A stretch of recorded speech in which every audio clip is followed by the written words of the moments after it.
welcome back everyone, welcome back. I do apologize for the stream going down early. I do apologize for the technical issues that we've had throughout today's broadcast. Very upsetting, very frustrating, definitely, but you know what, the show will go on. The show must go on. As we just wrapped up Silky versus Kingslayer, you missed out on it, but Silky did claim the series 3-2. Silky does advance on the face-up against Nice, and that is going to be on the mainstream. Speaking of the mainstream, bam, they are currently facing off. Here we go. I say they're commonly facing off. Lancer versus Lemon. They're in the upper bracket finals. They're in a best of 5. Lancer's up 1-0. And now we're jumping into game number 2. We're jumping in mid-series. We do see Lancer going for the 1 base. So Lin does dive into the main. So far, Lemon is keeping up. He is keeping up with the rotations. Shield battery is done as well. We do see that Lancer is up and immortal. But so far, he's pushing the shield battery. Shield batteries are helping support for Lancer. Lancer is holding on. He's holding the line. And so far, so good. He's at least buying time for extra warpins. The longer this goes on, the better it is for Lemon. Lemon just needs more time. Here we go. The second immortal has arrived. EWC shading to the main. No wall. Uh-oh. Yeah, there's no wall in the main. Likewise, nice force fields. The immortals are out of position. Yeah, Lemon is racing on over. Does lose a bunch of DPS. Does try to dive on the immortals, and he will hold the line for now. He's holding on. Getting his up in workers. Just down in army supply. We do see the Lancer now up in immortal. Oh. Diving on the sentries. Gets one. One sentry goes down. Not bad. Adepts, they have denied the shade into the main. This time there is a wall. So Lemon is holding on. Once again, nice force fields. Yeah, Lemon cutting up the army. Or at least slowing it down. Oh my god, jeez. That drops off his own immortal. Does drop off. Again, still a clutch defense here from Lemon. And so far he's keeping up with the Adepts. Do see Lancer now jumping into the main. Lemon keeps up. It does keep up with the drop. He's up an immortal. And Lemon, he will defend. So far, so good.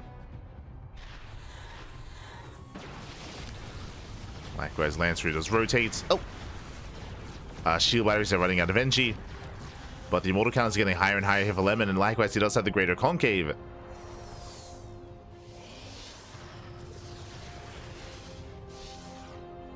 Does have the better setup.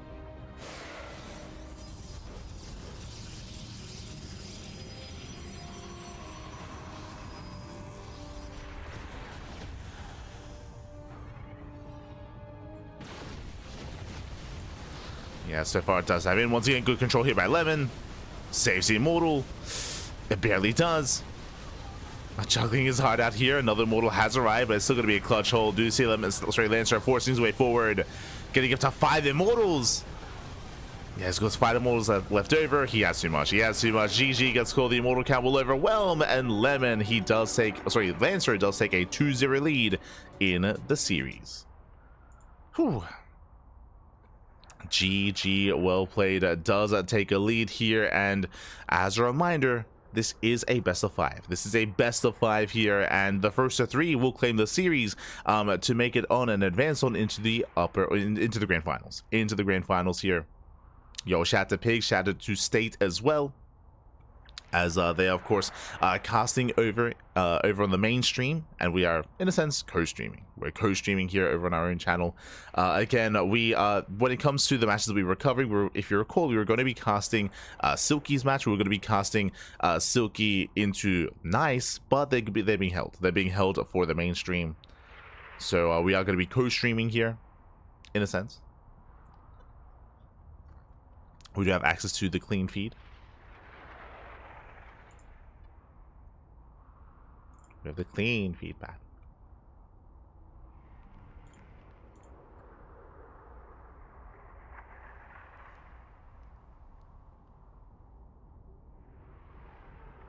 We are back.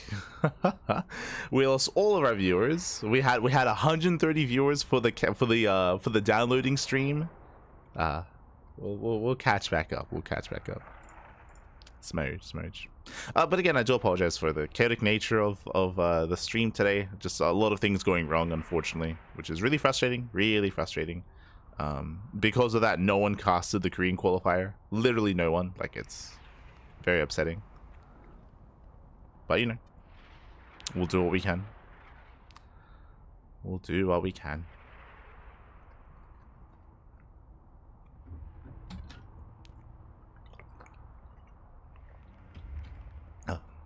as players are getting ready.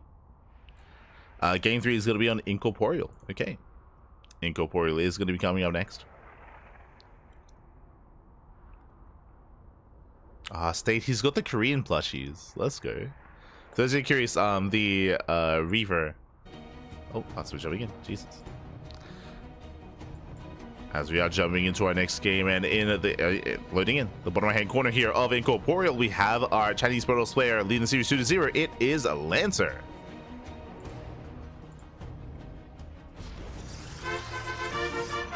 And in the top left hand corner, we have the Taiwanese Protoss player, the red Protoss. Down in the series, we'll see if you can bounce back. It is Lemon. Waiting for the zoom. Waiting for the up. Okay. Here we go.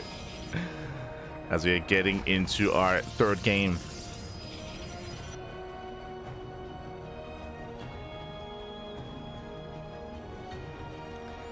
Getting into game 3. Again, so far, Lancer does have that 2-0 lead. One more is all he needs. Lancer, he is the best the best player in all of China. And I would say he's really favored to win the entire event. But there are some contenders here that could definitely threaten him. I spoke earlier yesterday about players like Lemon, like Jieshi, like Firefly as well. These players, they can make, like Silky, they can make they can make Lancer work for it. But so far, Lancer looking comfortable. It is going to be a 2-gate opener, 2-gate opener out of Lancer, likewise 2-gate opener out of Lemon. So far, the openers are standard. So far, so good.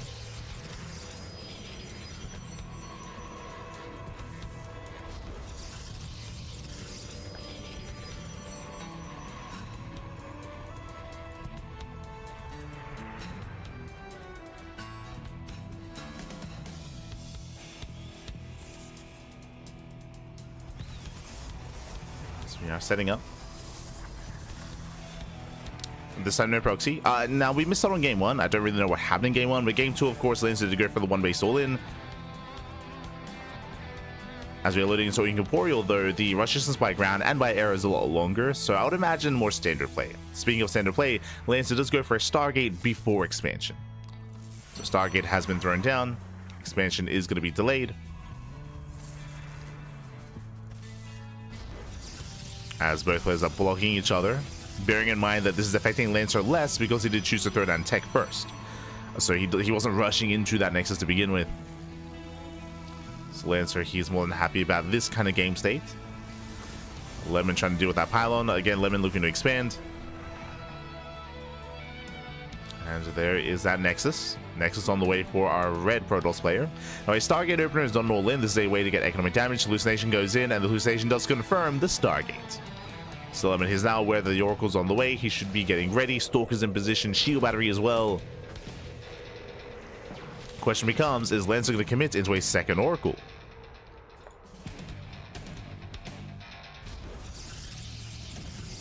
Does he commit into a second? As again, 2 Oracles, they can one-shot probes. First Oracle's moving out.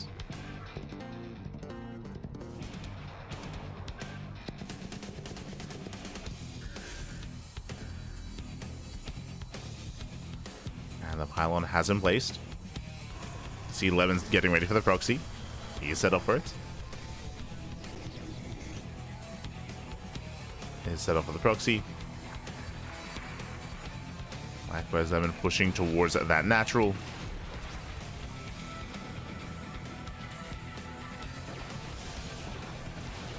Fading at the stasis. I'm loving the use of hallucinations. Let's go. Yeah, it does tank some shots as well. Tanks a lot of shots. And with that, the army does break through. Getting into the Stalker. Shield battery running out of energy. And again, just really good use of these hallucinations. Tanking so much. Yeah, wasted DPS out of Lancer. Lemon, he takes over the natural base. Takes down the shield battery. And Lancer is contained. So far, so good. Hallucinations are about to run out. They're about to run out. But again, they've served their purpose. Let's go. The hallucinations, baby. Let's go. I mean, to be honest, could have tried to break into the main, but going just secure damage instead. Meanwhile, 2 Oracles, again, they can one-shot workers. The shield battery is not enough. Probes are going down. But there's a death of the natural, and that's all that Lemon needed. Lemon is racing back home. He can make extra workers. He can have more efficient mining. Lemony takes the lead. Still bleeding out probes, which is hurting somewhat. Lancer is supply blocked.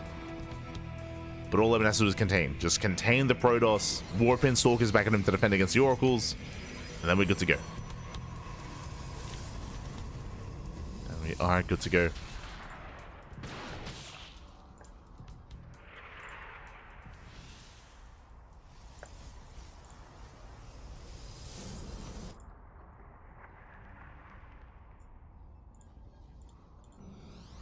Yeah, from here, Lancer, he's in a rough position. Ay, ay, ay.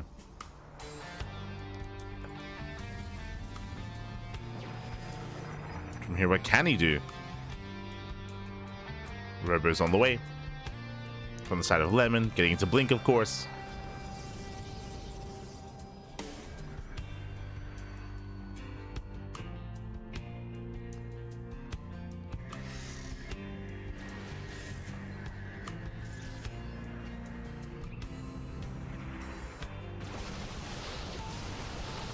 Lancer, oh. Once again, pushing forward. He's breaking out. Oh, does get baited into the stasis trap. Very nice setup here to Lancer. Does set the trap. He can catch at this army. He's going to keep pushing there. Does keep moving out. Okay, pulls back. Again, he wants to try to just clean up whatever is left. He's at 5 Stalkers. Gets one. Does blink away in time. And we can maybe catch another couple. There we go. 2, 3. 3 Stalkers going down. Pylon as well. Again, nice catch here out of Lancer. Lemon still has a greater economy. Lemon, again, time is on his side. He just needs a little bit more time here to build up. Lemon trying to Lancer trying to re-expand.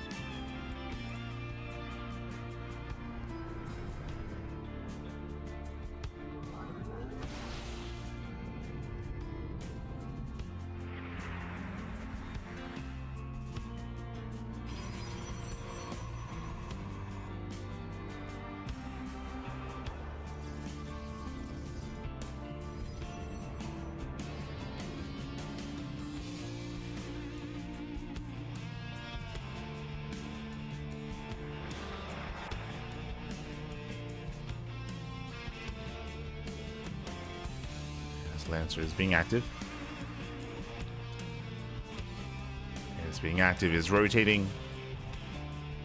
Again, Lemon still has a strong start. Lemon now taking a third base, getting further ahead.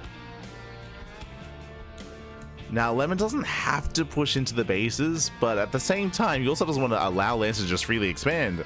Oh, not again. Not again! The stasis goes off. Does catch a good chunk here of Stalkers. Another 5. Another 5 Stalkers getting caught. Very nice setups here from Lancer. He's fighting back hard. He's still behind, but hey, he's slowly recovering. Slowly is recovering. Prismatic Alignment is activated. Does punish the Stalkers. Lemon, does he get away? Oh, he blinks. Does blink away. Let's get the hell out of there. Lemon does pull back.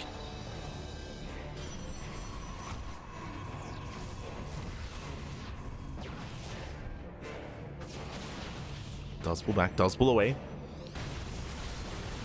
Likewise, Lemon does decide going for the dive. Diving on the main army. Catching out the Void Rays, and Lemon, he has done it. Again, Lancer needed more time to recover. Tried to expand a little bit too greedy. He was caught out in the open. And we got a series. We got a series. We have this. Lemon. Let's go. He's getting sour. As he will overwhelm the third base, diving on the main army as well. Stasis traps have been solid, but not good enough. Boys are being pulled. But Lemon has just the overwhelming army here, the overwhelming force. The Stalkers, the Immortals. At the same time, Lancer still being annoying across the map. But GG gets called, and Lemon, he will tie the series up. Whew. Also, he will fight back, I should say, and put a point on the board. 1-2. GG. GG, well played again. Lemon, he is still in this. Still very much so in this here. And have we begun the comeback? Momentum is now on Lemon's side. There is potential here There is potential to fully and completely come back. Again, when it came to the game itself, we saw that Lancer did open up with his initial Stargate opener, of course, but Lemon had a really creative way of pushing out across the map. I love the force field, sorry, not the force fields. I love the hallucinations, to fake out the army, to break that natural, and to overwhelm. Very nicely done. Very nice done. Very creative play there from Lemon. Likewise, back at home, we saw that Lancer, he was getting some damage done. He was able to get some probe kills, but that paled in comparison to the base, to the natural. GG, well played. As Lemon is looking to make a series out of this. Let's go. Let's go. Meanwhile, the lower portion of the bracket is still progressing.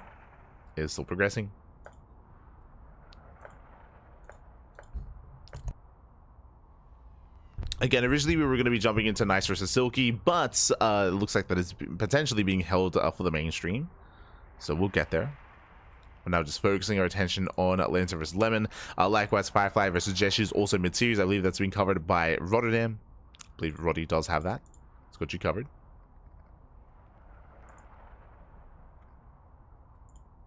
So got you covered there.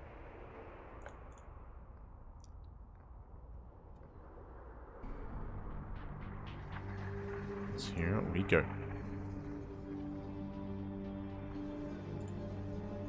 As spawning in the bottom left-hand corner of Tokamak, we have our Taiwanese Protoss player. We have the red Protoss. It is Lemon.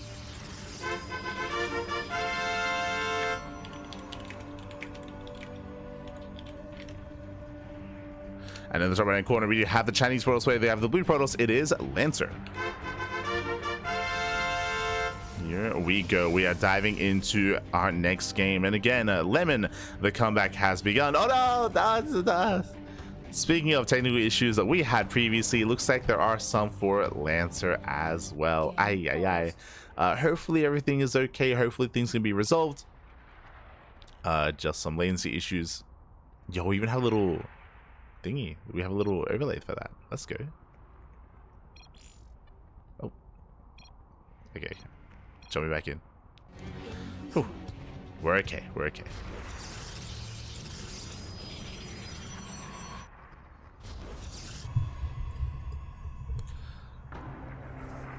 Are okay here. As we're getting back in. Again, Lancer was able to cheese out Lemon previously in game 2. Game 3 was 11, being a little bit more creative here when it came to his hallucinations, when it came to his sentry push. Here we are on Tokamak, one of the larger maps of the map pool, longer rush distance by ground. We do expect longer games on this map, but I mean, expect the unexpected. In the PvP matchup, despite the length of the map, you can still go for all-ins, you can still go for proxies, because the warping mechanic, like, doesn't matter the size of the map, you can still commit quite hard. So our eyes are on Lancer here. And on both players, really. So far, we're setting up. Getting ready in the main.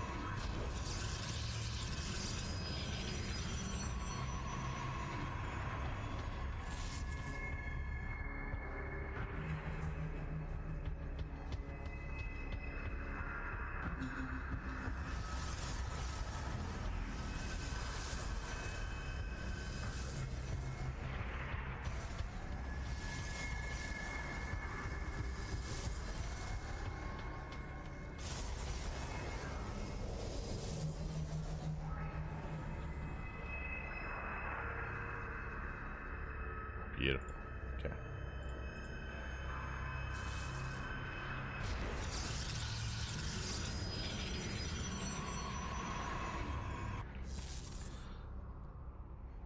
We go. As so far, we don't have anything too crazy when it comes to set openers, just 2 gate openers all around. Sentry was on the way for Lancer. With that Sentry, we can go for Hallucination Scout across the map. Likewise, Lemon going for a slightly later Sentry. Sorry, never mind. He's going for a second Sentry behind this. With that, we should be able to scout across the map, confirm that nothing is going on, confirm that there is no proxy, no shenanigans, at least in the early game. Even last game, we did have the initial Stargate from Lancer, but this time, none of the sort. This time, we're both expanding. This time, we're calming down.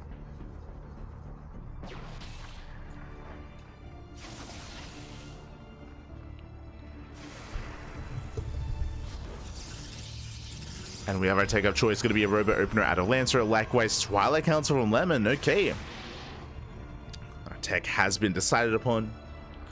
With a Twilight Council, Lemon will be gaining map control with Blink Stalkers. With a Robo Opener, Lancer instead is going to be, I mean, he'll have access to Immortal production, right? A bit of a safer start. With Immortals, he can, of course, take these fights early on, these head-on engagements, but what he's going to be lacking is mobility. As you can imagine, Immortals are not the most nimble of units, so he's going to be stuck here on 2 bases, and he's going to be a little bit slower to take a 3rd. Again, with the map control, Lemon should be able to take the faster expansion, but oh, hello.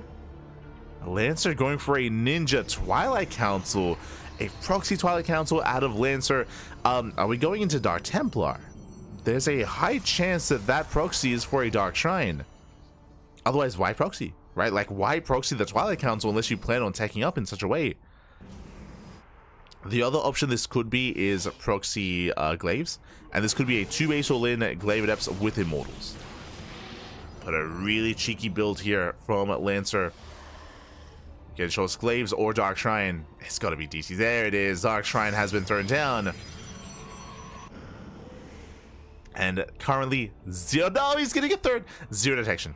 Okay, Robo. Whew, Robo's on the way. Lemon, he will have access to detection. He will not just tap out. Not this time. Not this time, Pappy. Let's go.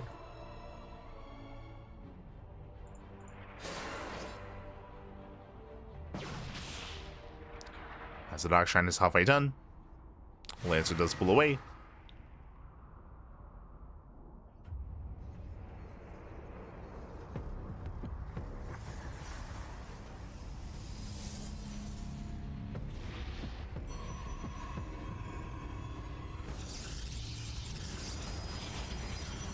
As Lancer does get his double adept into the bases. Probe's going to be going down. Not bad.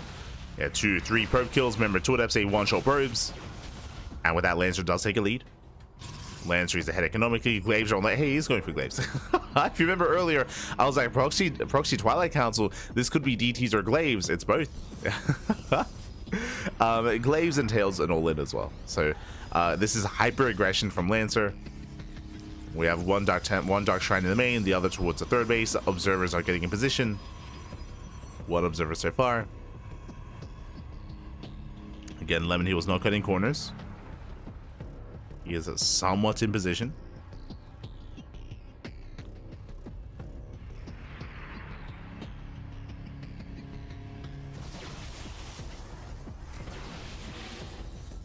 Moving in between the bases.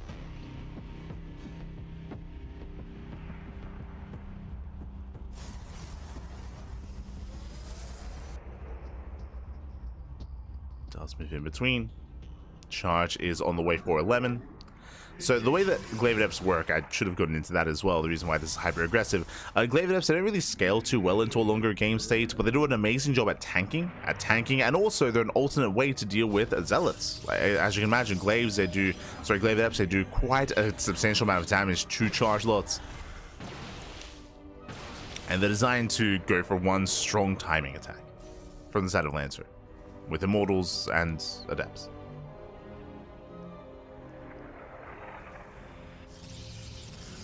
Behind this, making use of that Dark Shrine, morphing in an Archon. He's getting ready for his push. It's going to be Adepts for the Zealots, and it's going to be the Immortals for everything else. Ooh, the prison goes down. Nice pick off here by Lemon. Likewise, getting caught out though. Oh my! Ooh, some rough movement. Yeah, missed movement there from Lemon. Bleeding out 3-4 Stalkers. Lemon moving out. Does move out, does push. While Lemon coming in from behind.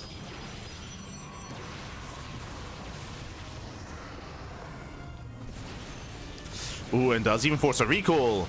2 Immortals, they race back home. Meanwhile, we recall against a recall. And that means that Lancer, he's exposed. He's lacking the army. He only has 1 Immortal. Yeah, no shots. The baited recall, and with that Lemon, he will completely shut this down. Again, Lancer only fighting with half his army.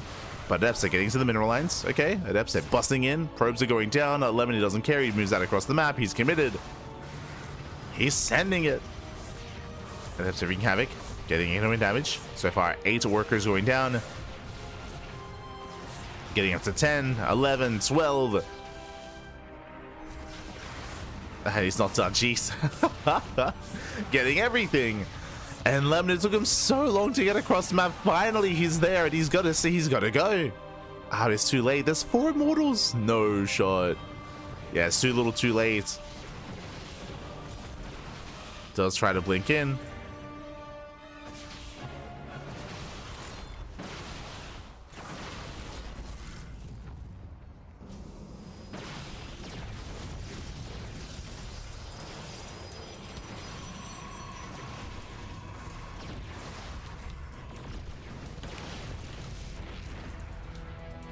Yeah, it does commit, does go in.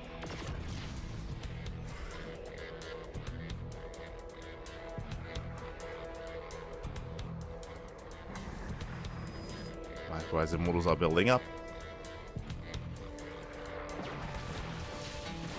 We can see Lancer now maintain his lead. He shut down the main army. Proxy finally gets found. Let's go. Does find the proxy. But Lemon is being outscaled. Like, look at just this sheer amount of immortals. There's what, 6 immortals? That's crazy. An insane immortal count. As they'll say, do sit by, they get into the mineral line. That's great and all. But Lancer's main army, I don't think it can be stopped. I don't think it can be stopped.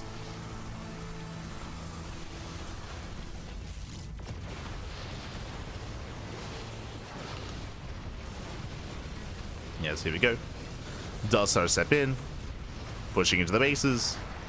Takes down the mineral line. And they have, I mean, again, he just cannot be stopped. He does recall though. What does he recall? Gee, once again, not again. It keeps happening. He recalls half the army. He recalls half the army. Lemon, he takes the fight, picks up 2 immortals. Big catch here from Lemon. Not again. Every time there's a recall, Lemon, he's there to capitalize.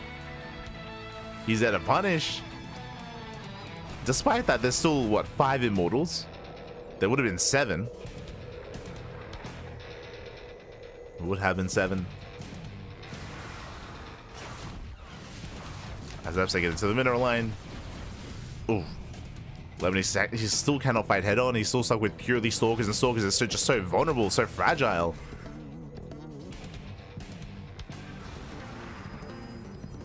And Lancer is still outscaling. Now, if Lemon can force another half recall, if he can, if he can force another recall at a half the army, then he can take this. True. Now, even then, though, I'll be honest.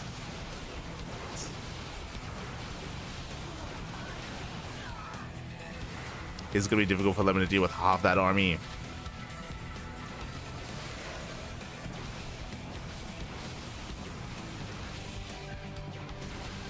Now they're diving on the Adepts.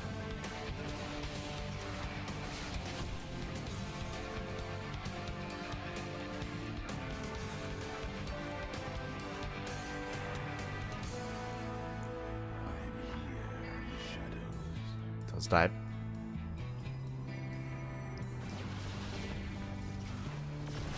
Like, we're still 5, soon to be 6 immortals. 1 immortal goes down. Nice pickup. Nice control. Gets an immortal.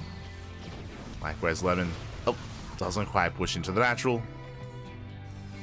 Is deflected, still committed to just pure Blink Stalker. Lancer now taking up. This is still quite tense. Still very tense.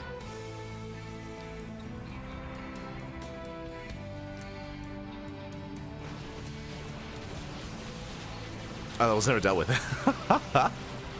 I just assumed it was. Picking up some gateways, picking up the Dark Shrine as well. Value, damage.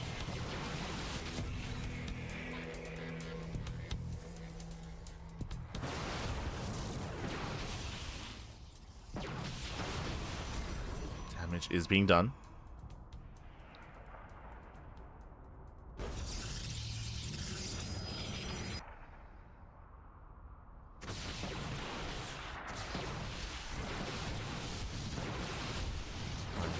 Does get behind the main army. Going for workers. Both players are. Diving the immortals. He gets one, he gets two, he gets three. Very nice catch. 3 immortals go down. Now only adept. There's a recall from the main. And Lancer's being pulled apart. Not the first time, by the way. Yeah, Lemon just finding those opportunities. And like in a head-on fight, Lancer would have won. But once again, he fought with half the immortals. He fought with only half. That is still a lot though. Prism goes down. Lemon pulls away. Pulls away, pulls back. Once again, another backstab. There's recall. Uh-oh. We know what happens. Does recall the immortals. Okay, this time all the immortals at once. Do you see Lemon pushing in? Immortals are spotted. Lemon, I don't think he's seen the 4th base. Ooh, that's a rough fight that he committed into. And that was rough. Lemon, he has to pull away. Oh no! Yeah, a bit of miscontrol. Bleeds out more stalkers. Committing into the army. Lemon, does he have enough? He does have the upgrade lead. But even with that, the immortals, they just pack such a punch. Pulls away, bleeds out a lot of stalkers. I mean, again, Lemon, he's been up a base for quite some time. But Lancer's catching up.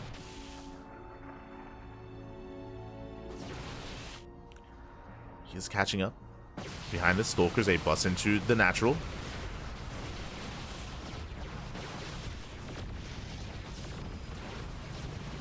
Break into the natural.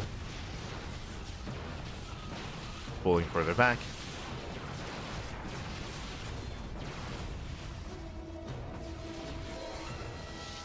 Looks like the 5th base is going to go down for Lemon.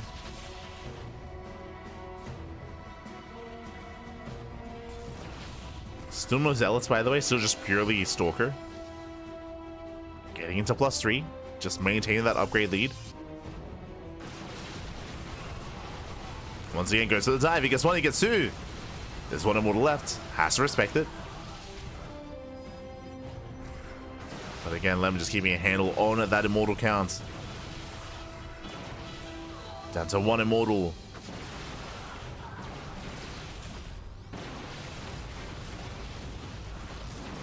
And there it is. It does get targeted. Ooh, the concave though. Lemon is punished. He has to fall back to the shield batteries. Even then, it's only 1 shield battery. Boys are being pulled. Lemon, he's up almost 20 workers. He can afford to lose some probes. Probes are going down. He can't afford it. That does tank well. Better concave, better upgrades. And Lemon, does he have enough? It's close. It's so close. Oh my god.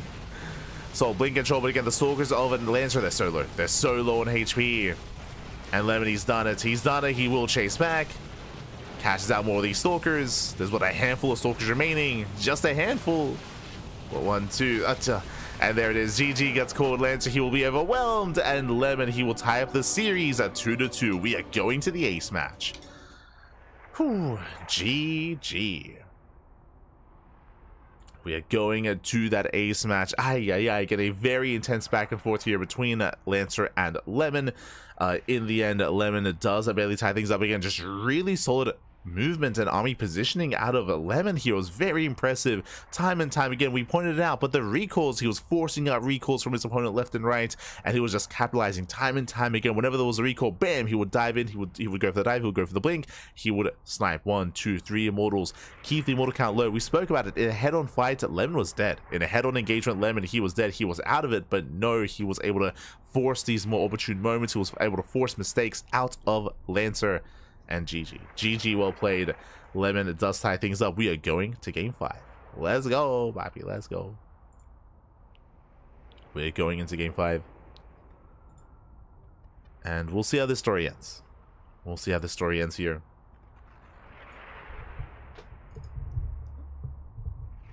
As we do have other matches wrapping up. Again, looks like Firefly did take down Jieshi 3-1, so Jieshi has been eliminated from the tournament. Firefly is still waiting for the winner of Nice and Silky. Still waiting. Nice and Silky, they're mid-series. And looks like they're being covered by Rotterdam.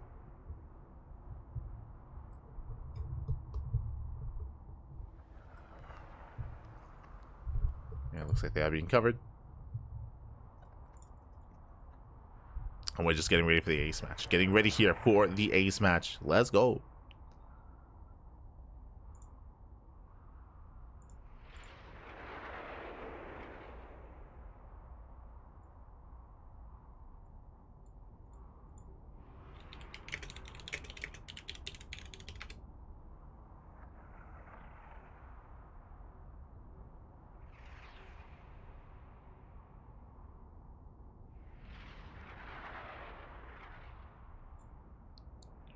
Go. As we are getting now, I'm not privy to the lobbies. Oh no, never mind. Persephone. Okay, Persephone is gonna be coming up next. Final game of the series. It all ends on Persephone, one of the more aggressive maps in the map pool. And again, this could go either way, and I'm just happy to see that we do have a competitive series here. I mentioned before that Lancer, he is the best player in all of China, and despite that, Lancer has been looking a little bit shakier tonight. Lancer dropping a map to Kingslayer. He also went to the ace match against Firefly, and also the ace match here against Lemon as well. As you mentioned before, there are players like Lemon, like Firefly, like Nice, like Silky that can threaten Lancer. They can threaten him, but can they stop him? Can they bring him down? Here we go.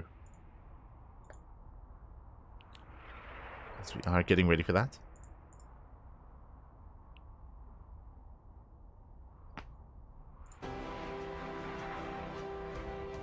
And here we go, spawning in the top left-hand corner of Persephone. We have the Taiwanese Protoss player. We have the red Protoss forcing the ace match, forcing game 5. It is Lemon. Jeez, that was a lot of swooping. And in the bottom left hand corner we have the Chinese Protoss player, we have the blue Protoss. It is Lancer.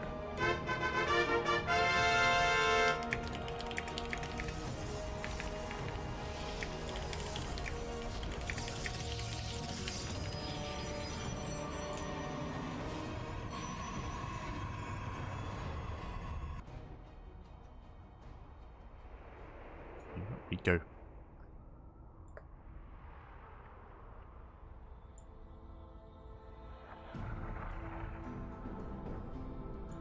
As we are going to be settling in to the ace match. Again, it's been very intense, very back and forth. Initially, Lancer had a massive lead in the series and it was going to be looking like a wash, but no, that is not the case. Lemon has fought back hard here to bring it all the way to game 5. And momentum is on his side. Can he keep it up? Can he keep it going? Let's go. But now 2-gate opener. 2-gate opener from both sides. 2-gate opener from Lemon. 2-gate opener from Lancer. 2 gates.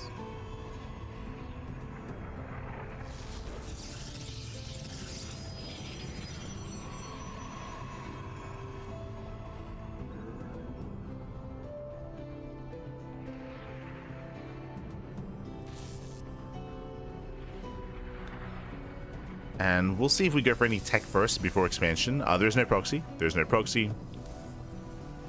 There are no shenanigans out on the map.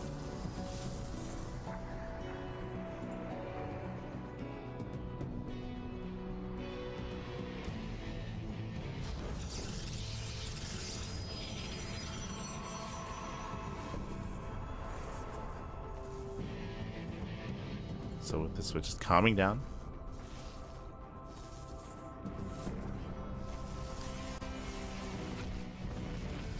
We're just calming down, blocking each other as well. It is going to be double adept out of Lancer. So a much more aggressive start. With this, he's going to be zooming across the map. We did see, ooh, Lemon, he's banking up a lot of resources there. He wanted to expand. Ay, ay, ay. Yeah, he did not spot the pylon. That does hurt. Lemon, you can see he's got 500 minerals. Oh god. He skipped his second unit as well. Late Robo, Cybercore. Lemon, he's got 600 minerals there. Jesus. Really rough start there for Lemon. Ay, ay, ay. Adepse shade into the main. Everything's just falling apart. Probes are going down. Delayed expansion. Delayed tech. 3, almost 4 probe kills. Getting up to 5. Can we get 6? Can we get 7? Oh god, 7 probes. Can we get 8? No shot. You can. You can get 8. 9? This is game ending. Like, this is critical damage. It's 11 probe kills this early on and still no expansion. GG, that gets called. That is game ending. Too many mistakes at once. And Lancer, he will claim the series 3-2. GG. He will claim the series. He'll advance on. That was such an unfortunate series of events there. That was so unfortunate. Again, he missed the pylon. Sorry, winding it back. Lemon missed the pylon, so we didn't know that he was being blocked. We hands on head there for State. I was the same. I was like, oh no, Bobby, oh no. Basically, he didn't get eyes on the pylon, so he was getting ready to expand. There was no expansion because then he realized the pylon was there. He skipped his second unit because he was going for the faster nexus, and because he skipped it, everything just fell apart. Everything fell apart. Adepts, they got into the main base. They were able to wreak havoc because he was down a unit. He couldn't deal with the adept fast enough. Likewise, the pylon was never dealt with. Like literally everything went wrong there for Lemon. We've all been there. that was brutal. That was a smudge game. Very, very smudge game. GG, well played. And with that, congratulations to Lancer. Lancer, he does claim it. Lemon maybe just getting a little bit too nervous towards the end there. Again, he did such a great job forcing the A-smash, such a great job at bringing us to that final game, but did fumble the ball. And with that, GG, well played. Ooh, what are the standings looking like? Oh, right, Lancer, he is currently in the grand finals, waiting for his opponent to rise up from the lower bracket. Now, if you're a fan of Lemon, Lemon is still in the tournament. He's still in the tournament. Lemon, he's still there. He is still a part of this, of course. But it comes down to that low bracket. I believe we're about to get an update on that bracket as well. I believe we're about to show that off. We're going to show that off. Oh, no. And I believe up next should be Nice versus Silky. I think that is the plan.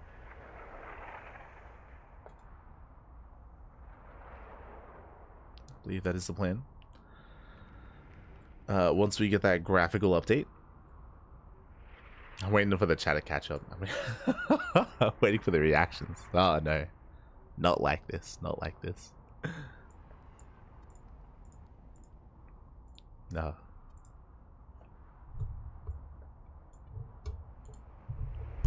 The pilot.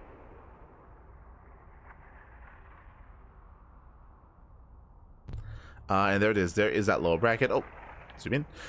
In the lower bracket, we have Lemon waiting in the lower bracket grand finals. Meanwhile, we have Firefly, Jieshi, Nice, and Silky. We already have updates. I believe Firefly did take down Jieshi. That has already been updated on the bracket. Yep, Firefly 3-1 over Jieshi. Meanwhile, Nice versus Silky are mid-series. And do we have an update there? We do.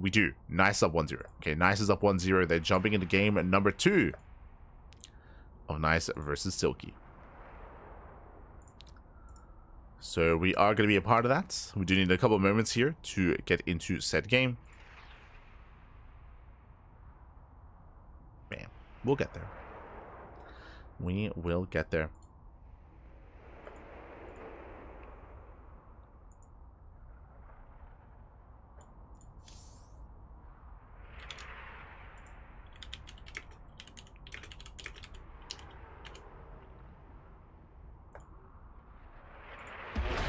Oh my god, Jesus.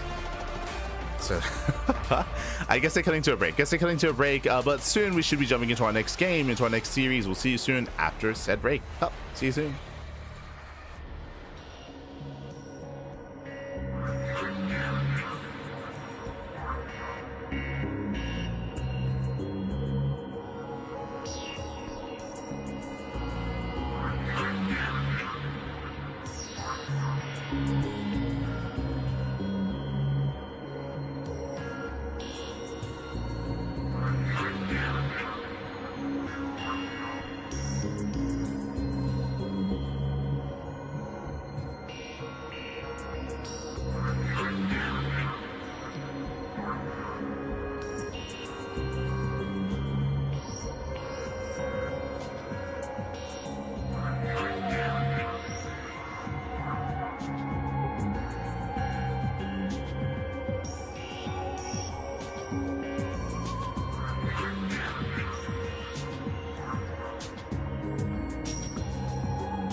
And oh my god, we're just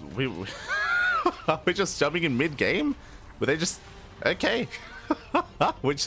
We're just jumping in mid game. Unfortunately, it looks like there was a little bit of miscommunication when it comes to the countdown timer. I was a little bit surprised that we were on that 3-minute break, but yes, we're just 3 minutes into the okay. Let's go. Just jumping in mid-series. In the top left, we have Silky. In the bottom right, we have a Nice. Meanwhile, we do see so far standard openers here, but the third base is going to be denied. Massive pickup here as it does force a cancel. Nice to go for a Stargate opener back at home. Looks like we saw Silky go hatch gas pull into a third base, but the initial Ling run by here did catch his opponent off guard. Man, you can see the units off tab. No major losses yet, but so far a strong start for Nice. Sorry, a strong start for Silky, I should say, as he does lay the third.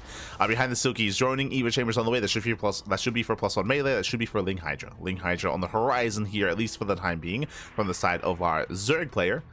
As Eva Chamber is done, and we are waiting for the upgrade of choice, waiting for melee. There it is. Melee is on the way. Again, fast Eva Chamber typically signifies melee, and it typically signifies that we want to skip roaches. Typically. There's always exceptions, of course. Always. Well, for now, it does poke in.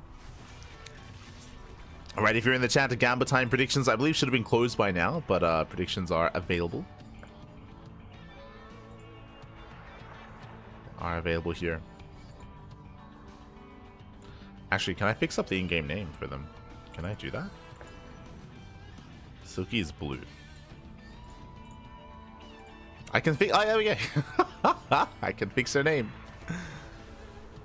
Let's go. As we have 18 more Lings on the way. Once again, Silky, he wants that third. Gets on top of the pylon. The Oracles do raise back. That will zone away the Lings, at least for now. But we have 22 more Lings in production. Lair is on the way. And again, that should be for the Hydra. It should be for Ling Hydra. Technically, this can lead into Ling Muta, but Hydra should be on the way. Stalkers are going to be forced back. Lings, they collapse in. And nice cleanup. Take down one of the Stalkers. From here, the Oracles are across the map, which means he's vulnerable. Hydra then gets thrown down, as we did mention. Ling Hydra. Lings, they defend back at home, and we also attack across the map. And again, the Oracles are out of position. Without those Oracles, Stalkers are going down. Brutal damage. Shield battery is not good enough. And where are the Oracles? Where are they? It was only 2 Oracles, and Nice, he's punished. Punished time and time and time again. Lings, they just mow through that defensive line.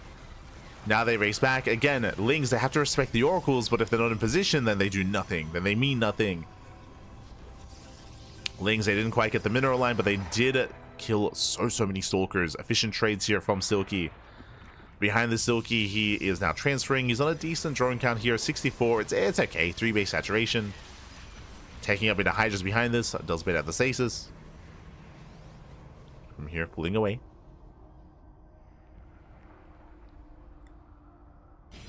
Does pull away.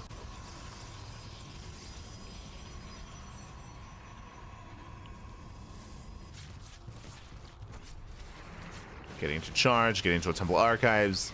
Nice trying to take out of this. Emphasis on trying.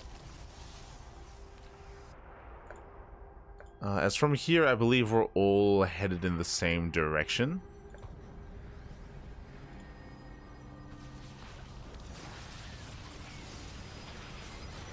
One, two, three, four. Yeah, so it's going to be 4 series left. That's a lot of series, actually. 4 series remaining. But it's all lined up for us. It's all lined up.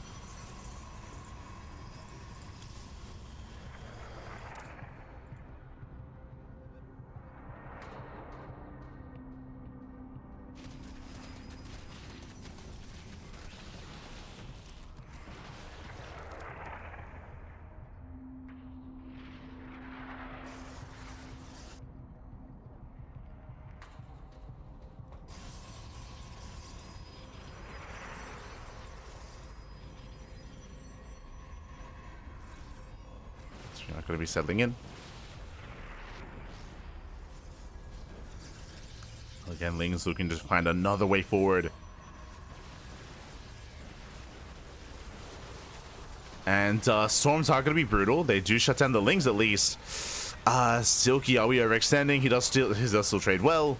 It takes down these Stalkers, but he's running out of Zerglings. And Silky has to respect this, has to get out of here. Ooh, losing every single Hydra.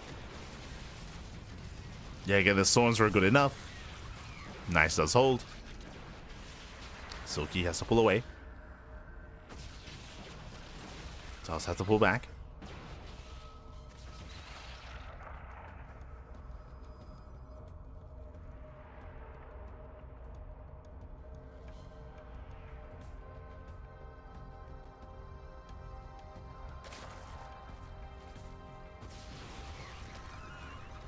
Has to pull back.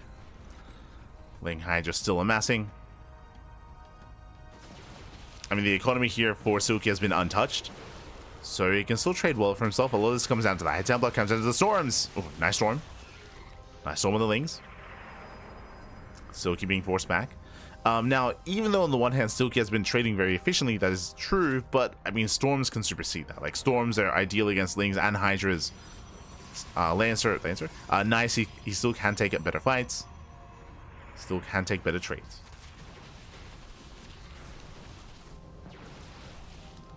Things are going to be forced to retreat. So far, Nice, he's holding on.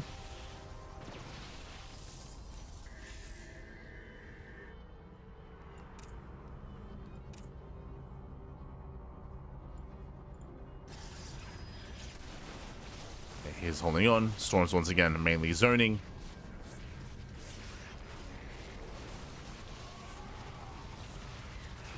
And Silky, he can still overwhelm. He's running out of Zerglings, which is always a concern. He needs them to buffer. No Banelings, but he's taking up into Lurkers. Like, Silky just needs a little bit more time for that Lurker tech, and that is something that Lancer, sorry, that I keep saying Lancer. That is something that Nice does not have an answer to. There it is, 8 Lurkers morphing in. These are going to be Lair Tech Lurkers. Hive upgrades have begun.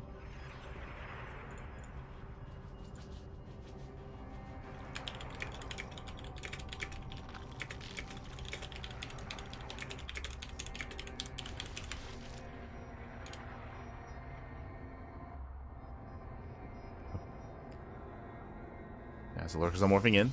More Lurkers on the way. And again, there's no Immortals, there's no Sky Toss, there's no Archons. I mean, there's a couple of Archons. Yeah, but not going to be enough here. Now Silky is waddling in.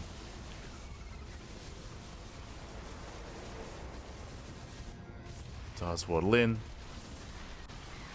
I'm guessing some of the Nexus.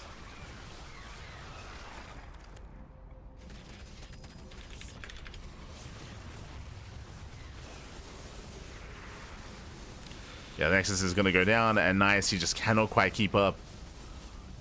Not like this. As Lurkers are pushing forward, getting into the mineral lines, and Nice, he has to go for the counter. Yeah, he just cannot fight. He cannot fight the Lurkers head on. Going for the counter attack instead.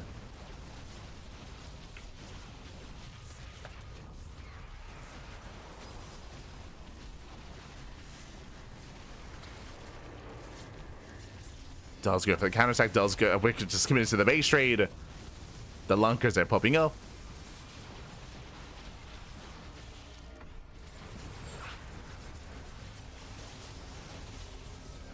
Yeah, they do pop off. They do break through. We can see Nice. I mean, he's trying to break through that defensive line as well. Decent storms here on the Hydras, zoning him away. But the Lurkers are going in. Yeah, they're going further into the bases, into the main, into the natural. And there's just nothing to defend.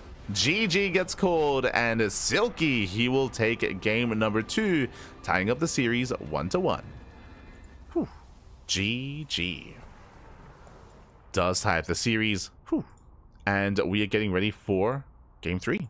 Again, a really intense game there by Silky, just being so aggressive, so assertive there. Was able, with his Ling specifically, just punishing every single time Nice tried to move out, every single time he tried to be aggressive and tried to be active. He was punished. He was punished by those Ling run-bys, by the Ling counterattacks. In the end, Nice, he was torn apart. And we'll see. We'll see. He was torn apart, and we'll see how our players will adjust coming to our next game. Let's go. See how we adjust. As you can hear the beeps, we are loading into our next game. This time we do, I just confirmed we can go into the lobbies for this. We can go into the lobbies for this next game. So we're going to be loading into Tokamak. Let's go. We're loading into Tokamak here for game 3.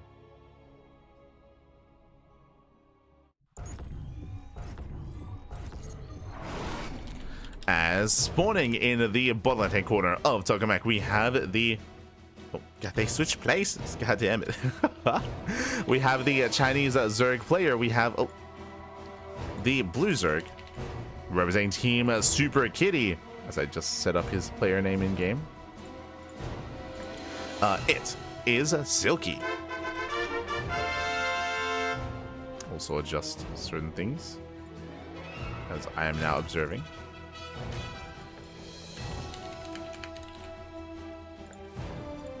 And spawning in the top right corner, we have the red Protoss player from the land of Taiwan. It is Nice.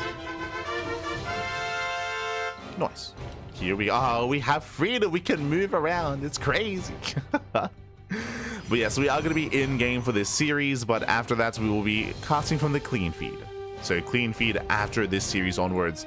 But for the time being, we are going to be setting up, and we're setting up on the low ground for, sorry, of course, for some reason my mind was thinking PvP.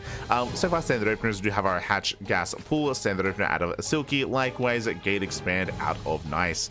Just to reiterate what I heard previously here, Nice, he was being active, he was being aggressive, but every single time is being punished by the non-stop Ling Rabbis and Ling counterattacks. That is what Silky is known for, that's what he does best. But over the course of the series, I'm sure Nice will adjust to the aggressive nature of Silky. I'm sure he will adjust. And so now, we're building up. Again, standard openers for the time being. From here, I would expect to see Nice go for a Stargate opener once again, but it is within him here to go for a Twilight Council, to go into Glaive Adepts, to go into DTs. Nice, he is one to mix it up. He's not as cheesy as Haz, but he has incorporated some of that cheese in him regardless, and there it is. There is that pylon, and this is a very suspicious pylon. Here in the main base, usually if you go for a Stargate opener, you want the Stargate as close to the edge of the main as possible to reduce time it takes for the Oracle to get across the map. But for this pylon placement, we're hiding the tech here. What's the plan? What are we going for? My eyes are on Nice. There we go, Stargate opener. The Stargate is hidden behind the main base. Now, because it's hidden, we have some options. This could be a Void Ray opener. We could be opening Void Ray to go into Sky Toss, or we could be opening up Oracle, and we could even keep the Oracle pinned back. And that will cause, you'll be able to hide the Oracle, wait for a second Oracle. That typically does cause the Zerg player to skip or delay spores. And then you can surprise them with your double Oracle. What's the plan? For now, we are rallied to the natural base. Based on the rally, this might just be a standard opener. We might just be hiding the tech just to hide it. It could just be an Oracle anyway. Based on its rally, it looks like we're hunting down Overlords, though. It's got to be the Void Ray, right? That would make the most sense. Yep, Void Ray, okay. So far, this does make the most sense. So again, we are hiding the Stargates, going for the Void Ray, and because of this fact, are we feeling Fleet Beacon? Are we feeling a Fleet Beacon into, like, Tempest Rush, or a second Stargate into Mass Void Ray? What is the plan here? Meanwhile, Lings are amassing from the side of Silky.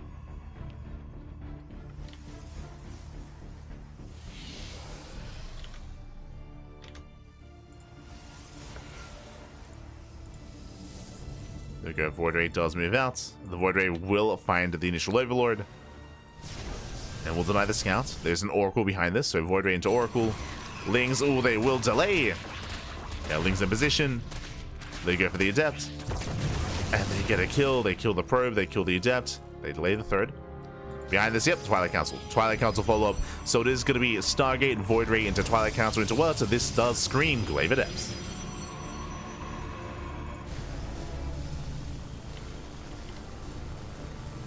Zero Lord is being hunted down.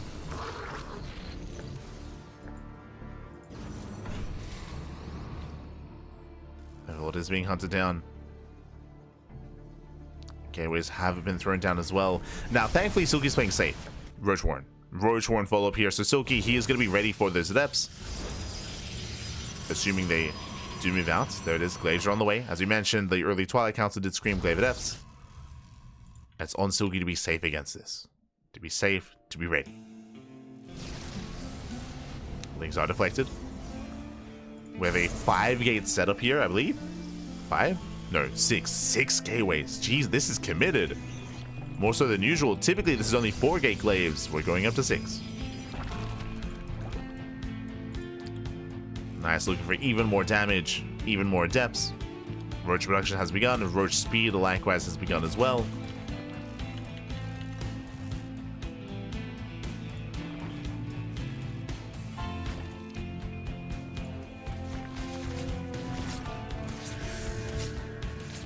Stasis into the main. Gets a Roach.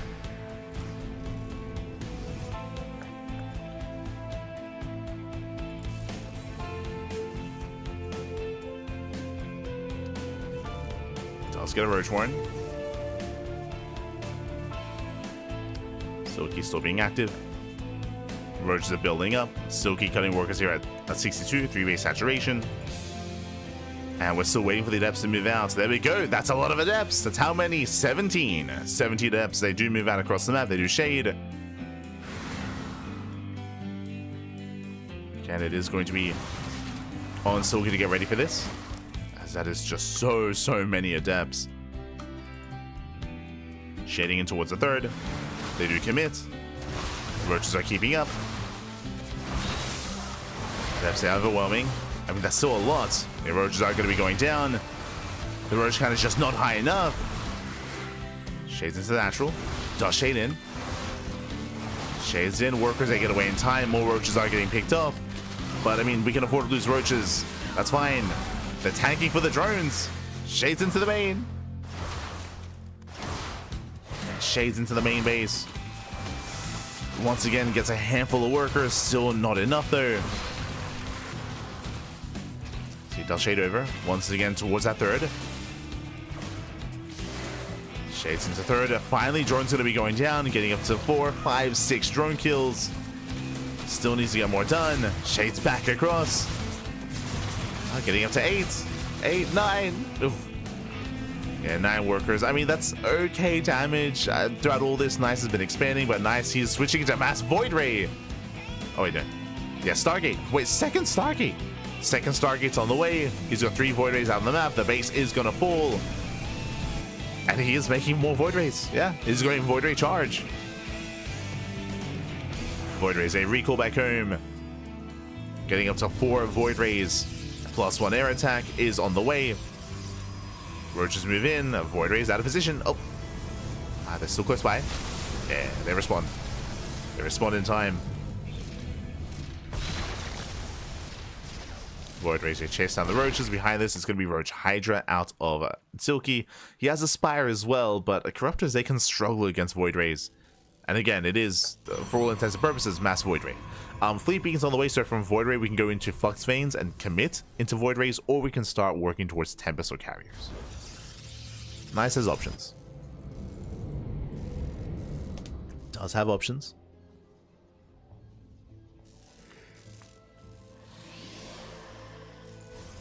Still making Void Rays. Still just committed.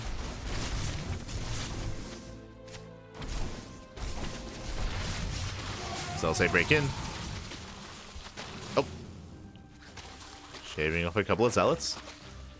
And it is going to be into Tempest. Okay, Tempest production has begun. We're switching from Void Ray into Tempest. Void Rays, they hit the 4th. They hit a force to cancel. It's going to be a kill. Oh, not quite. Void Rays are punished. Going to be zoned away.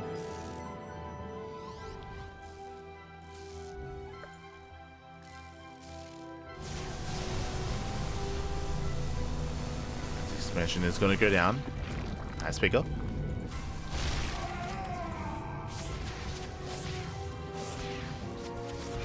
Let's bring down the expansion. More Hydras rallying out. There are Tempests, but there's only 2 Tempests. The Hydras, they can still overwhelm. The DPS rate here is just so high. The damage output even. Yeah, Void's being pulled away. The third base is going to be broken. Again, Void Ray's out of position. Trading a base for a base.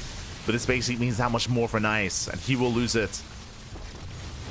Yeah, the third goes down. Zealots take him in from behind, but there's just not enough charge lots. There's just not enough numbers, not enough army. Again, the Glaive Adepts did not do enough damage. The Adepts, they were able to get, what was it, 10 drones in total. Not worth it. And from there, Silky just snowballing out of control. He busts into the natural. Depowers everything. The offensive island goes down. Getting under the Tempest. Takes down 1. Takes down the Tempest. Takes down 2. Gets 3. And there's 1 Tempest remaining. And up. Oh, he doesn't get it. Barely not. Clutch Cloak. The Cloak is clutch. But the damage has been done. 32 pro kills. Insane damage. Corrupt as they come in to reinforce. And Jieshi gets called a Silky. He will take a lead in the series at 2-1. Whew, GG. GG, well played. He'll extend his lead here, or take his lead. And we'll see if Silky can close it out. Again, this was a cheeky build out of Nice going into the Void Ray opener into Glaive Adepts. As we mentioned though, that was very committed with 6k Glaive Adepts and he did not do enough damage. He was trading against Roaches, he got 10 drone kills in total, but based on how committed that was, it just was not worth it. He needed more damage. As a result, the follow-up was shaky. It was shaky there from Nice. He wasn't quite able to sustain himself, wasn't quite able to keep up. With that, GG. GG, well played. Silky needs one more game to claim the series. We'll see if he will. We'll see if he can. As we are getting ready for that next game. Meanwhile, Nice, he has to fight back here and now to force the ace match. Oh boy.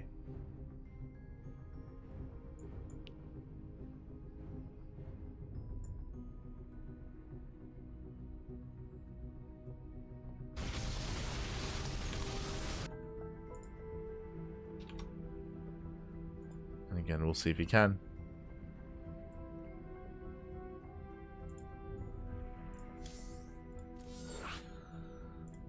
As looks like our next game is going to be on Maganatha. Maganatha is coming up next.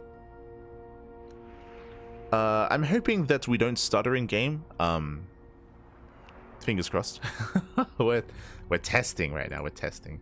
Basically, between Nice and Silky, we are alternating between the Taiwanese server and the Korean server. We're alternating back and forth. Right now, my VPN is connected to the Taiwanese server, and we are switching to Korea. So, a little bit concerned. Not gonna lie. A little bit.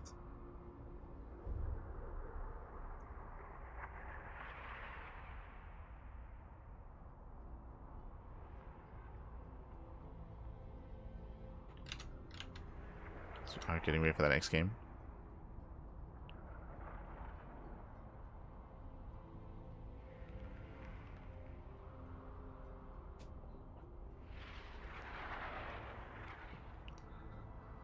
And again, Maganatha is one of the largest maps, or it's the largest map in the map pool. You don't get bigger than Maganatha. Does not get bigger. So this does favor longer games. It does favor more defensive play. So I would imagine that Nice is going to take a different approach. I would imagine. We're going to find out. Here we go.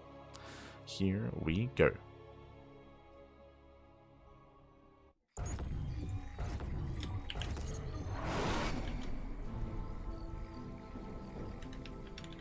As spawning in the bottom hand corner here of Maganatha, we have the Chinese Zerg player. We have the blue Zerg leading the series 2-1, one game away from claiming the entire series and advancing on to the next round. Representing Team Super Kitty, it is Silky.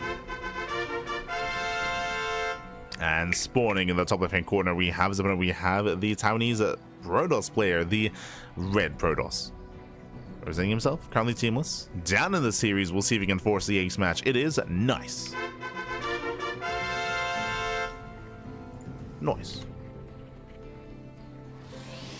Here we go. So players are gearing up. Getting ready.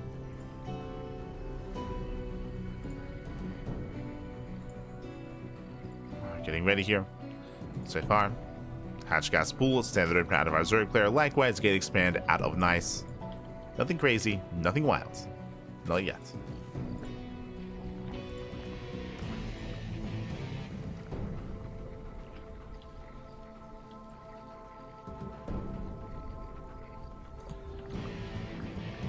And again, on these larger maps, because typically defensive and safer play is favored on these larger maps, this is where something like Spire play could come into play. Like we have seen Silky go into Spire, going to Mutas in the past. So that is going to be a viable option.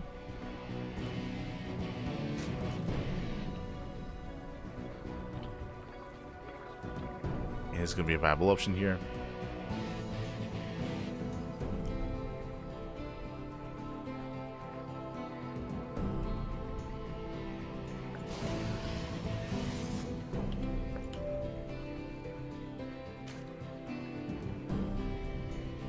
It's from here. Not going to be settling in. Again, we'll be keeping an eye on the lair timing and the tech choice of Silky. He will have options to potentially go into Muta play. Otherwise, nice. Has been switching it up. What do we go for this time? Once again, the Stargate is behind the mineral line. Once again. This isn't as extreme as the last game. It isn't further back on the edge of the map or anything like that. But it is still, you know, regardless, I'm closer to the mineral line itself. And this could just be for efficiency's sake, just to make the pile and then go straight back into mining. Or we could be attempting to hide something. Do we go Void Ray again? 2 games in a row. I wouldn't be opposed to it.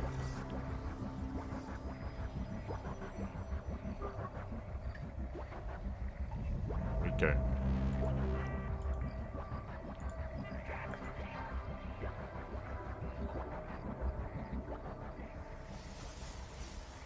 So Overlord does poke in. Yep, there it is, Void Ray. So this makes sense. This is why the Stargate was placed further behind to bait the Overlord in. Now the Overlord the Overlord is going to attempt to escape, but it's too late. The Void Ray will hunt him down. And behind this, we can once again hide tech, or we can play standard. That's the benefit here of a Void Ray opener, and this is why I do appreciate this multiple games in the series, just because you're playing mind games with your opponents. You could be going Glaive Depths again, or you could not. You could be going for a second Stargate into a rush into Tempest or Carrier. We could just be going into an Oracle, into a standard follow-up, into a standard game. There is now that bit of ambiguity surrounding you and your build.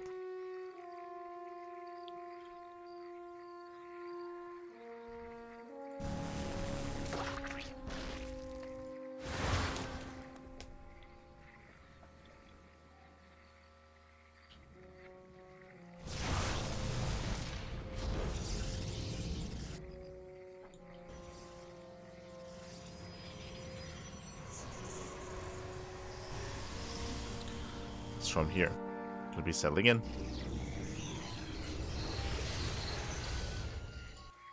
Likewise, there's the fast lap, 4-minute lair, 4-minute lair timing. So really fast lair out of our Zerg player. From here, our eyes are going to be on gases. We're going for Roach Warren. This could just be for really fast Roach speed, but I feel like this should be something more sinister here. If we take all 4 gases, we'll see what we go for. Speaking of, there it is. 2 gases here at the natural, 1 gas at the third. So we're getting up to 4 gases. Show us the take of choice. Do we go for more? We're rolling up with the Evo chamber. Gases are being taken. This, like, a 4 gas setup here can still just be for Roach play. Lair is done. Waiting for Roach speed.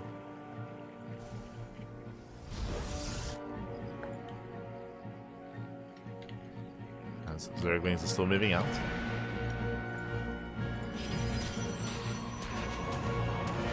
Gas mining underway. More gases. Spire play. Let's go. It is going to be mutas. Again, there's a reason why we brought up the subject of Spire and muta play at the start of this game is because it is quite common on Maganatha. Now, if we can call mutas at the start of the game, so can Nice. Like, Nice, this I'm sure is in the back of his mind. The fact that muta play is going to be viable here is going to be in the back of his mind. And does he check? Does he scout? Oh! Oracles, they rotate over. They rotate towards the natural. They don't quite get in, though. They do get a queen. Not bad. Queen's going down. Drone's going down. Getting 2 drones, but ooh, will lose an Oracle, and he does not get into the natural base. Link production has begun. No research on the Roach Warren. Just purely Ling at Muta, which means we're committing. We're doubling down.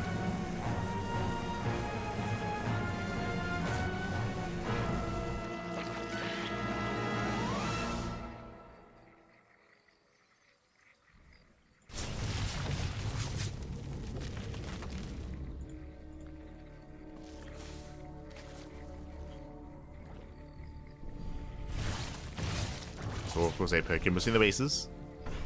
They do threaten the natural. They threaten the natural base. Behind this, we do have... Oh, did we scout? We did. Okay, Revelation does get eyes on the Spire. Mutant production has begun, but now we have Phoenixes to respond.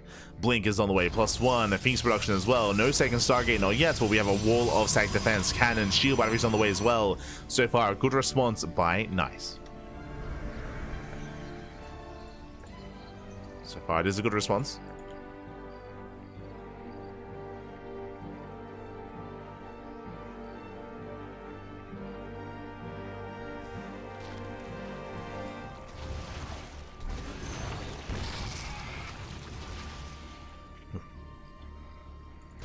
Oracles are going to be forced back.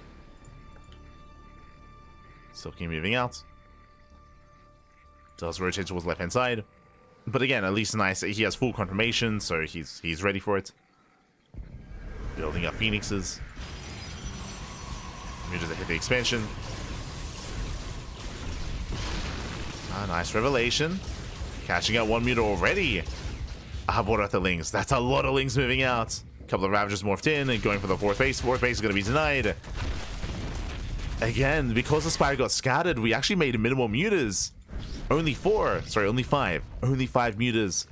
Then a hard switch into Lingbane Roach. So nice reactions here from our Zerg player. Nice adaptation. Very versatile. Banelings roll in. They waddle in. 6 probe kills. Nothing major. The 6 workers go down. Lings they rotate over. They get spotted by the Revelation. They deny another base. Fourth base is denied. We're doubling down on roaches. Getting into Baneling speed. So again, Ling, Bane, Roach, Ravager. We are committing.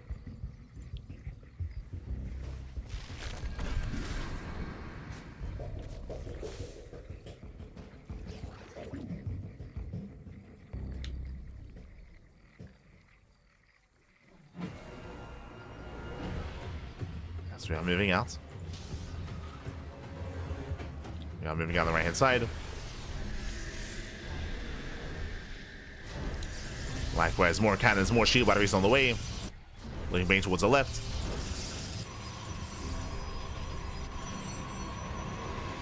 And Nice is trying to keep up. Jesus, he is heavily fortified here. Archon's cannon, shield batteries, a wall of stasis traps as well. That is insane. Silky is maxed out, but can he break this? Can he break in?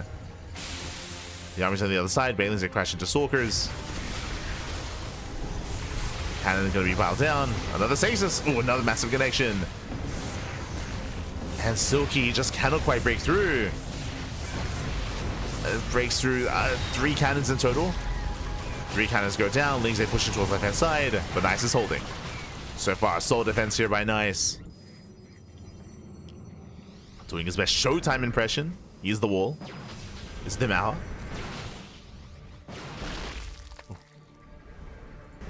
Cashing out a couple of roaches.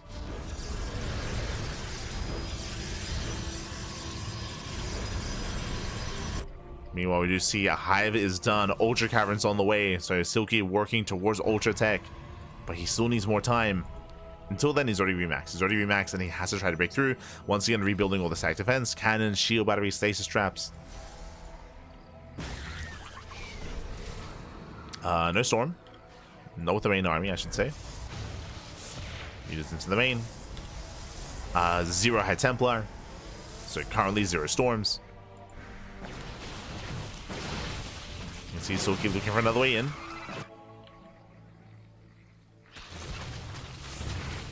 Lurking forward. Nice force fields. Banelings they are denied. And Banelings are denied. Nice, he breaks through towards the left hand side as well. Ay, ay, ay.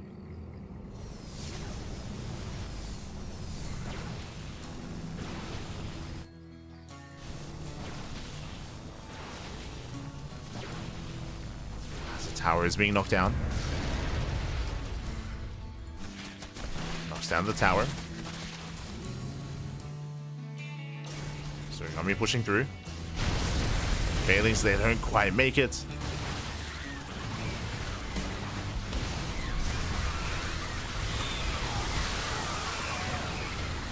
Collapsing in the army. Oh!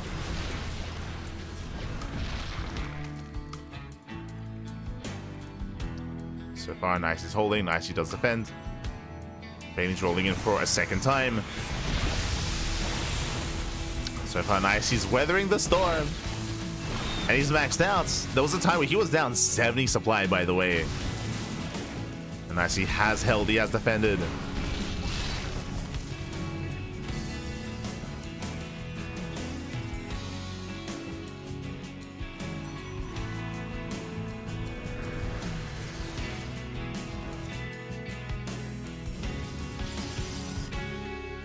As we have Mass Oracle moving out. Jesus. How many? That's 7 Oracles. Hey, they find the Bailings. Bailings, they are punished.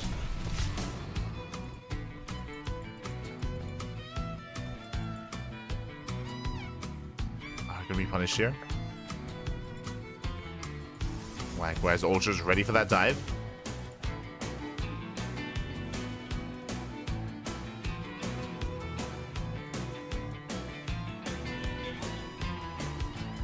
Fleet Beacons on the way. Nice working towards Skytos. Ultras aren't going to be deflected. I say that we have 5 Ultras in total. We catch out some Stalkers. Storms are not ready, but they're going to tickle the Ultras. What do we need? We need Immortals here. Storms, they do connect nonetheless. Ooh, I just realized Carapace upgrades aren't there. I just realized only +1 Carapace kind of splitting is done, but the upgrades are not ideal for these Ultras. The Ultras are melting even without Immortals. Okay. The Ultras, they just melt. Again, where are the upgrades? We have +3 attack, but only +1 Carapace. The Ultras, they're so fragile. Oh no.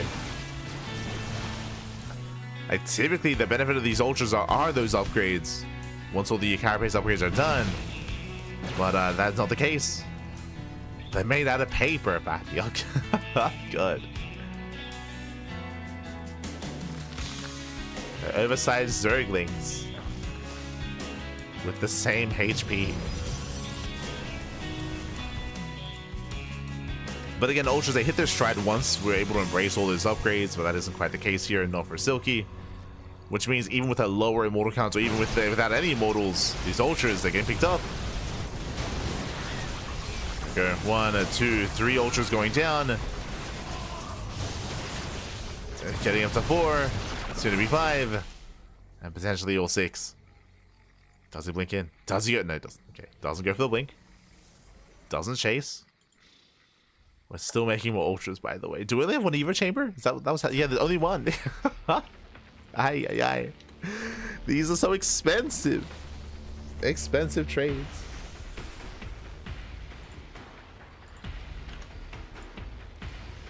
Not like this.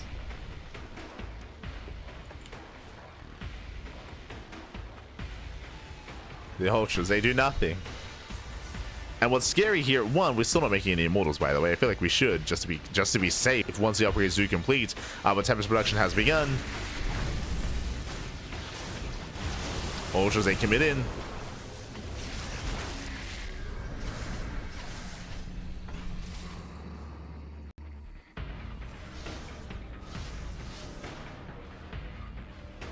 Yeah, it's nice just chasing a Silky down. Likewise, Stasis Trap's just catching any kind of run-bys, and he attempted to harass. Bailings are denied. And there's the Immortal production, finally on the way. Do have Mass Corruptor from the side of Silky. How many Ultras do we have? 11. 11 Ultras. He's crazy.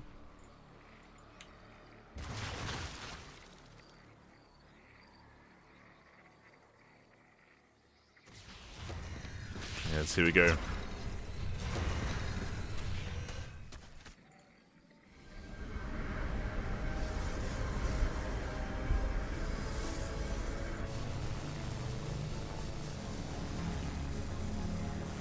As the Ultras, they haven't really found any damage. There we go. We have +2 on the way. +2 Carapace. We're getting there eventually. By the time we do, we might just be done with Ultras, to be honest.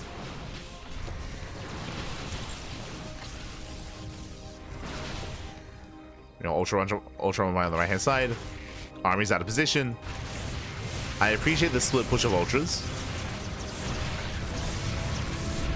But the oracles, they just focus down the ultras. Gee, oh my god. 1, 2, 3. For every ultra's gonna go down. At the same time, we have another ultra push towards the left hand side. The ultras are moving in, but this time we have immortals. Oh god, and I'm afraid to look, as that was what? That's like 8, 9, 10 ultras going down. 18 in total. That was crazy. And again, these are expensive.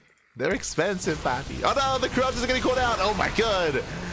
Yeah, nice. He catches out every single corruptor, and not a single one escapes. And now it's time to just snowball out of control. It's time to end it. Time to push out. We have the ultra counterattack. We can always recall. We can always just warp in. Nice. He can commit, and he should. Takes down one base, and there's nothing to stop him. He can just keep on going, keep on pushing. Ultras are coming from behind. They're coming for a surround. But alas, no detection. Yeah, 0 detection. Ultras, they cannot see the army. They can't see. GG gets called. Nice. Eyes of the series 2-2. We are going to the ace match. Whew. GG. We are going to the ace match here. Going to game 5. Again, unfortunately, despite investing just so many ultras, the upgrades were lacking. Only one Eva chamber, only making one upgrade at a time. He did prioritize melee upgrades and not carapace, and you saw just how fragile those ultras were. They just fell over once you looked at them. Oh my god. The Protoss, they turned to stare and the ultra just collapsed. It's crazy. GG, well played.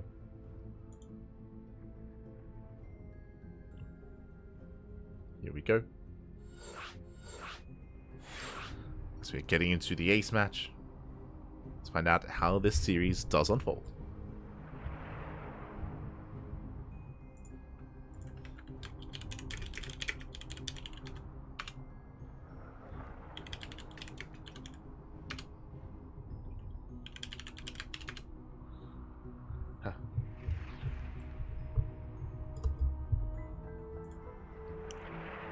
As we are getting into the ace match.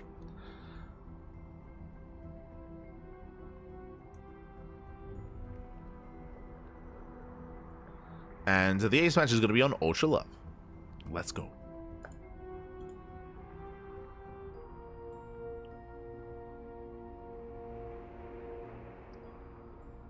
We are going to be getting into Ultra Love here.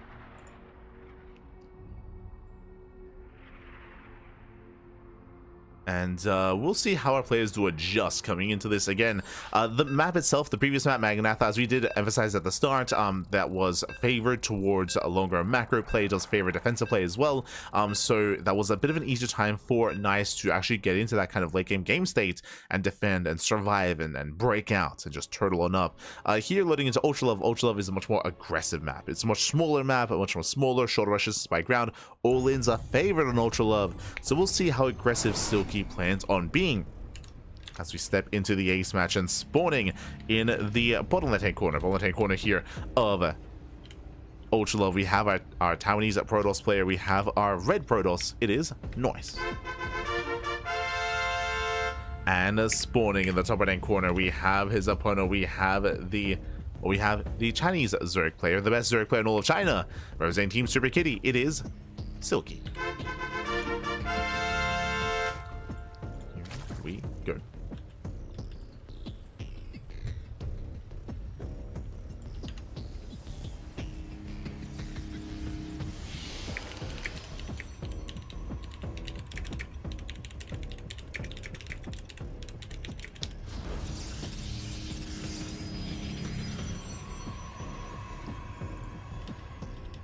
Here we go.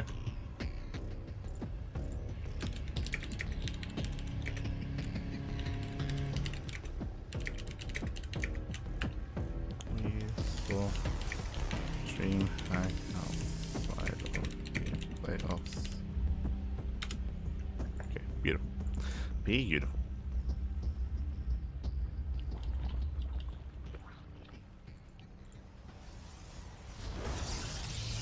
As of for now, we are going to be stepping in. I do see some people that are maybe unfamiliar with the region. I mean, we have players like Nice who take down players like Hero, especially in PvP on a semi-regular basis. We have Lancer earlier that we featured, who did take down Maru not too long ago either. Like again, these players, they're quite strong, they're quite powerful in their own right. They don't really travel too much outside of their regions, so because of that, you might not see them if you're only watching other events. So if you're not watching much StarCraft, you might not be familiar with players like Silky or players like Nice. But again, they're strong competitors in their own right. Sometimes they get featured like in the big rain bouts. That's where they kind of step out of their comfort zone into the more international scene. But again, strong players overall.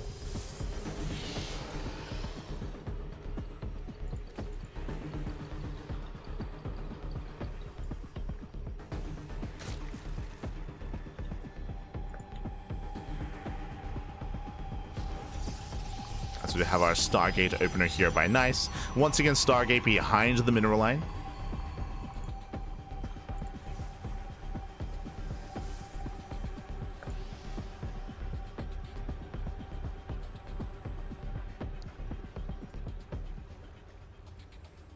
He's going to be behind the mineral line. Overlord does scout, does confirm. For the past 2 games, we have seen Nice go for a Void Ray opener.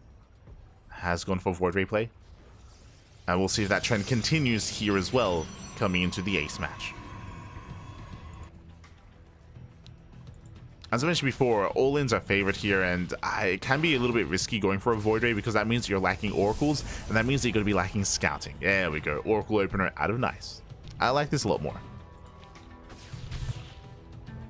Again, Scouting is going to be paramount here. It is not uncommon to see German taxis, 2 base all-ins, 3 base all-ins from the side of Zerg on Ultra Love. And Silky is also a very aggressive player as well, so the pressure's on Nice to scout, to confirm, to get a read on what's going on.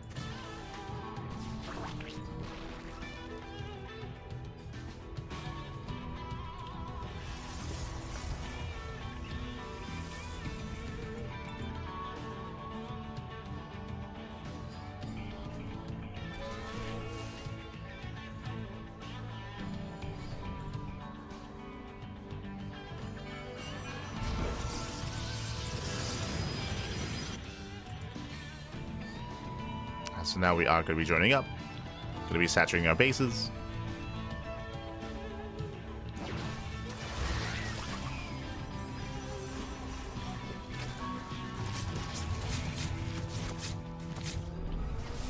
Oh. And so far catching out a couple of drones. Oracle is going to be forced back behind this fast lair. Once again, very fast lair timing here out of Silky. Now, last game, this fast lair was around 4-minute lair timing, led into fast Spire and fast Muta play, which does make sense on Maganatha. Here, I would say it's risky. I would say it's risky on Ultra Love because the map is so small. If the Mutas get scouted, if they get shut down, it doesn't take long at all for the Protoss player to counterattack. Like, counterattacks are hit so fast and so hard on Ultra Love. Rotorn gets thrown down, Baliness as well. Gases are being taken. With this Baliness, I want to believe here... Ooh, never mind. I was going to say that we're going to commit into Roaches, into a ground army, but we cancel the Roach Warren. Show us the Spire. We're waiting for the Spire. Oh, and never mind. We're going for the other way. We are taking up quite quickly into Hydras. Now, this is very committed. Typically, in a standard game, in a macro game, we don't rush into a lair this quickly because we're spending gas on upgrades, spending gas on plus on melee. Before we get there at F, they do get across. Oh, they shade into the main. They shade into the main. It's nice. Stasis. Oh, Stasis Trap is going to be triggered. It's baited out. And that's engaged here from Silky. Collapses on the Adepts. Oracles, they take down the Queen, but the Adepts are dealt with. Adepts are surrounded, and Silky will hold. On top of that, Nice did scout and did confirm the lair being done and the Hydra Den on the way. Now, what I was going to say here is that typically if we're setting up for a macro game, we go for earlier EVA chambers, for earlier upgrades to scale well into a longer game. Here, 0 EVA chamber. This tells us that this is most likely going to be committed. Gases are being taken, we are joining up to 3-base saturation, but there is a build that Soul is very fond of where you go for this kind of style. No EVA chamber, 66 workers, and then you commit into a Hydra all-in on 3 bases. And you rush into Hydra range and Hydra speed. Now, Silky, he is being delayed because of the aggression that we just saw, and there it is. Infestation bit, never mind. We are not going for the all-in. We are taking up even further, taking up into our 4th base, in towards Hive. Which means that the lack of upgrades are going to hurt Silky in the long run. Actually, I say rushing into hive. Another cancellation. There's been a lot of that going on here. Silky heading into Lurker Tech. Lurker Den is on the way. It looks like Silky has accepted that if he did want to go for an earlier timing, he missed it, so now he has to tech up instead. Ooh, does catch out the Oracles, gets one.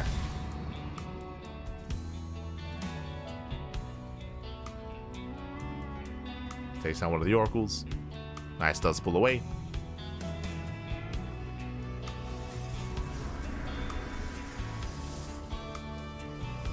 Was the final match in the upper bracket to be seen here a while ago? Yes, we did cast Lancer versus Lemon. Lancer vs. Lemon was crazy. That was a banger. Like, coming into this tournament, I said this before, but Lancer is I would say he's the best player in China, and he's the #1 player to make it through into the main event. But in this tournament, there are players that can threaten him. Players like Nice, players like Firefly, and players like Lemon. Like, they're definitely players, and Silky as well. Like, there are definitely these players that can threaten Lancer, and that can bring him down. And again, there was a very intense, very crazy series between Lancer and Lemon earlier. Lemon, for those that are curious, he's the best player in Taiwan. At one point, Nice was the strongest player in Taiwan, but then he retired. He retired last year. And in his absence, Lemon has kind of risen up as the best in Taiwan.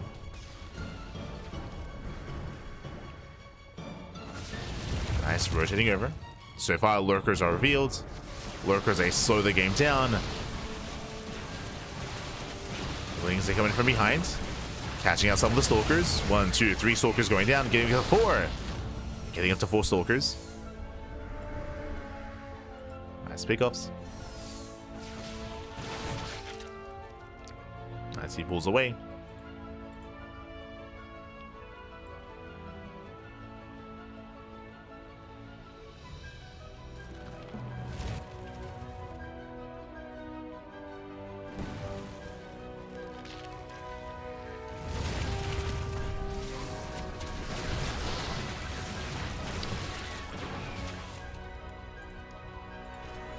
So far, Silky is keeping up. He's keeping up with the rotations. So far, so good. Likewise, Nice behind this, going to double over, going to double over, double immortal production. Interesting. I mean, this is an alternate way to deal with Mass Lurker. Like, you don't have to go straight into Sky Toss. Sky Toss is a more secure way, but Massive Mortal Archon can pull this off, going into Disruptors even. Okay, interesting. But very crowd oriented, very much so. It does come online a little bit faster, and it does look like Silky is soon to max out and soon to push. He's moving out. We'll see if Nice can keep up. So far, shaves off some Zerglings.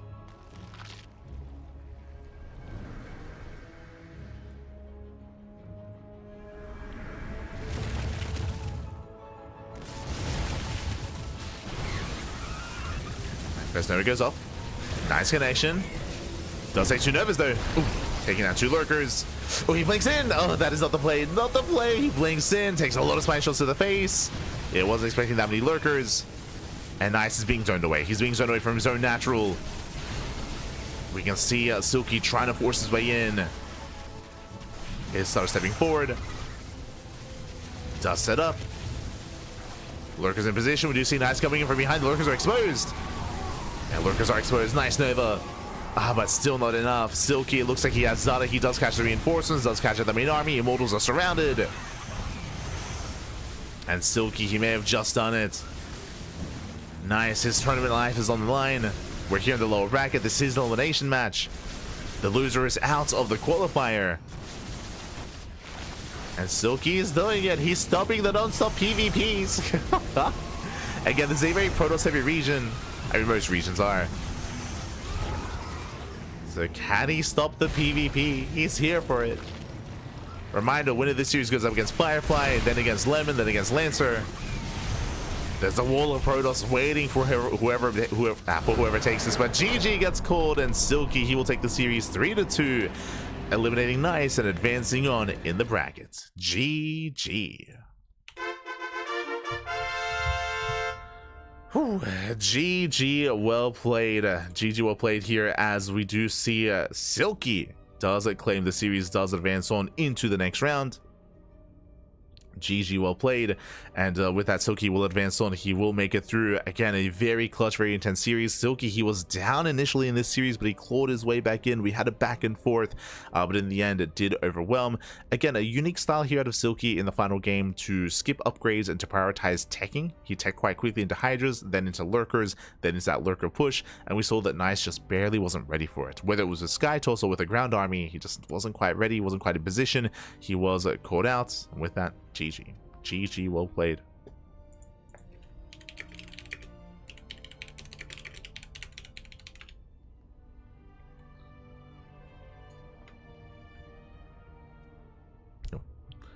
Here we go. GG. GG, well played. And with that, Silky will claim the series, and he will advance on to face up against Firefly. As I mentioned, we have a lineup of Protoss players waiting in line to face up against Silky. We have Firefly, then Lemon, then Lancer. Here we go.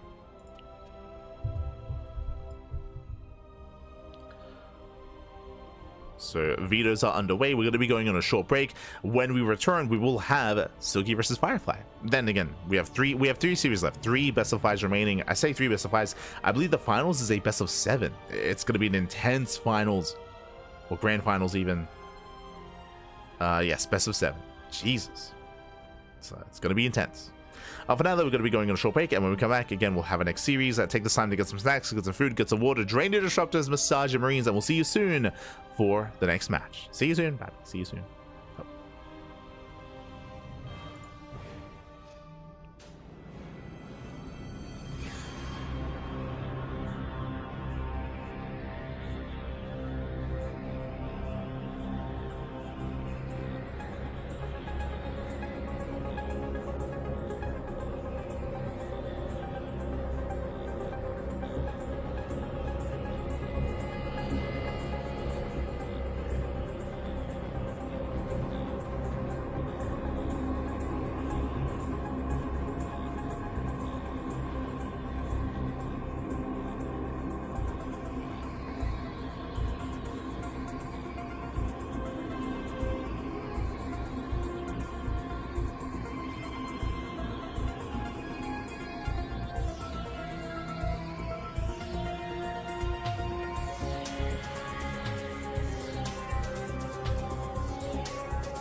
Welcome back, everyone. Welcome back to the EWC, the Esports World Cup 2025 Asia Close Qualifier. I'm of course just VIP, and with me I'm joined by these amazing players, by the people in chat, and by my plushies as well. Welcome one and all. I do apologize for again like the shaky broadcast that we've had here tonight with, you know, waiting for 2 hours for the patch to complete, for some delays, but now we are here. We are ready to continue our run in the closed qualifier. We just wrapped up with Silky versus Nice. Nice is out. Nice is out in East Protoss. He is out of the tournament, and now we are down to our top 4 players. We have Firefly, we have Silky, we have Lemon, we have Lancer. 4 players remain, 3 Protoss, 1 Zerg. Can we stop the non-stop PvPs? So far Silky did deny that, at least initially. Can he do it again?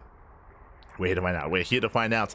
Again, Silky versus Firefly going to be coming up next in a best of 5, and we are ready to jump into game number 1. If you're in the chat, predictions will soon be open. We'll get there as we are jumping right on in.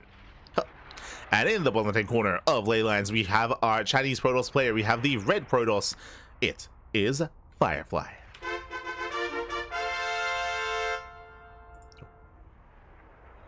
And spawning into the top right-hand corner, we have the blue Zerg player from the land of China. Oh, representing Team Super Kitty, it is Silky. Oh, the zooms, baby, let's go. Shout out to Indy, of course. Indy is going to be observing for the main stream and for the clean feed as well. Beautiful. As music does come back in. But again, we are jumping into our series, and if you're in chat, prediction time.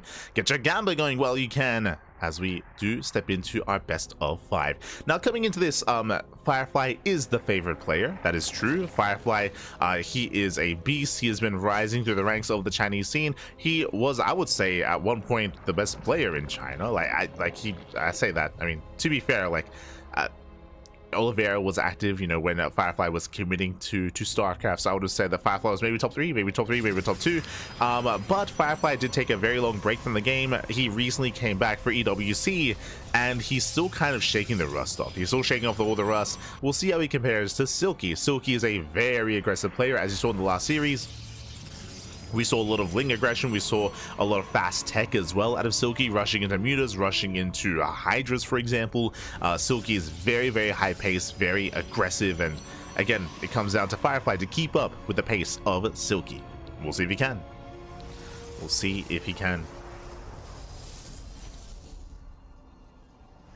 Also, I guess for greater context, Lemon is waiting for the winner of this match.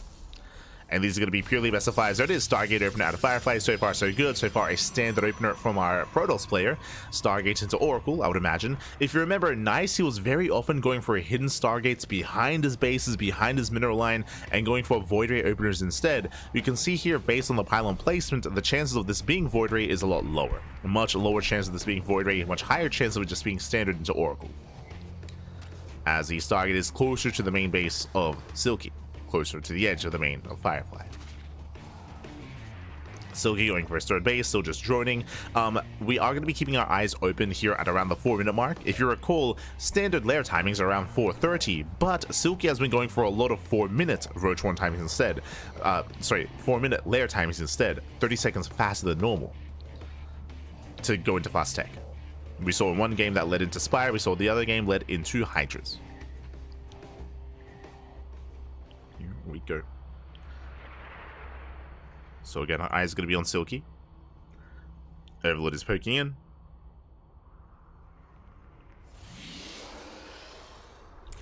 Overlord does poke in. First Oracle moves out. Silky does confirm the Oracles behind this spore production has begun. We have our first 2 spores on the way. Queens should be in position, and we'll see what the Oracle can achieve here. Heads into the natural. We have 2 queens in the natural base. I believe 1 queen in the main. 3 in total. And so far so good. It does commit. It gets 1 drone, gets 1, gets 2. And does not get 3, but 2 workers go down. A nice start here from Firefly, but again, he's hoping for a little bit more damage. Likewise, Lings, they do hit the 3rd. But alas, Firefly is also in position with the second Oracle, and we have a third Oracle on the way. So very safe play here from Firefly, going triple Oracle. Behind this, there it is, 4-minute lair. We spoke about this earlier. The lair has been, we have seen Silky get the lair very, very early on so far in this previous series against Nice. Does it here again as well. Now, with the fast lair, what does this entail? We spoke about it earlier. This could be fast mutas, this could be fast hydras. Or we could even double down and go for an early rush timing with Roach speed, but I'm leaning towards either Hydra or Spire or Mutas. It's typically one or the other. Gases are being taken. Safety Roach Horn on the way from the side of Silky. You can see here back there, Firefly taking his gases, going for his Evo chamber, sorry, going for his Forge. Forge on the way, Twilight Council looks like +1 and Blink. Standard follow-up here out of our Protoss, out of Firefly. Oracle's very kid. Oracle's they get eyes on the timing here with the lair. He does know. Does recognize going for the Queen. Queen does survive. Queen does make it out, but I can't say the same for the drones. Oh my god. Yeah, a lot of economic damage being done. 4 drones going down. Lair is now done. Initially going for the Overseer Scout, and there it is. Hydras. So we have the answer here. Oh, the efficiency. Firefly hasn't lost a single unit. 6 drone kills in total. Overlord alongside a couple of Lings. Meanwhile, Silky does counterattack. It does get into the mid-line, but so far the probe drilling is on point. Still losing 2. 2 probes go down. And again, we're rushing into Hydras. Now, once again, just to reiterate, this is not just your typical transition into Hydra. This is a very fast Hydra den, and there are no upgrades. There's no Evo chamber for Silky. So this is more committed. If you recall, last game, I read this as an all-in. I read this as the solar all-in, where he does max out on pure Hydra, and he cuts workers at 66. But if you recall, because last time we saw this, Silky was delayed in his economy, he did actually throw down Infestation Bit, and he teched up into into Hive Tech, into Lurkers. There it is, Lurker Den. So the purpose of this build from the side of Silky is to rush into Lurkers early on. So fast Hydra Den into fast Lurker Den into fast Lurker timing. Again, the sacrifice or the thing that you lose by doing this is you do lose your upgrades. There's no Eva Chambers. Upgrades are going to be lacking here in favor of Tech. So there is a give and take. There's a give and take here for Silky. And again, his goal is to end the game without Lurker timing. We saw he was able to pull this off against Nice. Can he do it here against Firefly? Let's see if he can. Meanwhile, the Oracles, they do hit the 4th. God damn it. I can't, even when I'm not observing, I can't escape the diva. God damn it. And see, here we go. The 4th base is denied. Lings are massing. It's an all-in. This is a Lurker timing all-in here from Silky. He's massing up Lings. He's not droning. Again, he cut workers at 64, not even 66. The 4th base was only going to be for Larva, but he doesn't even have that Larva. As we have 3 Lurkers morphing in. You see Silky trying to commit. I believe he doesn't have Hydra speed. I believe only Hydra range. Oh, no, he's still speed. Yeah. He has speed, but not range. That's it. So no Hydra range here from Silky. Just mass Lurker. Lurkers are moving in, but he's up against triple Oracle. Like, there's plenty of detection. Plenty of revelations. And here we go. We have the 5 Lurkers. They come in for the flank. They dive on the base. Ooh. And so far, going for the Nexus itself. Base is under fire. Takes down some of the gateways. You can see Firefly is quick to just abandon the base. Gets the hell out of there. Again, the SimCity is working against Firefly, as Firefly can't quite engage in these choke points. He has to engage out in the open. Thankfully, Firefly does already have a backup 3rd. Ooh, Zell's ready for a surround. A charge finishing up in 4 seconds. The charge is now done. Ooh, and Firefly can sandwich the army. Until then, the Zealots are just now moving in. Yeah, they're now going to be collapsing in the Archon from behind. Zealots a charge on forward. There's a revelation. And Silky's going to be cleaned up. He will lose everything. Ooh. We're running out of revelation, though. 2 Lurkers. They're hidden. Yeah, there's 2 Lurkers hidden, but there we go. 1 final revelation. Final Lurkers are going down, and Firefly holds. He does hold. He does shut this down. But he will lose 14 probes in the process. He's down to 46 workers. Silky has the economic lead. Hive is now on the way, but there's no army. Like, the problem is that, sure, Silky crippled the economy, but Silky has nothing left. He lost all the Lurkers. He lost all the Hydras. And now's the time. He has to counterattack. Now's the time to counterattack. Firefly is going to go for it. He's going to send it. There's 2 lurkers on the way. Firefly, ooh, he does spend time on the 4th base. I believe he has enough to break through the main army, especially with all these charge lots. Remember, there's only 3 Hydras. But the lurkers are about to finish. Firefly taking it slow. Yeah, Firefly taking it very slow here. And now the lurkers have arrived. Silky bought enough time for lurkers. I spoke too soon. He goes to the dive. He dives in, lifts up 1. Zelsa getting caught behind the stalkers. But there's plenty of Archons. And with that Firefly, he is doing it. He has done it. He breaks through the Queens, breaks through the Lings, gets over the Hydras. Hydra exposed. Hydras, they're so fragile. They do take down 2 of the Archons, though. Nice pickoffs. Okay. Oh, good. But the Chargers have arrived. Nice kiting here from Silky. Firefly, he was wasting DBS on the hatchery instead. Still very close. Very clutch. Supplies are neck and neck. The supplies are so close. 4th base goes down. With a 4 base setup for Firefly. 3 bases for Silky. Firefly pulls away. We're just pointing out the upgrades. There's still no Hydra range. +1 range finishing up. Your Indy, he's very very adamant about Hydra range. He's like, God damn it. They're so short. Smooch. Well, as we go for a massive warp into the main.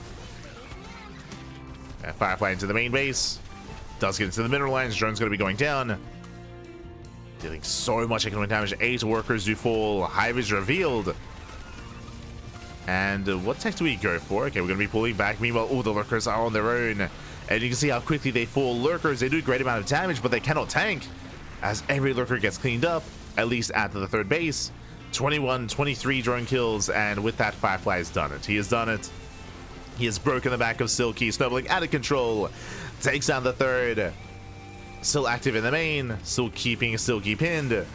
3rd base goes down, a charge lets you just dive on the Hydras. And there is detection. Yeah, the detection. GG gets called, and Firefly, he will take game number 1. Whew, GG. Firefly does take the first game, does take a lead in the series. Again, a very, very intense game 1. Very back and forth. Silky had his own moments in this game, that is true, but really patient play out of Firefly. At times, I would say a little bit too patient, I'll be honest. There were definitely times where I feel like he could have been a little bit more assertive, especially when it came to his counterattack, but regardless, still took it slow and still did do well for himself. Still overwhelmed. GG. GG, well played. Very impressive play there by Firefly. Silky, this is not the first time that we've seen him rush into lurkers in such a way. He did so in game 5 against Nice, so we just saw this 2 games in a row at this point, and we've seen it succeed. We've also seen it fail here. It wasn't just that the push failed, but unfortunately, if you remember, he was forced to cancel, or his 4th base was denied. So less reinforcements, less lava to work with. Of course, Indy was pointing out the lack of Hydra range. If Hydra range was a factor, honestly, that could have been game ending or game deciding as well. Like, it would have added so much more value to those Hydras. That would have been so much more efficient, would have killed so many more units as well, or potentially would have killed more units. So there's definitely a lot there that was very chaotic in that game, and with that, GG well played. Firefly does take a lead in the series, but we have plenty more games ahead of us. Game 2 is going to be on Tokamak. Tokamak is going to be game number 2. Tokamak, of course, being one of the larger maps in the map pool. Much larger map, much more defensive as well. And does lead to longer games. I do favor Firefly coming into Tokamak. I did favor him coming into Leylines. There are certain maps that do favor aggression. Maps like Pylon, maps like Ultra Love. Those are the 2 maps that I do favor Silky on. But on a more standard macro map like Tokamak, that's where it's going to be difficult. That's where it's going to be difficult to break a player if we want to be aggressive. Now, there are other ways to approach this. We did mention on Maganatha how Maganatha is known for Spire play, and we did see it. I wouldn't be surprised if we see Spire and Muta play out of Silky here on Tokamak as well. Like, this map does kind of lend to that. And here we go. This morning, in the bottom left-hand corner of Tokamak, we have the Chinese Protoss player. We have the red Protoss. It is Firefly. Waiting for the swish. The swoosh. There it is. Yo, and he's so quick with it. He like dips in, dips out. Say, huh. And in the right hand corner of the episode, we have the Chinese Zerg player. We have the blue Zerg. It is Silky.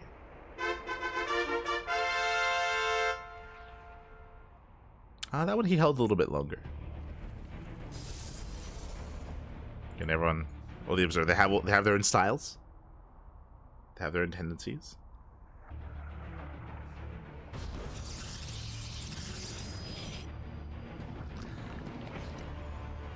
But we are good to go. Looks like there was a... Ooh, yeah, looks like the clean feed is looking a little bit shaky, but should be okay. Should be okay. Yeah, God. The clean feed a little bit dirty, but hopefully it does stabilize.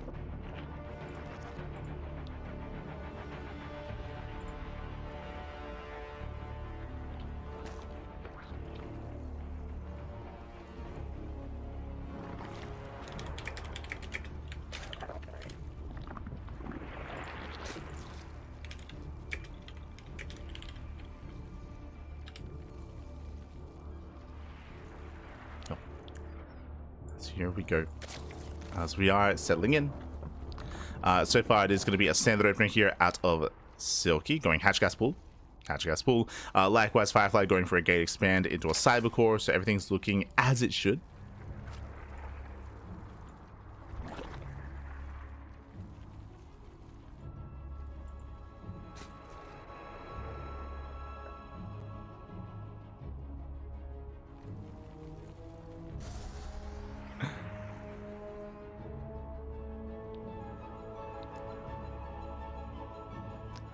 As we are settling in. Again, so far there's a Stargate out of Firefly. Once again, committing into a much more standard opener. And again, we don't really expect any kind of major deviation out of Firefly. Like Stargate opener into Oracle into +1 Blink Stalker. I mean, it's what we expect. That's what we're expecting out of Firefly. Again, the pressure is more on Silky. Now, last game, again, we did see the 4-minute lair, and if we see that again, I'm heavily going to be leaning towards the idea that it's going to be for Spire and for Mutas. Otherwise, we could just see a standard game. Or more like standard setup. But now, we're droning, we're saturating. The initial timing, of course, is going to be the Oracle timing. The Oracle's on the way. Last game, the Oracle got 2 drone kills, 2 workers that go down, and it's going to be up to Silky to minimize losses and to be a little bit more prepared for those oracles.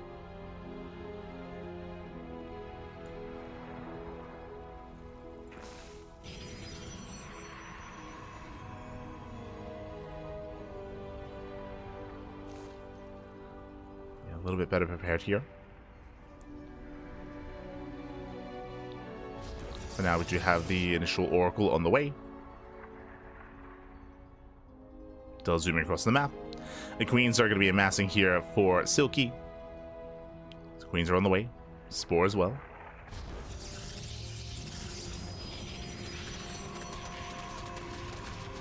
As Lingzhe do hit the third. As the oracles move out, Lingzhe punish. The oracle's still on the way. And can we force a cancel? Shouldn't be able to. The oracle does get here in time. And with that, Firefly holds. Will be forced to cancel a pylon, but just a pylon. But this actually forces the first oracle back home as well. So this could have been defended with 1 oracle, but the second oracle chases, and that means that Silky takes 0 economic damage. Nicely done. So no drones go down this time. Gases are being taken. Again, it's going to be +1 and blink. Standard follow-up. And this time, Evo Chamber. We've hit 420 mark at this point. No fast lair. It is going to be Evo Chamber first here out of Silky. Most likely into +1 melee. Safety Roach Horns on the way. So we're not rushing into Hydras and we're not rushing into Spire or into Mutas. This is a much more standard setup. So no fast tech. Which means we have upgrades. We have Roaches. We have a mid-game. At least for now. Of course, there's always a chance here that Silky does double down and does commit. Always a chance.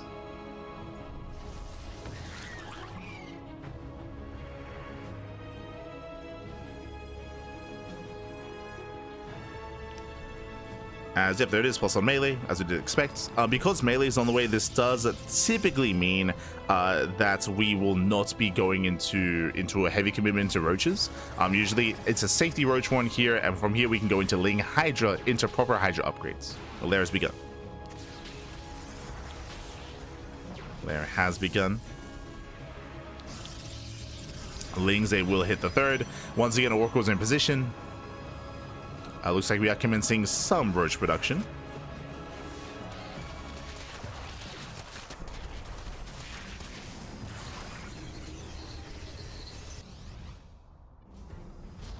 Yeah, we have a couple of roaches on the way just to be safe, but again, no roach speed. It's mainly Ling. It's very Ling heavy here from Silky. Okay, there's gonna be a lot of Zerglings.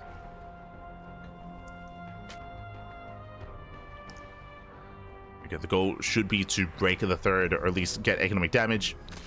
We also saw this against Nice, if you recall.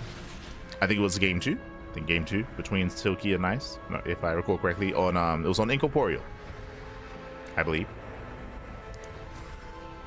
Firefly's being active. Little does Firefly know, he's going to be walking into a massive swarm of Zerglings.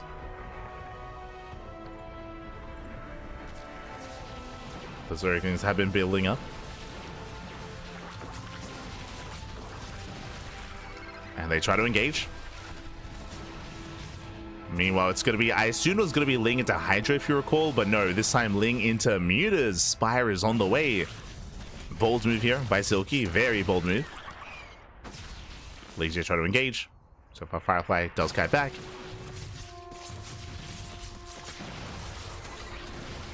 Does kite well for himself. Charge on the way, so we do see Firefly committing into a gateway heavy composition. No splash damage yet, no Storm, no Colossus, just purely Stalker Zealot for the time being. As Lings are attempting to engage, once again, as Link control, this Aces does not quite connect. And Firefly playing with fire, he does pull away. You can see here the drone count is quite low for Silky, he's very committed. But because of all this aggression, because of all these engagements and clashes that have been happening, no scouting into the main, which means the Spire is undetected. So far, the Spire has been unseen. He sees and knows nothing. We have 10 Mutas on the way. I say that there are cannons in production here, depending on where they are. I mean, he might have an inkling of what's going on.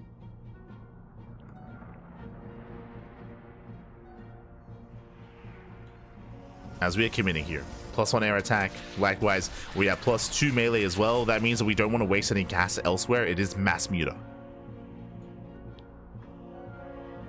And this can be mass muta into Ling into Ultra Tech. So there's the infestation bits. Into the hive. Mutas are revealed. Now he knows. Now he knows for certain. Prism goes down. Mutas a counterattack, but that is a hefty ground army. And the Mutas, sure, they can counterattack, but can Pure Ling defend? There's no Banelings. There's no Banelings. There's like 2 roaches.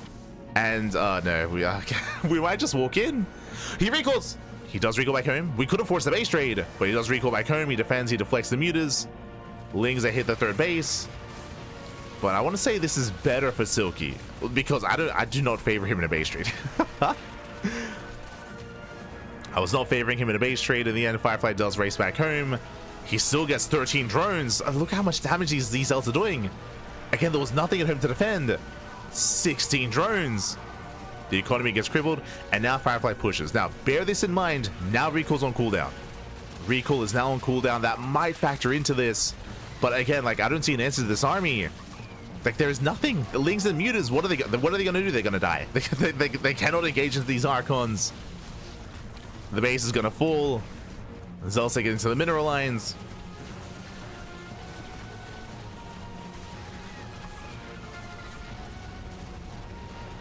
And with that, probes are going to be falling. Probes going to be falling. Mutas, they bust into the mineral lines. And sure, probes are going to be going down, but alas, everything's on fire here for Silky. Losing mineral line after mineral line, base after base. Firefly, he can't recall. True. He cannot recall here. We have some Banelings to defend, but they can't really engage into Stalkers and Archons. It's just not going to end well for them. Third base does survive. The Nexus are still standing for Firefly. The Mutas, it looks like they're racing back home. They can't help deal with the Zealots at least. But the Archons, they respond. And Silky, he cannot touch this main army. He shouldn't try. He's going for it. He commits. 2 volleys go off. Jieshi gets called. And a Firefly, he will take a 2-0 lead in the series. Ooh, GG. GG, well played. Firefly, he will take a lead in this series. Again, Silky going into a mass muta composition. It did go unscouted, if you recall. The Spire was unscouted, but Firefly, he was building up towards a heavy gateway army anyway, into Stalker, into Charger, into Archons. No Storm, no Colossus, no Immortals, just more heavy gateway composition. And unfortunately, mutas, they're designed to harass, they're not designed to fight. They're not designed to fight head on. There was no answer to that main army, and we saw a moment we could maybe force a base trade, and we kind of did, I guess, towards the end, but in the middle we did see that Firefly committed to the recall. He recognized that he'd be safe. He recognized that he could only peel off a couple of Zealots and they would excel across the map, and they did. It was a couple of Zealots and they killed 16 drones. It was crazy. And then he could just move out. So no rush there for Firefly. GG well played. He does take a 2-0 lead, and we'll see if he can claim the series 3-0 or if Silky can fight back. I believe he can fight back, but I would say that the problem is that Silky is a little bit... He's, what's the best way of putting it? He's a little bit predictable. Silky is aggressive, that is true, but he's not like a Miyamika. Like, he doesn't have like 10 different builds up his sleeve. We've seen it rush into Lurker, we've seen rush into Muta. That's kind of what we've really seen out of him. Like, we haven't seen too much diverse play. It's been very tech heavy and very committed, whether again it's rushing into Lurkers or rushing into Mutas. Those are the two big kind of plays we've seen out of him. And yeah, as a result, we've seen Firefly excel against that, excel quite hard. But we'll see if Silky can mix it up a little bit further. This is only like 12 pools. It's like 12 pool drone pool. Let's go, baby, let's go. We'll see how much more committed he's going to be, and we'll see what build he falls back on, or if he has something else up his sleeve. The pressure is on Silky. Pressure's on. Game 3, Pylon. Ooh, okay. Now, we spoke about this previously. There are certain maps that favor defensive play. There are other maps that favor aggression. Tokamak is all about fortifying yourself on 4 bases. Like, it's very difficult to break a defending 4 basing Protoss player on Tokamak, and we saw that from the side of Silky. Just could not do it. But as we load into Pylon, Pylon is a smaller map, shorter rush distance by ground, more exposed bases. On Pylon, it is not uncommon. It's quite common and quite popular, actually, to see Lane Queen walks across the map. German taxis across the map as well. Lane Queen Nidus all-ins. We've seen a lot of aggression, a lot of all-ins on this map, and here we go. Spawning in the bottom right-hand corner of Pylon, we have the Chinese Protoss player, the red Protoss, leading the series 2-0. It is Firefly. Oh, we're waiting for the swoosh. Oh, almost. There it is. And spawning in the top left-hand corner, we have the Chinese Zerg player. We have the blue Zerg down to the series, but not out, not yet. He's here to force that ace match. He's here to start the comeback. It is Silky.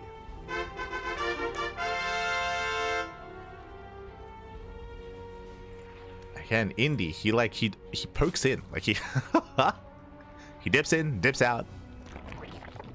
Never knew he was there. Let's go. Better than others. There are definitely some other observers that they don't even zoom. Just look once over and then go to the other side. God dang. But let's go. Okay, now what I will emphasize as well is that we spoke about how, oh, you know, aggression is favored on Pylon, and we can see a lot of all-ins here. That is also applicable to the Protoss. The Protoss player can also commit to aggression as well. We have seen a lot of successful Glaivedet play here on Pylon. We've seen a lot of successful 3-base play here as well, going for early charge timings, going for early blink timings, and into 3-base all-ins. So it does go both ways when it comes to how aggressive you can be on Pylon. Does go both ways.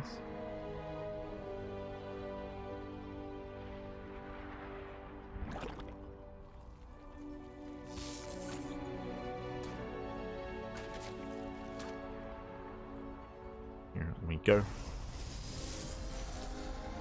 So now we're calming down, we're stepping in. Now we do not expect to see Spire play on Pylon.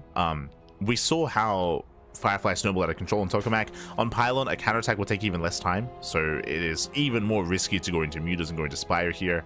It's not the play, typically. So I have to always add the disclaimer that, you know, sometimes players are crazy and they do it anyway. They just gamba.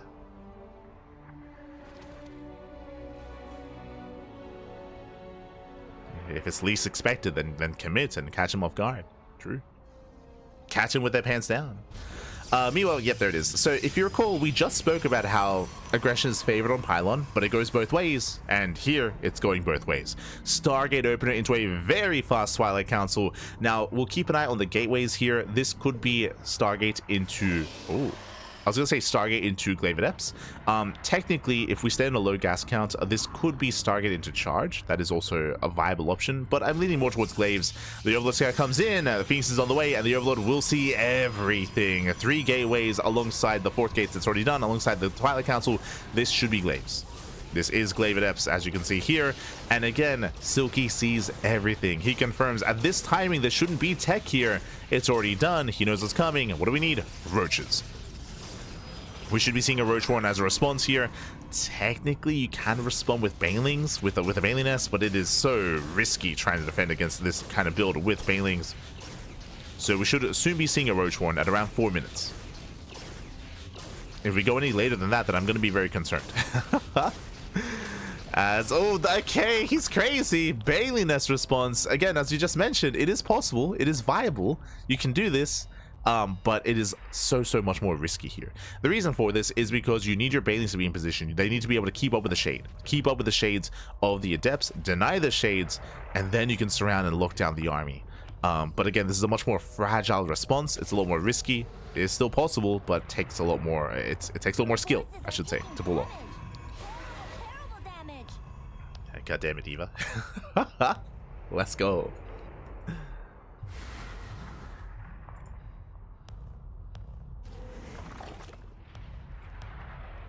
Just catching with the chat. Saludos a Chile, mi rey. Ajá. Saludos, papi, saludos. Buenos días. Buenos días. As reps are moving out, Banelings are on the way. We have a faster lair as well here out of our Zerg player. And Firefly, is he skipping more pins? He is. He's teching. Ooh. I mean, okay, a couple things are happening here. One, Firefly got scouted, right? Firefly, he got scouted early. He got scouted very early on, and he is deciding to skip warpins and to tech up into a Robo, into a Forge, into +1, into Charge, into a third base. Third base was already going to be there anyway. This was not a 2-base all-in, but he's now teching up faster, skipping warpins, and he is not committing with the Adepts. He's respecting Silky quite a bit. I do like this. I do like this. Basically, what we're seeing here is that Firefly's like, you know what? Because you scouted me, you're probably going to shut me down. You know what? You're probably going to shut me down. I don't believe that I'm going to be able to catch you off guard. Without that surprise factor, I'm not going to be able to break you. So you know what? We're getting into a different kind of game state. Likewise, the Phoenix does scout the Lingbanes. Now he knows no roaches. It is going to be Lingbane Hydra. And I favor Silky in this game state because Silky, he went for a very greedy response. He got away with it. He's not wasting money on roaches. He is preserving his gas and getting away with a much faster Hydra Den.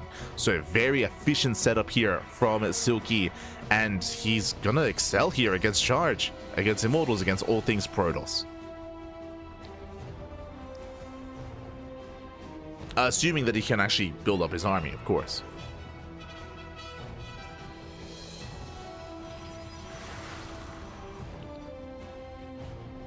So yeah, I really like this setup here.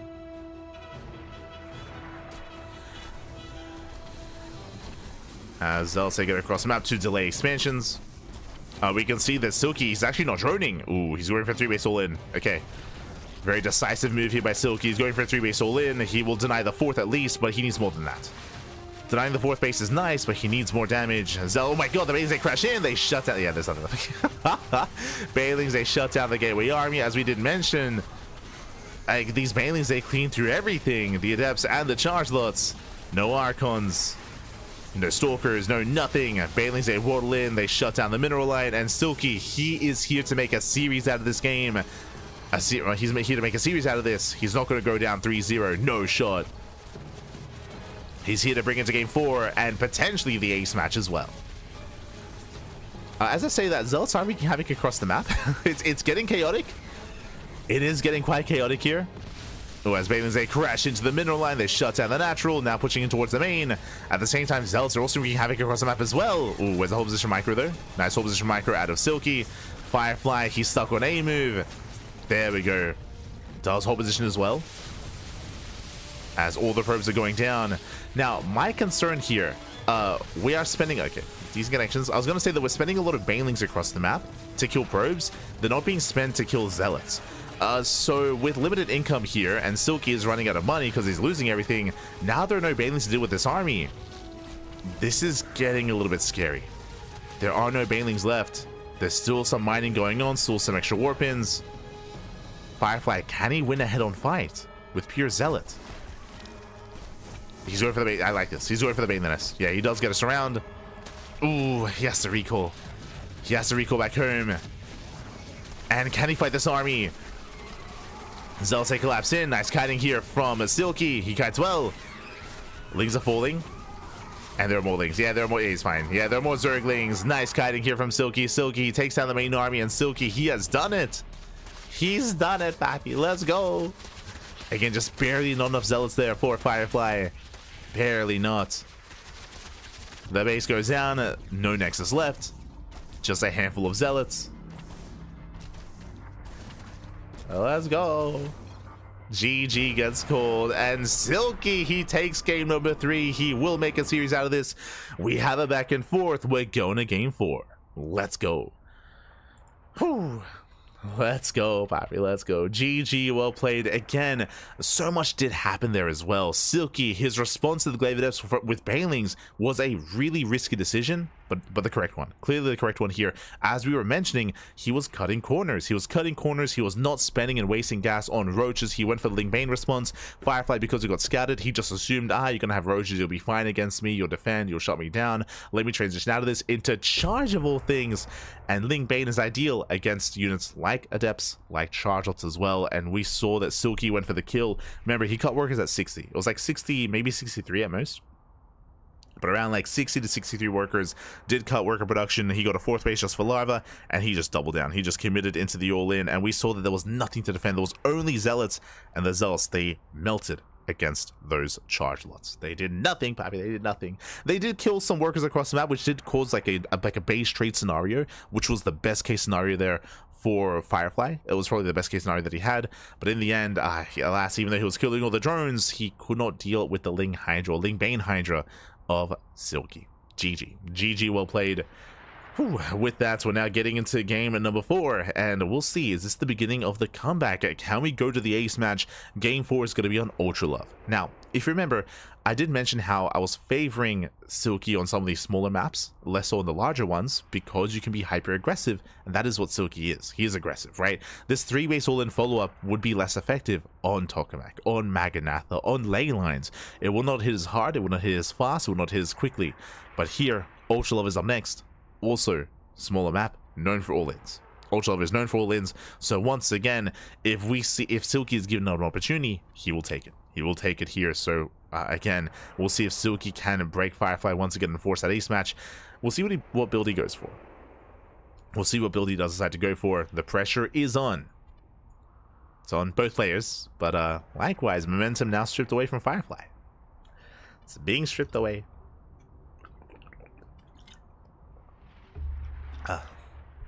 Let's go.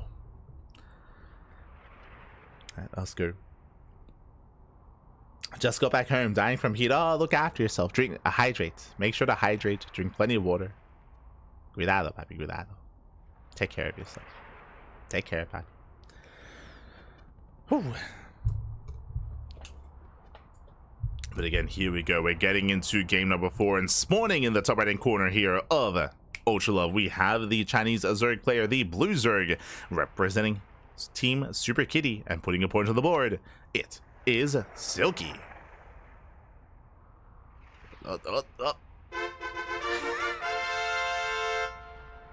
Look, I like how he zooms in, then zooms out. He's like, huh. It's so quick. In the other hand corner, we have the Chinese Bottles player. We have the Red Bottles. This is Firefly.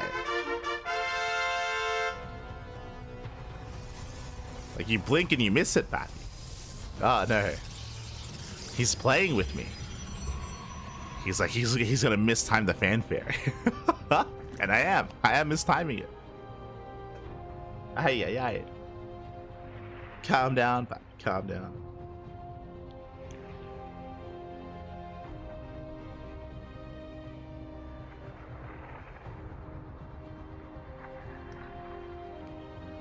Whew, but here we go. We're now getting here into our next game, into game 4. We have a back and forth. We have a series. And I'm hoping for an ace match, regardless of how this goes. If this goes the way of Firefly, this goes the way of Silky, I want to see a game 5. Take us all the way, papi, all the way. Send it.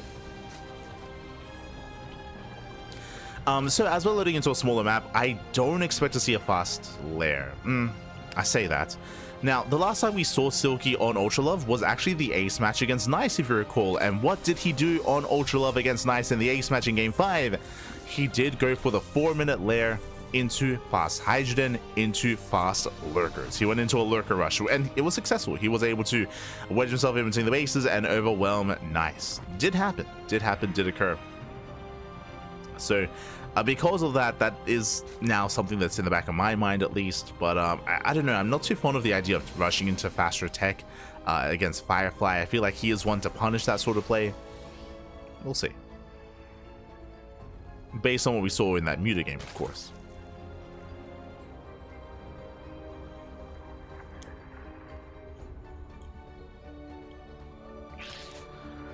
Based on what we saw in Tokamak, for now it is going to be a Stargate opener out of Firefly. So far, so standard. So far, so good.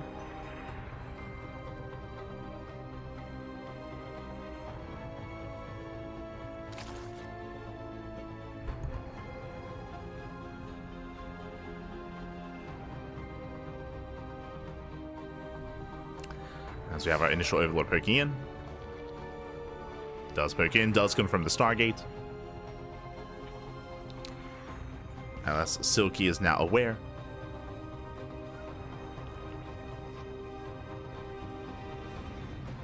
And we have the Oracle first. The Oracle is on the way. This time there's no crazy Twilight Council timing out of Firefly. Not this time. He had his fun in game number 3. Now the fun is over. Now he's like, oh god, I can't just clown my opponent back. I gotta lock in. It's true, does have to.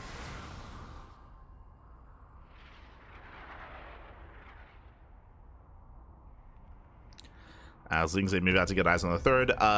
We do have the third base here as a linear at the linear location, so linear third base out of Firefly.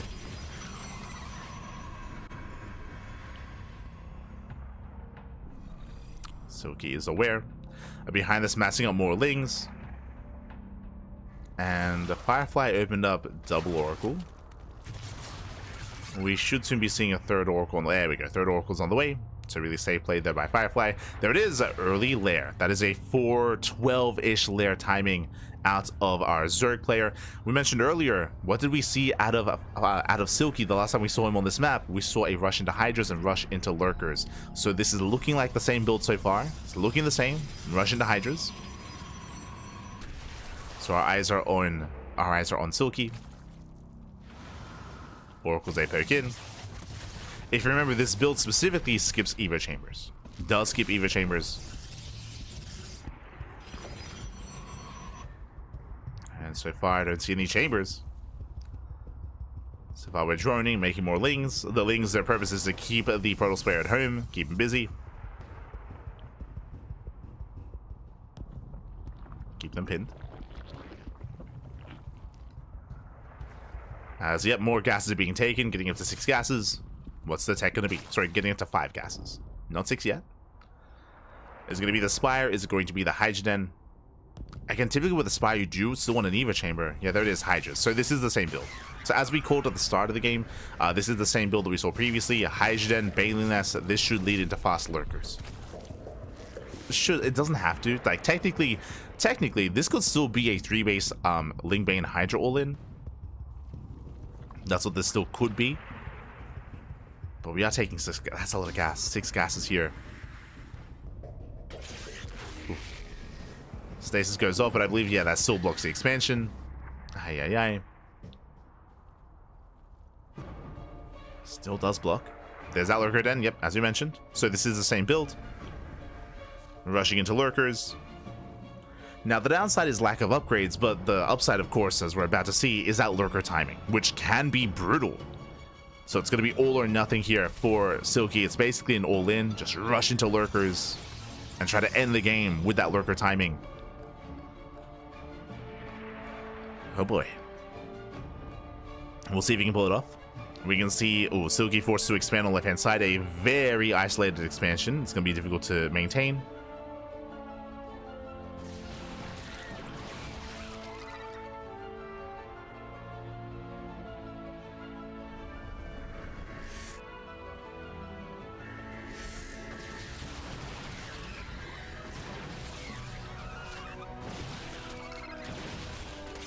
As Stalkers, they kite back. Nice stasis. Stasis does go off here on the Lings.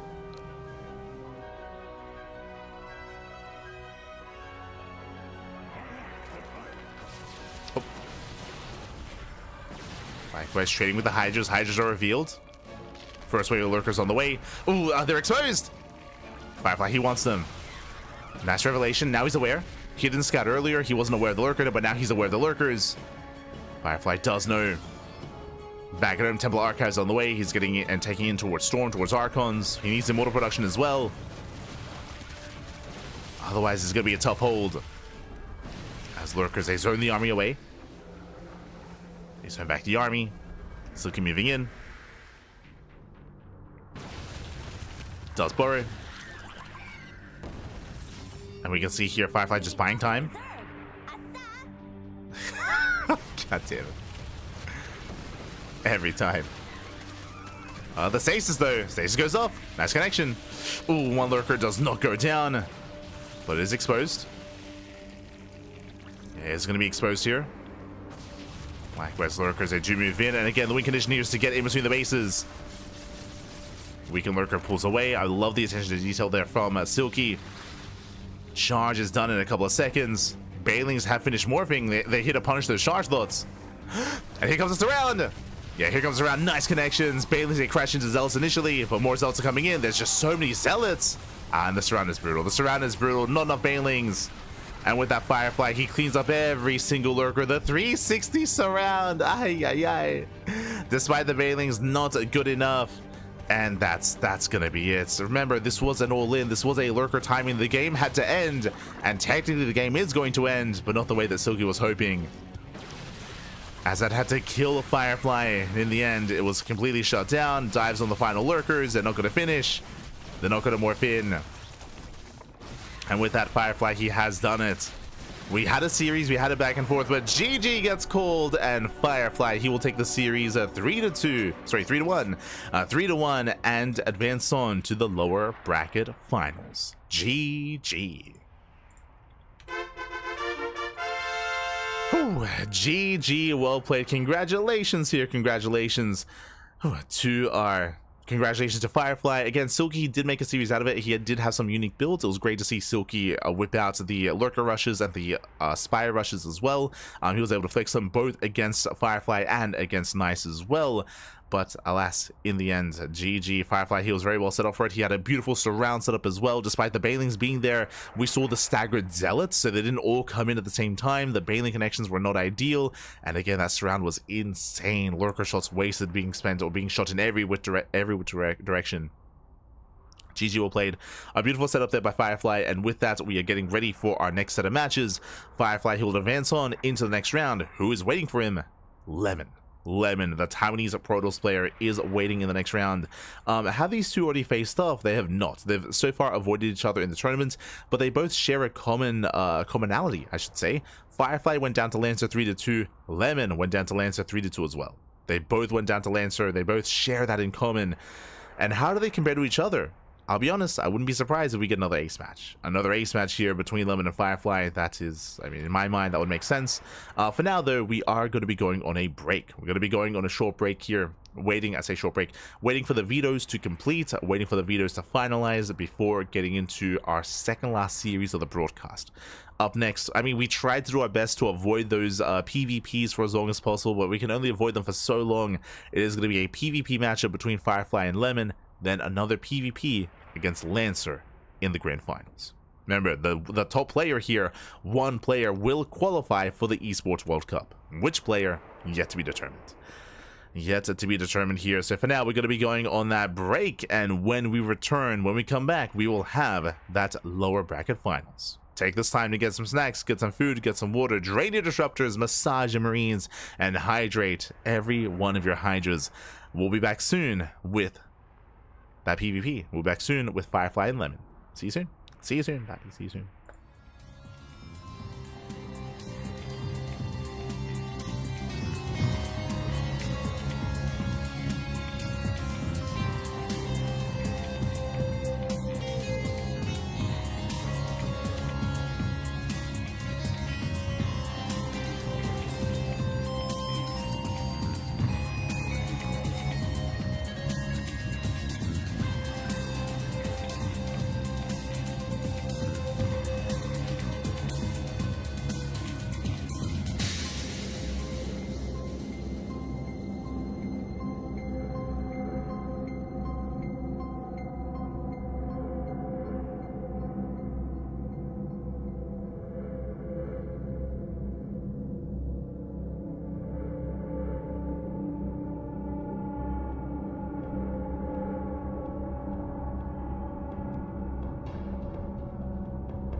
And welcome back, everyone. Welcome back to the Esports World Cup EWC 2025 Asia Closed Qualifier. We have returned here with our top 2 players with our lower bracket finals. We still have, of course, Lancer waiting for the winner of this series of our lower bracket finals between Lemon and Firefly.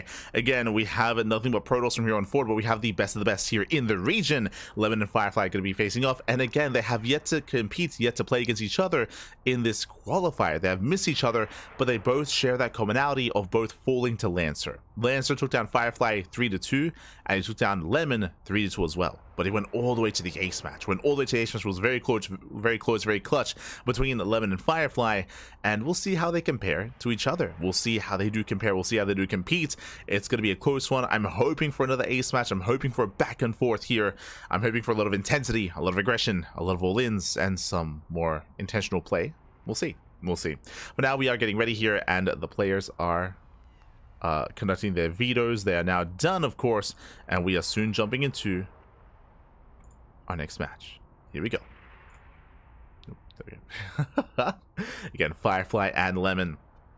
Vetoes are done. Game 1 is going to be on ley lines. Okay. And spawning in the bottom left-hand corner of ley lines, we have our Chinese Protoss player. We have our red Protoss. It is Firefly.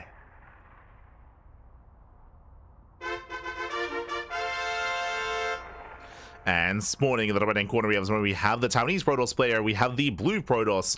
It is Lemon. Huh. Beautiful. Beautiful. Here we go. And if you're in the chat, you know what time it is? It is Gamba time. Predictions are now open. Place your bets on who you think will claim the series. Best of luck in the chat as we jump into our PvP. Honestly, this could go either way. I think I lean towards Firefly, but even then, it's a hard one to call because Lemon has been grinding so much this year. A lot of players did take some time off during the off-season, Firefly included, but there are some players that committed, that devoted their time to the game, to the craft, to the StarCraft, if you will. And Lemon, he has been competing the entire time during the absence of Firefly, even during the absence of Lancer. So I want to believe he can excel. I mean, he has been. He has been. Again, Lemon nowadays is, of course, the strongest player in all of Taiwan. There was a time where that mantle was in the hands of Haas, then Nice thereafter, but now Lemon. Now it is in the hands of Lemon.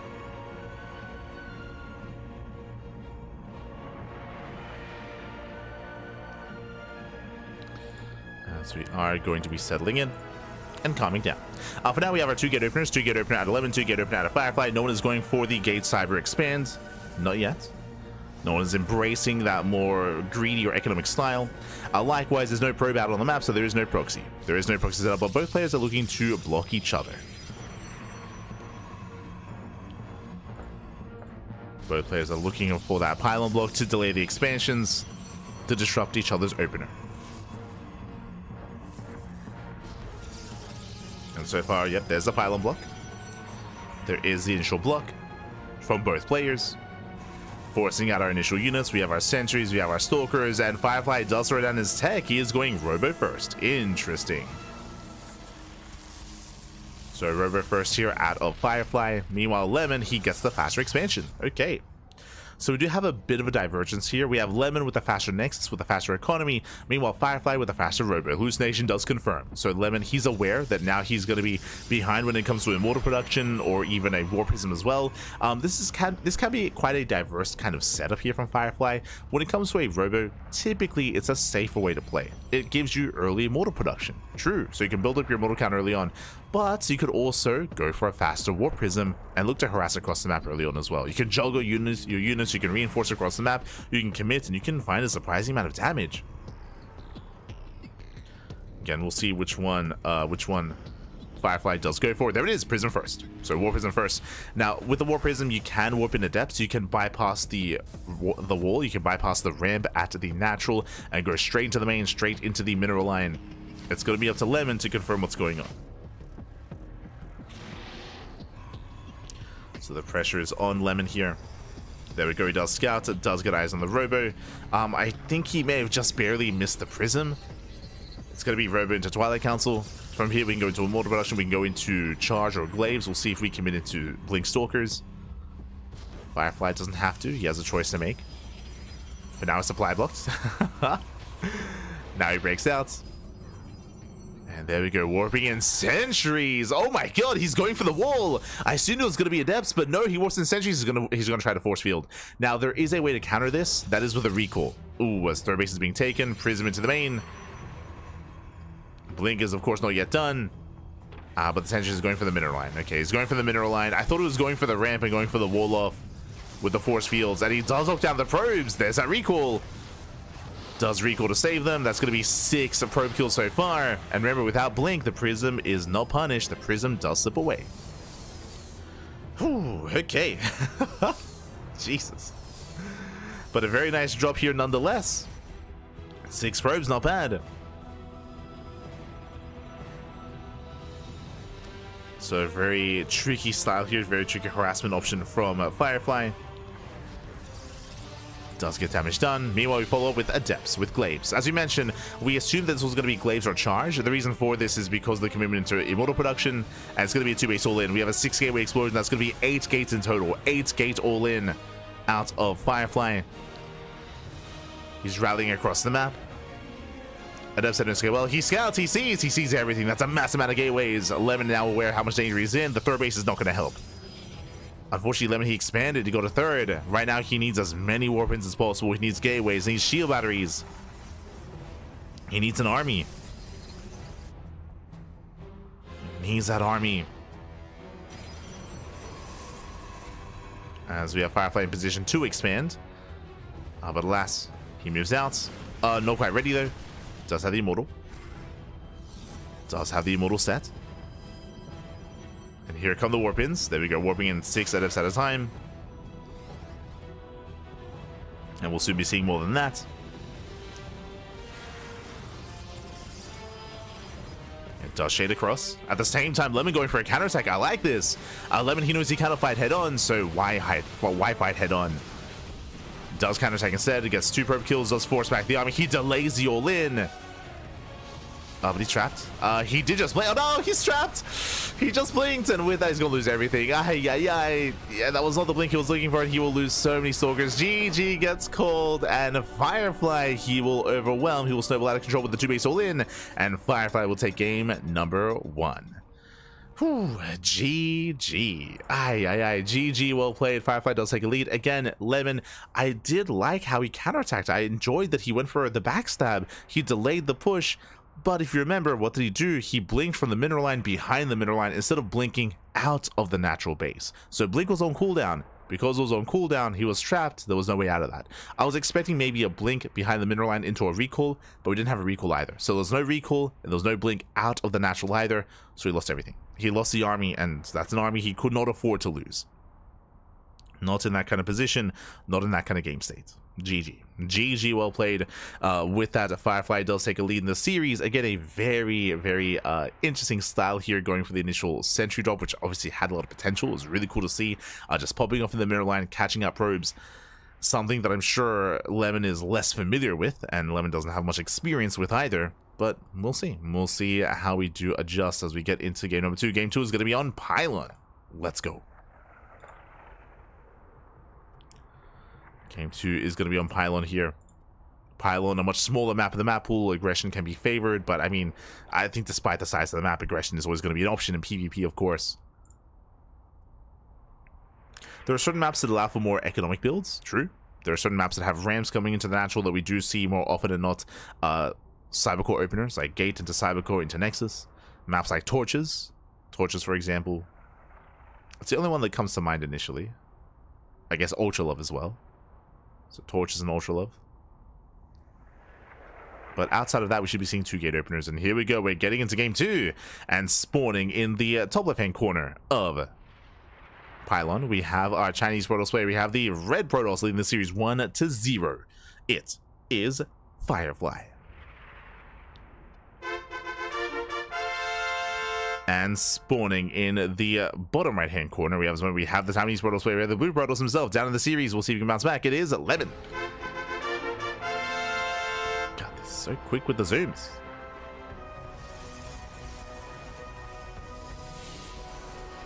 we go.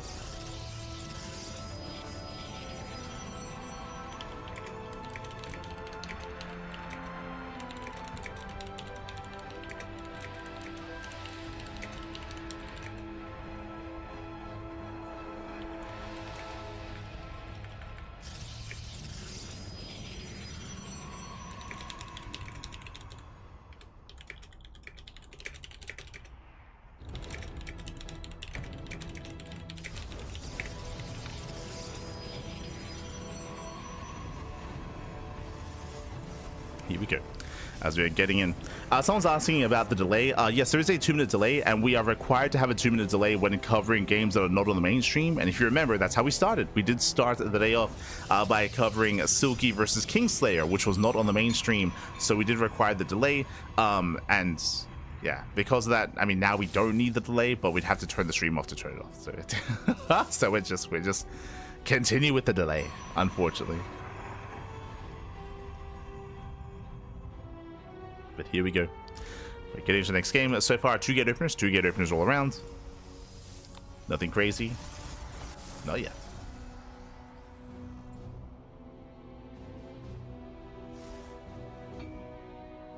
But yeah, unfortunately, we'd have to turn the stream off as we do have a proxy Stargate. Okay.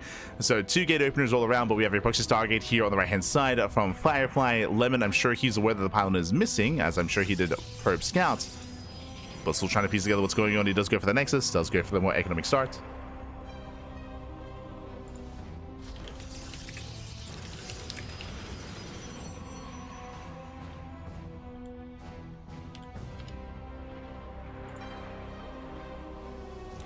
And he does search, he does look, he does find the proxy. Let's go. Ooh, he does find it. He did skirt around the entire edge of the map, but he does find the Stargate. With that, now we have some precious seconds here to respond, to react. Lemon getting in position. The sentries are moving in. And we need those stalkers as well. No shield battery yet. But so far, this is a better start for Lemon. Like, at least he's aware of what's going on. It's going to be just Lemon to defend, to survive.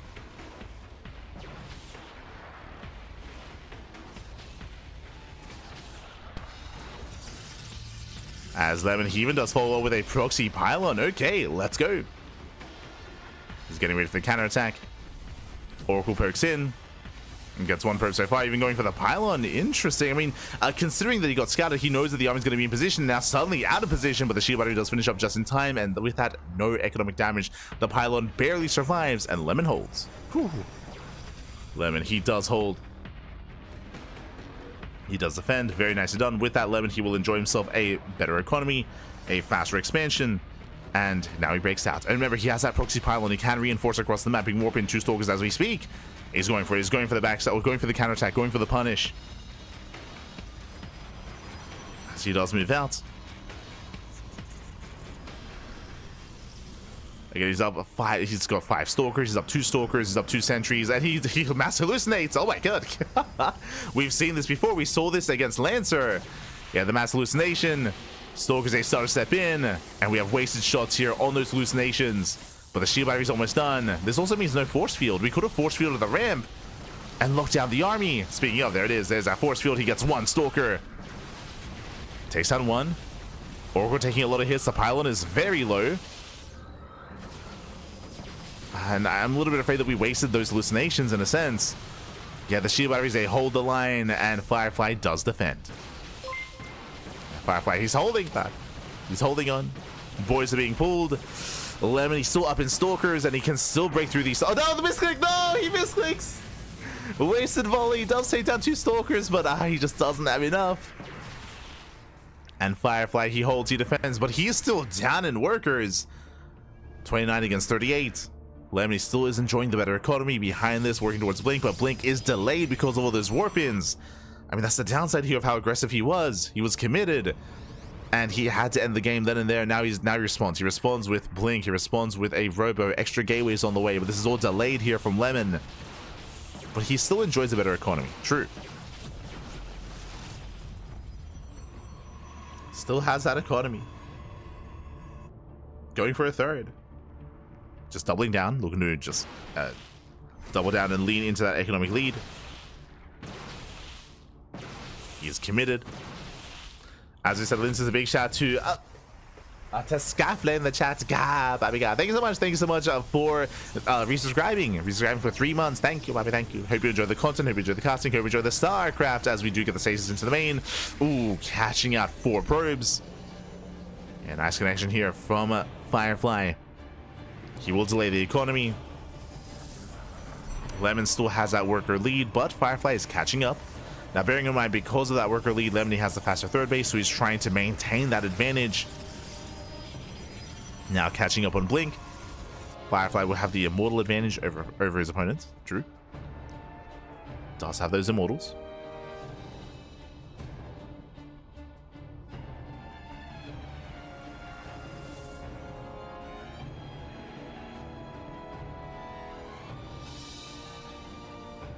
Does have those immortals. And the game is progressing from here. We're getting to a longer game state, or at least Lemon's trying to get there, right? Lemon's going for the Forge, going for the upgrades. Does trade with the Stalkers. Lemon, I believe, does have the Slide Stalker advantage, but the Immortal comes in, and Lemon has to retreat. Oh! The stasis! Oh my god, Lemony was distracted. Not quite able to pay attention, and a massive stasis goes off. Takes down the entire mineral line. Firefly still pushing in. Trading as best he can with that Immortal. Again, that stasis was brutal. Oh, +1 never started. Wasted chrono boost. +1 never did begin. Again, Lemon. Indy, calm down, Bobby, calm down. Indy. Yeah, alas, no +1.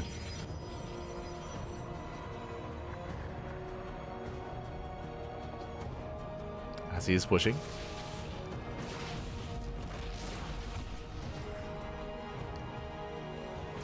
It's breaking out. Oracle back into the main. This time is going to be deflected. Is going to be denied. Lemon's still heavily ahead here in the worker count, though. Another big command. No, the mid command. Oh my god, so much free damage. The Immortals, they just went him. And Lemon, he gets caught with his pants down. Not like this. Oh no, the stasis traps are going off. Firefly clawing his way back into this. Forcing mistakes out of Lemon. Just pulling apart his attention. Pulling him apart. Oh no. Bobby! We pull the boys! Firefly, he's a Terran player in disguise. Oh my god. Let's go. The boys are being pulled. Firefly, he knows how close he is to the end of the game. He has 3 Immortals. He's here to end it. Let's go, Bobby. Let's go. This is not reserved only for Terran, for Protoss as well. The boys are here. Immortals, they start to step in. They focus on the Stalkers. I realize they're putting in a lot of work. They're putting in a lot of work here. The Immortals are exposed. No Prism, no juggling. There's just too much Protoss though. There's too much Protoss. There's too much red Protoss, I should emphasize. Forcing back the army, getting on top of the Robo. Stasis into the main. Jesus. Firefly is everywhere. He's crazy. He's lost his mind. He'll lose every single probe, but hey, he killed every probe as well. I mean, one Immortal finally does go down. Again, a lot of shield batteries here coming into play. He blinks on in, but that's not the blink to go for. GG gets called. Lemon, he will lose everything. And Firefly, he will take a 2-0 lead in the series. In style. Oh my god. GG. GG, well played. Firefly does take a lead here, 2-0. Crazy game here. Again, Lemon, he was doing well for himself initially, right? He was up in workers, up in bases. I do still feel like the sentry push was a little bit lackluster. I'm referring to the fact that he morphed in so many hallucinations that it meant that he had no force fields. So he couldn't actually lock the army into the natural. When the hallucination army was revealed, Firefly just backed off. He just backed off to the ramp where he was able to minimize losses, able to have a more efficient and a more careful engagement. And with that, we saw force field towards the end, but it was a very delayed force field because of all those hallucinations. I was hoping for a mixture of the two. That would have been so much more successful. That might have even ended the game, to be honest. Just because Firefly had so few Stalkers to defend. But after that defense, after that initial start, we saw Firefly popping off, getting across the map, getting economic damage, stasis traps going off left and right, and of course was able to catch Lemon with his pants down multiple times there. GG, well played. But again, a fun series so far nonetheless. Again, Firefly, it's great to see him back. Like, I was a big Firefly fan, like back in 2023, back in even most of 2024 as well. Back when he was actually competing on a more regular basis, and back when he was like doubling down and devoting his time to the craft. But yeah, now he's back, and again, he's a fun player to watch, and we'll see if Lemon can recover. Again, Lemon, he had his own strong moments here in this series already, game 1 and game 2. But alas, maybe experience getting the better of him as Firefly does overwhelm. Now we're getting ready for game 3. Let's go.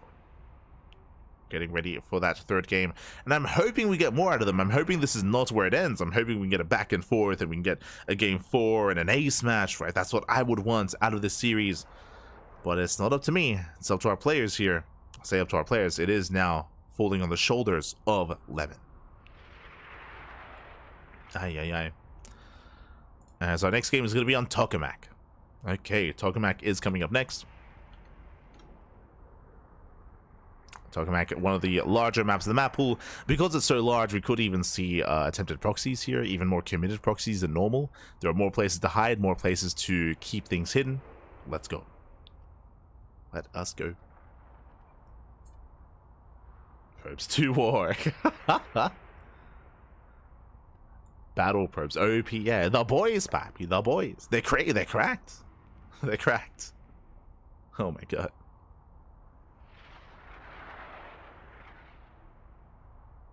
Firefly, he looked over at the Terrans. He's like, why do we do that? Yeah, why do we do that?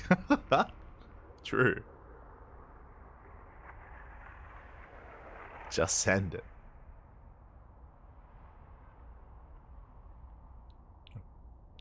And here we go. We're getting into game number 3.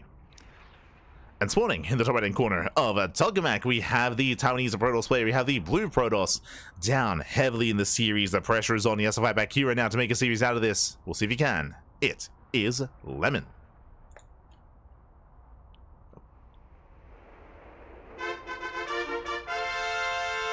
And spawning in the bottom right corner of Tokamak, we have his opponent. We have the Chinese Protoss player. We have the red Protoss leading the series 2-0, 1 game away from making it through into the grand finals, into that qualifying match. It is Firefly.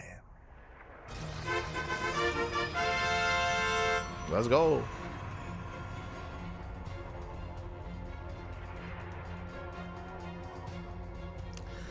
Let us go. As we're here, as we are back.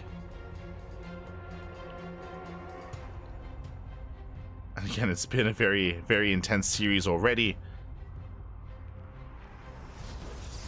I want a game for give me more. Give me more.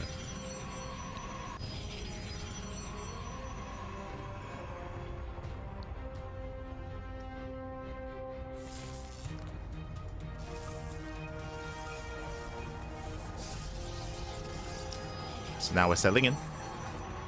Do have our 2-gate openers, 2-gate opener out of 11, 2-gate opener out of Firefly. This time no proxy. This time there's no proxy on the map. This time there is no pylon, there's no probe. No shenanigans yet. I say yet because, I mean, they're both animals. We can we can always commit. Oh, as the probe was trapped. Oh, with the probe going down, that means no pylon block. Uh-oh. Yeah, no pylon block out of Lemon.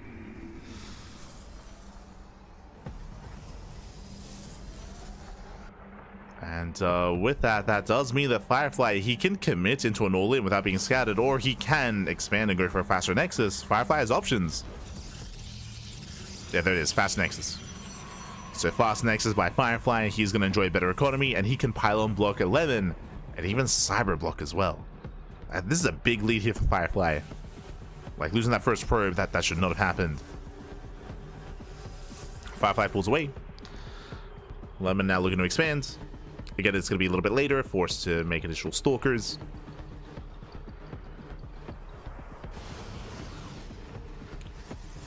Stalkers are amassing.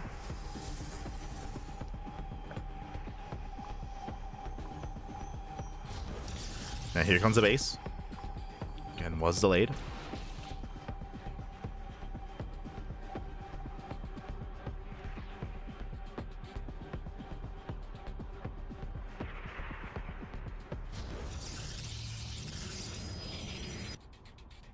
He's behind this, going for our tech of choice. It's going to be Twilight Council out of Lemon. And once again, Robo out of Firefly. Oh, that's he goes to the same move. I like this. I like this overall. Unfortunately, once again, there's no force field potential as he's pushing into shield battery. Pushing into all the Protoss, and hallucination is going to be thrown away. He does try to scout though. Okay, he just walks in. He walks in. He does get a full scout. Does confirm the tech of choice, the Robo. Does confirm. It's a unique way to scout, but I approve.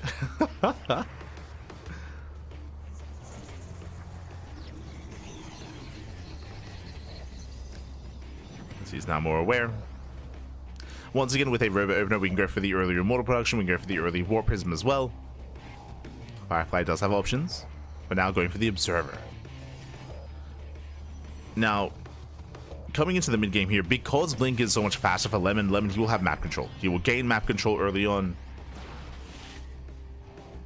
He will have that advantage.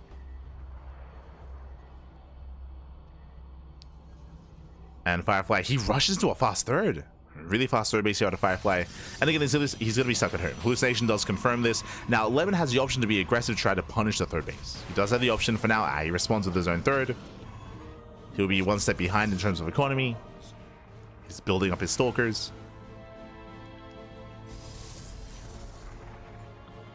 He's building up.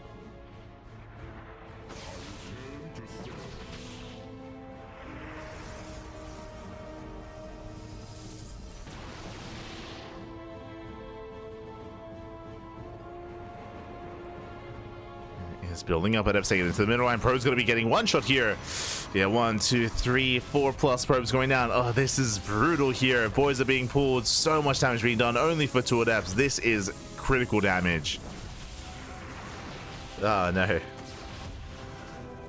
Getting up to 9 probes. 9 workers going down.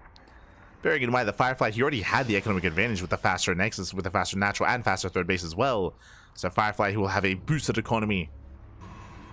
Even greater than earlier. Meanwhile, he's building up his Immortals. He's catching up in terms of Twilight Council. He can just skip Blink and go straight into charge. That is most likely what's going to occur. Most likely. There's a Gateway Explosion. Yeah, Firefly is gearing up and getting ready. There it is, charges on the way, so we just skip Blink entirely. And you can see the charge timings are quite similar to each other, despite the fact that Lemon got faster Blink and the faster Twilight Council. In this kind of game state, it doesn't really matter. It does not matter. Now he's moving out.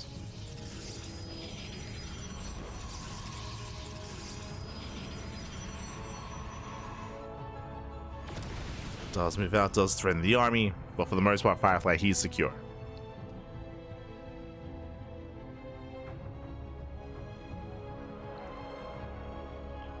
He's looking very secure. Down in Stalkers, but hey, that's what the Immortals are for. Nice force fields. Zones away the army.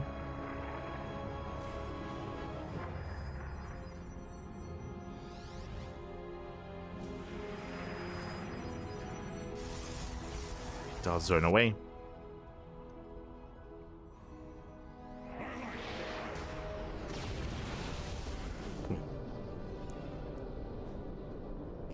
So you're just forcing Lemon back.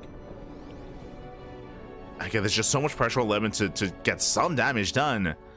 And he can at least maybe deny the 4th. If he can get past. Has to respect the slow lots. Does have to respect them. Oh, does barely not get the Observer. We're going for the base raid. Oh my god. Yeah, charged up warping into the main. And Firefly does hit the 3rd. And Lemon, he's forced to... he recalls back. Does recall back home. Gateways are being depowered. Zelts trickle into the mineral line. And GG gets called. Firefly here overwhelms. He just pulls them apart completely with the multi-prong attack. And with that, GG Firefly. He will advance on into the grand finals.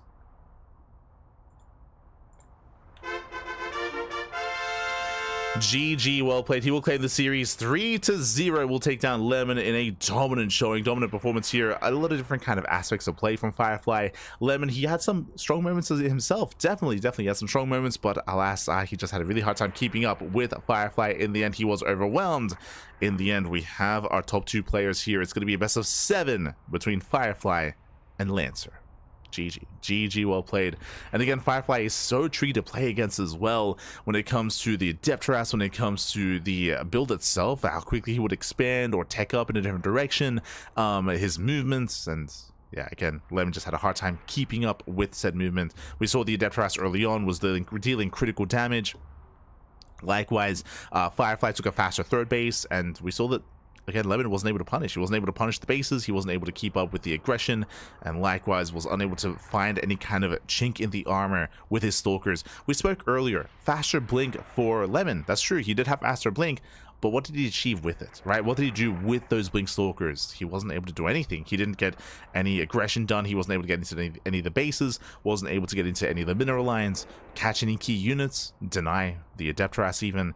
So because of that, the early blink didn't really mean anything. Didn't really mean anything there for Lemon. It was, in a way, almost wasted tech and wasted resources. And yeah, with that, Firefly snowballed out of control.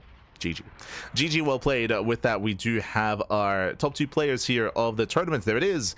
Actually zooming in, bam, Lancer versus Firefly. But bearing in mind that Lancer is up 1-0. Lancer, because he's coming in from the upper bracket, because this is a rematch and Lancer already defeated Firefly previously in the tournament, Lancer is going to be up 1-0. But this is a best of 7. Best of 7, papi. Aye. So we have plenty of games ahead of us, plenty of games to come. A lot of StarCraft. And yeah, we'll see if Firefly can get his revenge. Now, because of their previous series, because of that previous ace match that they did have between each other, I want to believe that we can have a back and forth here, and that we will have not just a one-sided series in either direction. I'm hoping that we get a game 5, a game 6, maybe even a game 7. Maybe. That's what I'm hoping for, at least. Regardless, GG, well played. And with that, we are now getting ready for those finals. I believe there's going to be a bit of an extended break here. Yeah, I say extended break, like around 5 minutes, around 5-minute break. And when we come back, we'll have a next series. We'll have those finals. Until then, take this time to get some snacks, get some food, get some water, drain your disruptors, massage your marines as we get ready for that final best of. See you soon. See you soon, Poppy. See you soon.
Welcome back, everyone. Welcome back to the Grand Finals. The Grand Finals of the Esports World Cup EWC 2025 Asia Closed Qualifier.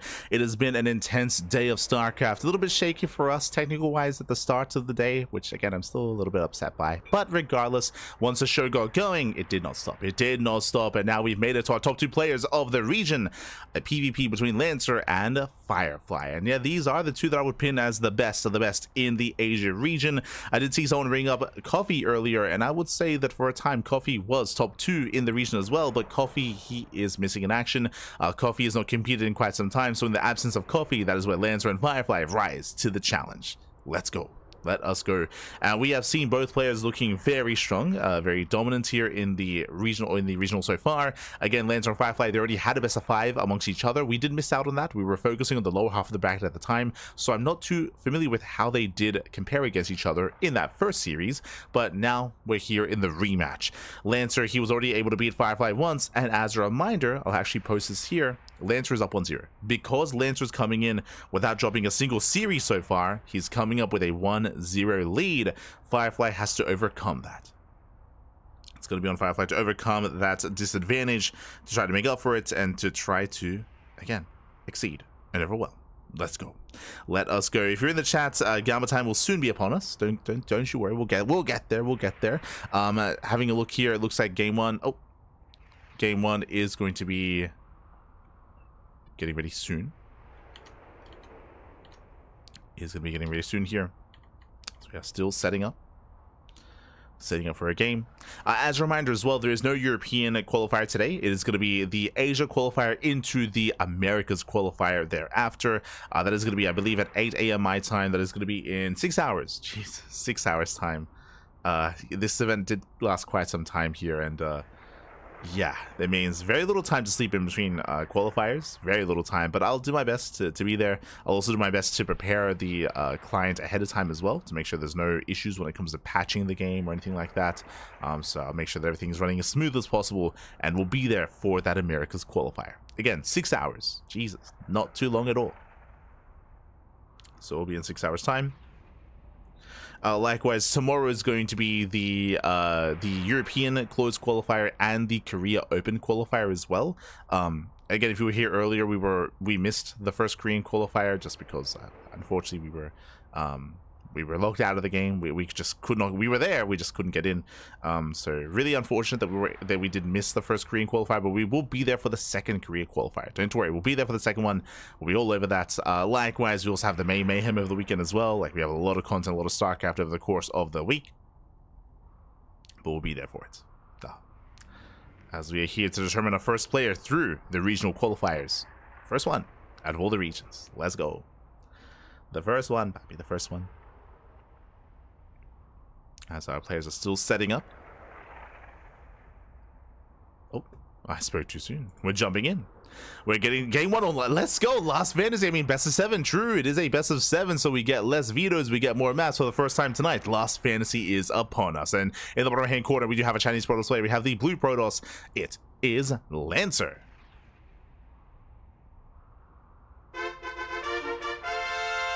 And spawning in the bottom right corner, we have the red Protoss player, also from the land of China. Down in the series, but he is going to have to fight back hard here to get his revenge and to win in the rematch. It is Firefly.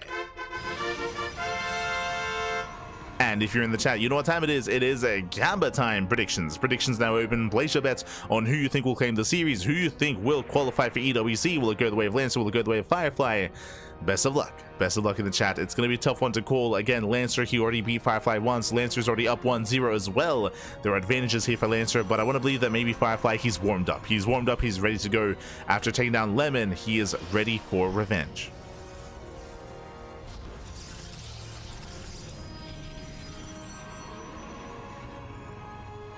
He's ready, papi. He's ready. Oh, ¿qué tal? ¿Cómo estás? Esteponio, papi. Esteponio in the chat. Good to see you.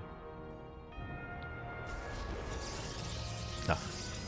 Good to see you arrived just in time for the final series of this broadcast. And again, we're going to be back in 6 hours' time. I say 6 hours. By the time this series finishes, maybe in 5 or 4 hours. It's a very little time to sleep. Jesus. We'll do our best. We'll do our best. I mean, I might just not sleep, actually. True. Meanwhile, Lancer, I mean, welcome one to Last Fantasy. I should have started with that, of course. Last Fantasy is the most vetoed map in the map pool. It is a 3-player swarm map. It can be difficult to scout, but of course, Firefly does instantly scout Lancer. Lancer is hiding his pylon. Firefly is aware. He knows that the pylon is missing, the pylon is nowhere to be found, and Lancer is getting ready for the proxy out on the map. Gonna be double adept initially here by Lancer, and it's gonna be proxy Stargate. Not a one-base all-in. Not an all-in. Instead is going to be the Stargate into Oracle to get economic damage. Lancer, he will expand behind this. Meanwhile, Firefly, oh my god, going for a gate cyber expand. Jesus. Very greedy build here by Firefly. Gate cyber expand out of our red Protoss player. Lancer, he's still looking, actually. He's still looking for his opponent. Now he knows where Firefly has spawned in. To have a 3-gate follow from here, but again, Firefly, he's not ready for this. And not ready, he is scouting. I mean, he knows the pylon is missing. True. He knows it's missing. He's searching for the pylon. He's checking top left. Oh, will he see this? Uh-oh. He doesn't. Okay, he does rescout. He does rescout. The Oracle is already being chronoed as we speak. Gonna be a Stargate follow-up here out of Firefly. Adept does bust into the main. Sentries will defend. A nice force field. Very nice force field. Solid positioning there from our red Protoss. But alas, he's not in the mineral line. Now he does respond. There we go. There's a cancel. I think he just noticed. Did he scout? Yeah, he scouted. Yeah, he did find the Stargate. Now getting in position. You can see the Oracle did spend energy, I believe, to kill the probe. And is rotating. Rotating over. Army's ready. Oracle is deflected. And so far, so good for Firefly. Remember, he has a faster nexus, so he has a faster saturation. More probes on the way. I am here in the shadows. Probes on the way.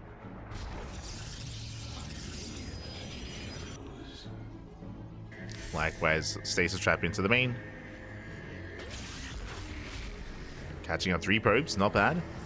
Mass Firefly, oh, let's go! Going for the mass hallucination. He is pushing in. And he baits out the stasis. There's one left, though. There's still one left. Does he notice? Nice force fields. He looks down the army. Last shield by putting in a little work. Oh, stasis will go up. Does catch out the sentries. Yeah, sentries get caught. 3 stalkers left. And we have more shield barriers on the way. The boys are being pulled. And does Firefly have enough? It's still so close.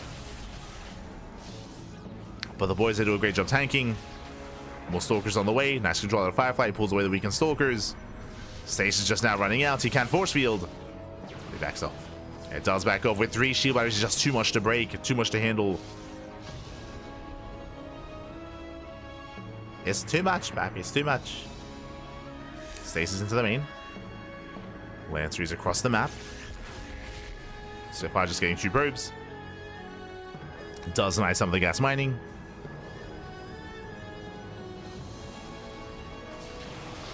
Oh, locking down the army. Takes down some of the stalkers. Yeah, 1, 2, 3 stalkers. He's so close to one-shotting. And he does. Yeah, takes down the weakened stalkers. He can 2-shot stalkers. There we go. Does 2-shot despite the shield battery. The burst damage is insane. Locks down the stalkers once again. Nice force field. Yeah, there's no escaping this. There's 1 stalker left. Oracle across the map, but there's a shield battery to defend. Does get some workers, but this pales in comparison to what he's losing back across the map. There's just so many stalkers left over here for Firefly. Takes down the final stalker. GG gets called. Firefly, he breaks Lancer. And Firefly ties up the series 1-1. Whew. GG. Firefly does tie things up. We have a back and forth already here. Again, it was a bit of a shaky game, though. Again, we're loading into Last Fantasy, right? Last Fantasy is one of the more unorthodox maps in the map pool. It's crazy. It's wild. And we had some interesting play there by Lancer, but he got scouted. He got shut down. Again, a very intense game, but in the end, Firefly does tie things up. Game 2, ley lines. Game 2 is going to be on ley lines here. A much more standard map. So I don't know if I want to put too much stock here into game one, just because the map is so unusual and because it lends to some really awkward play at times when it comes to location of the proxy, when it comes to where your opponent's spawning in, of course. There's a lot of chaos ensuing when it comes to Last Fantasy typically, but now we can embrace one of the more standard maps in the map pool, if not the most standard map, ley lines. Now we can have more of a back and forth, or now we can see Lancer maybe get a little bit more comfortable. We'll see how we can compare. Again, Firefly is warmed up. He's warmed up. He's ready to go. He's ready for that revenge. But as a reminder, best of 7, plenty of games ahead of us, plenty of games to come, plenty of opportunities for that back and forth. Oh boy. Plenty of opportunities. Might just watch the whole of NA. Let's go. I'm still torn if I should try to sleep. Like, the problem is that the NA broadcast is going to be a long one. It's going to be comparable to this broadcast, and we weren't live from the beginning because of the technical issues. I believe they went live like an hour before us, or 2 hours before us. Here we go. So expect like a 6-hour cast. But in the top right-hand corner, we have a Chinese Protoss player. We have the blue Protoss. Oh, we have a blue Protoss player here being forced into our series. It is Lancer. And spawning in the bottom right corner, we have the red Protoss player, also from the land of China. It is Firefly. Man. Tying up the series 1-1. Let's go. Whew. Okay. We are tied at 1-1, and now we are making our way into our next game. Into ley lines. Probe Scout out of Firefly does move out immediately across the map. Already we saw Lancer was willing to cheese, willing to proxy. I say cheese. Proxy Stargate, not too much of a cheese, but aggressive nonetheless. Gas is being taken. Oh, hello Firefly. ¿Cómo estás? What's going on? As we don't go for a scout, we move out for a proxy. Let's go.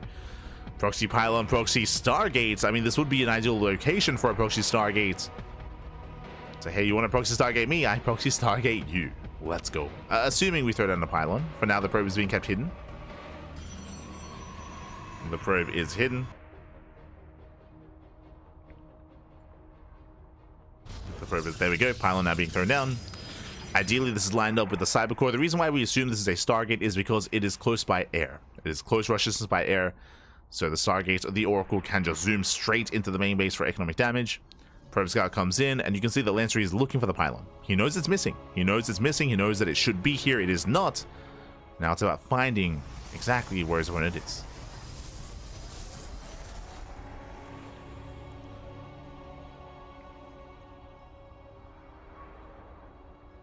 It's all about searching, looking here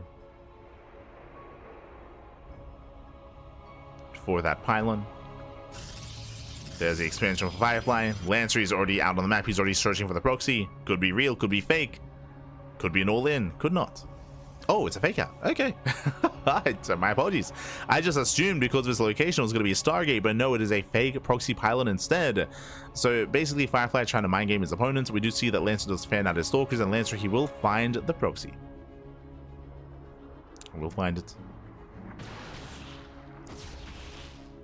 Upon doing so, we'll shut it down.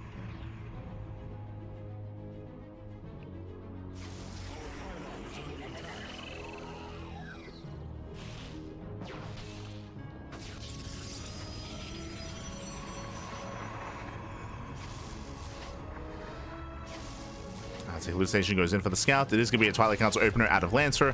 Firefly opening up Robo. And we saw this dynamic a lot in the previous series, actually, if you recall. We saw this a lot between Firefly and Lemon, where Firefly was very fond of robo-based play to go for the early Immortal production. Now, I say that he can, as he has shown us before, go for a Warp Prism. He can go Prism first to harass initially, then followed up with Immortal production.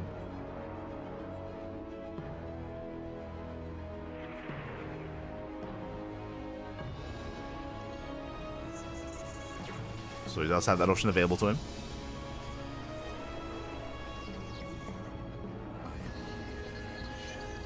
Hallucination goes in, confirms the blink is much faster here for Lancer. Again, Lancer would gain map control with Blink Stalkers, or at least he should, and it's going to be Observer first out of Firefly. With the Observer first, this should be Observer into Immortal production. And again, Firefly is going to be initially the defender. Oh, as we do have a bit of a pause. Hopefully everything's okay. We did see previously that that Lancer did have some connectivity issues, and there was a bit of latency problems earlier. So hopefully that isn't persisting here. Hopefully. But again, we're just kind of getting into the game itself.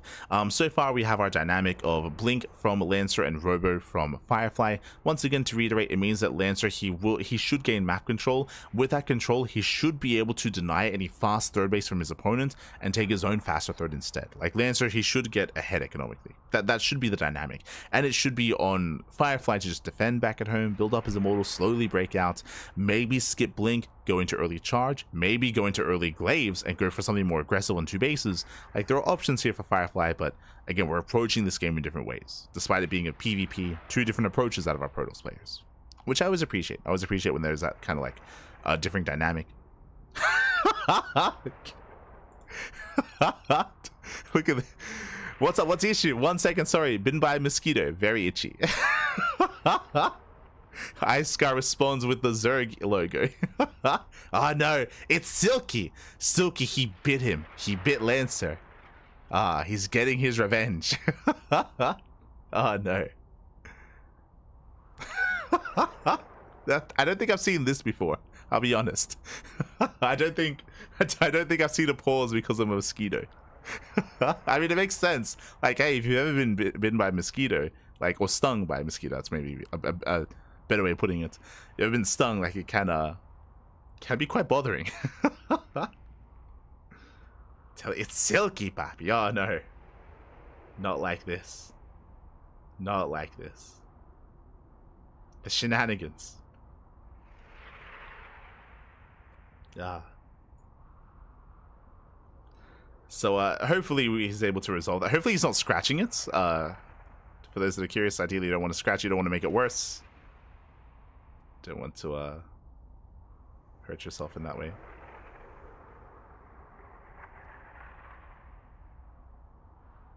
So I hope he's looking after himself.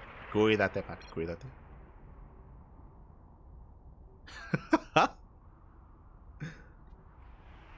God damn it. This is great. Yeah, there we go. There we go. We're good.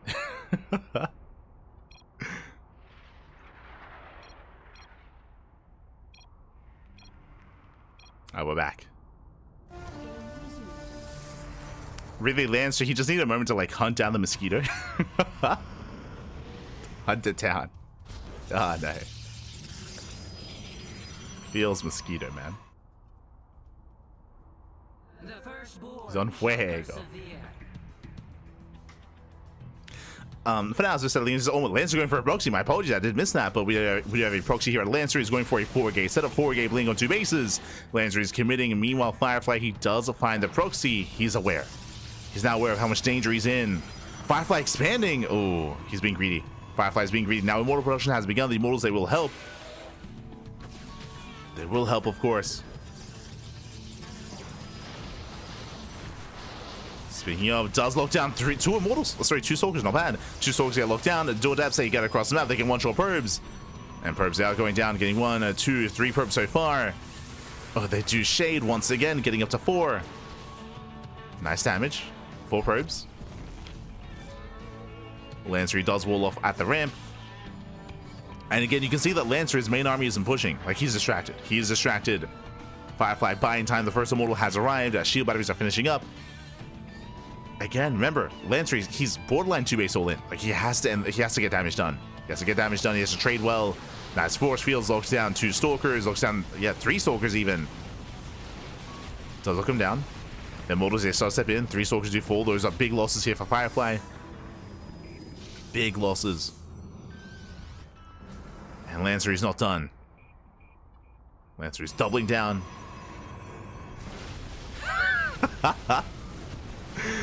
See the chat catching up. First immortal goes down, second immortal as well, and Lancer, I believe he has enough. It's close though. Oh my god, still so close. See the chat. The best reason ever.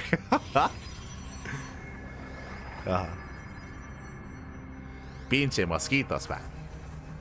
Oh no. Waiting for mosquito powers to develop. Oh no. The radioactive mosquito. Oh.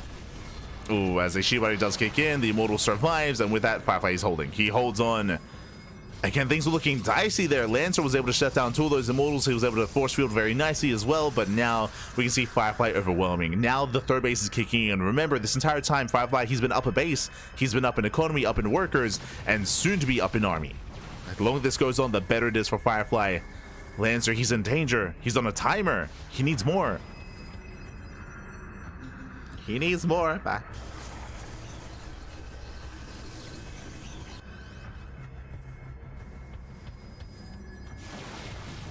Does poke in. Nice target firing. Does take down the sentries. 2 sentries go down. Meanwhile, Adept Harass, sorry, Charge Harass into the main. Charge is almost done. Once it finishes, he can commit.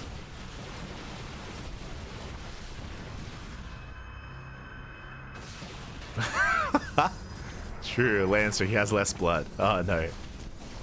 Not like this, but Zealous for a massive orb, and they force a recall. And with that Firefly, he defends back at home, and he's snowballing out of control from here. Up in economy, far ahead in army, has the more efficient composition as well. Zealot Immortal does outscale Mass Stalker. Or it's just a more efficient army, trading minerals for gas.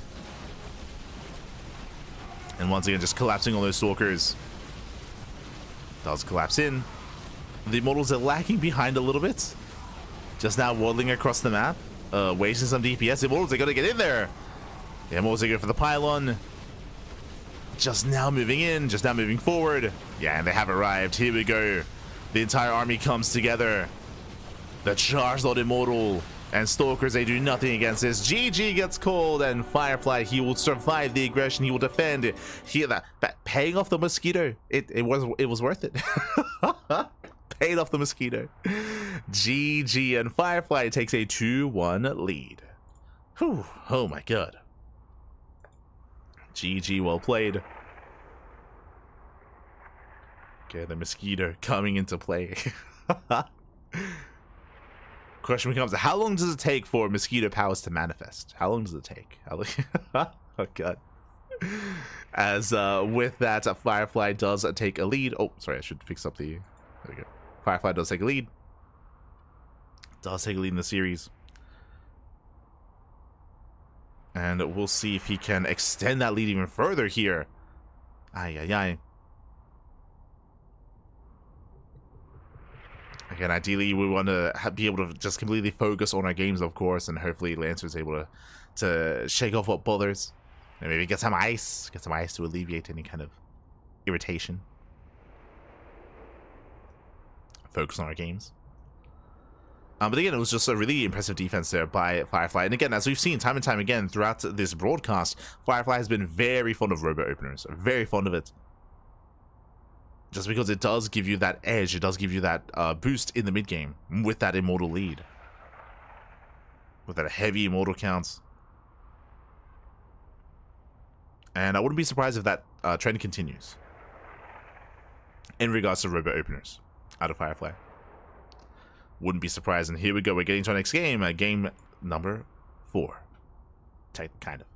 And this morning, in the top right-hand corner of Tokamak, we have our Chinese Protoss player. We have our red Protoss leading the series 2-1. Enlisting the help of a mosquito, it is Firefly.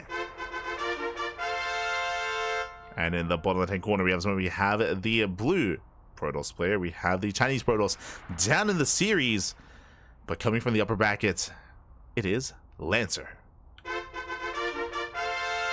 Waiting for those mosquito powers to manifest. It's waiting for them to kick in. Let's go.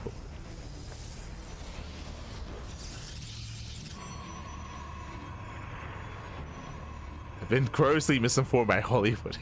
Oh no.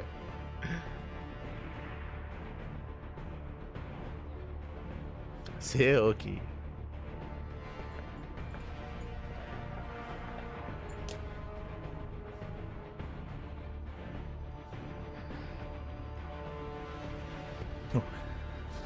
So we are settling in. So far, 2-gate opener out of Firefly, 2-gate opener out of Lancer. As a reminder, last game, of course, Firefly did open up with a fake proxy pylon. We'll see if we commit into a real one from either player, as we are loading into one of the more standard maps in the map, or one of the larger, more macro maps, I should emphasize. So we are building up.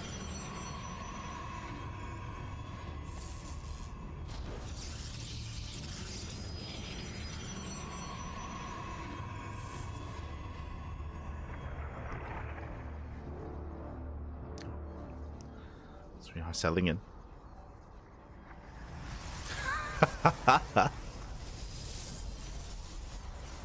Let's he'll be fine. He'll be fine. Oh, true. What am I getting at? What, like, I was leaning into the narrative that the mosquito was Zerg related and was Silky.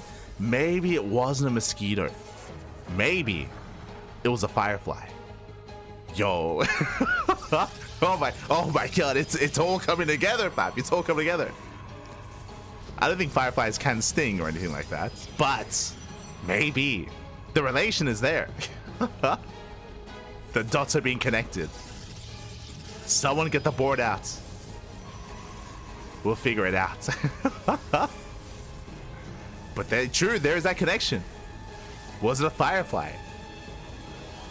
Can he commune with the mosquitoes? Is that his power? Because he's also a fly. Maybe. So far, pylon blocks. Pylon blocks out of our players. Both players will now expand. We saw the attempt at Cybercore, but the Cybercore was denied. And now we're building up.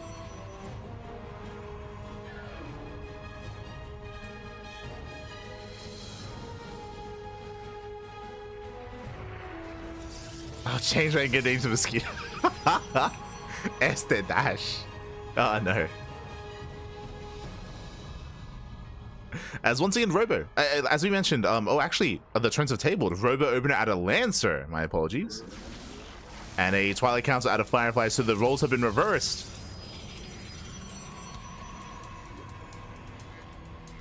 Roles have been reversed here. We'll see if Firefly can excel with his blink, if he can achieve a little bit more with his map control, with his more mobile composition. As Lancer instead is going for the Robo. Both players are aware, both players did scout with their hallucinations.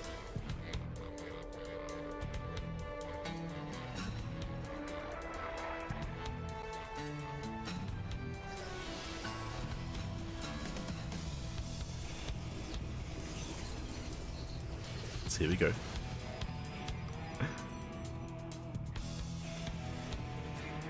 So far, hallucination dips in. Do have extra sentries. And we are opening up with a War Prism, not with an Immortal. Okay, War Prism first. Prism first means that Lancer is going to be moving out. Now the hallucination confirms the Robo, but doesn't know how aggressive Lancer is being here. He doesn't know, Pappy doesn't know.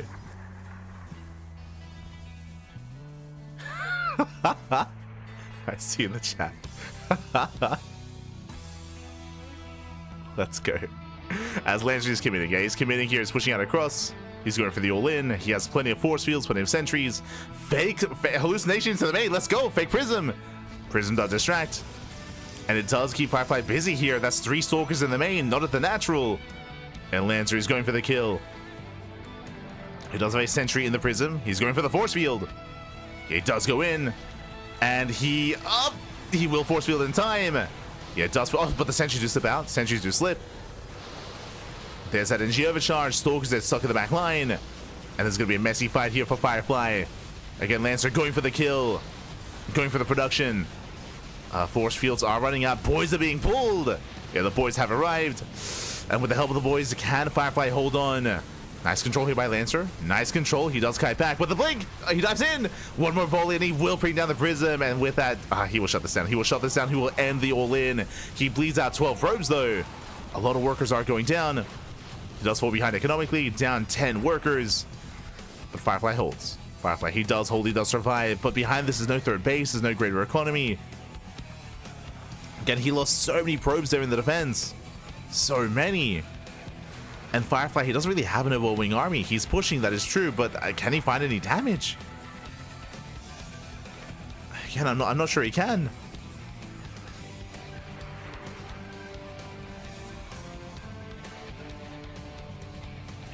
And Firefly now moving out.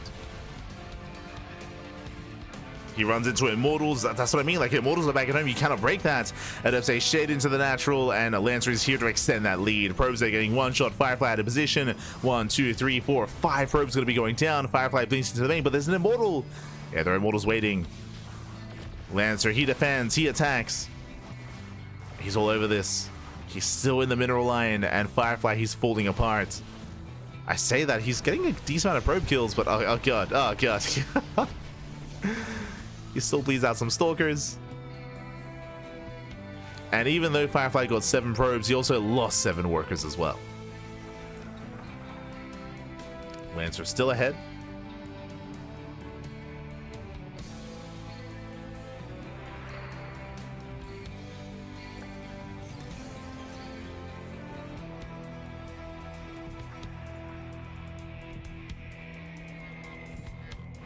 Think about fish. Fish can bite, yo. I mean, there are fish with teeth, though, to be fair.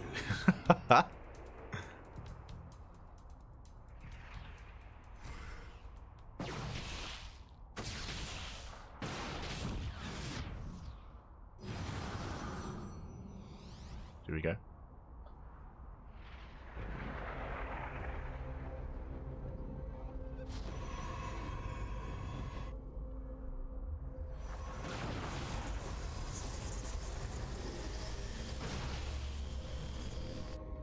From here, Lancer is moving out. So again, Lancer has that massive Immortal lead.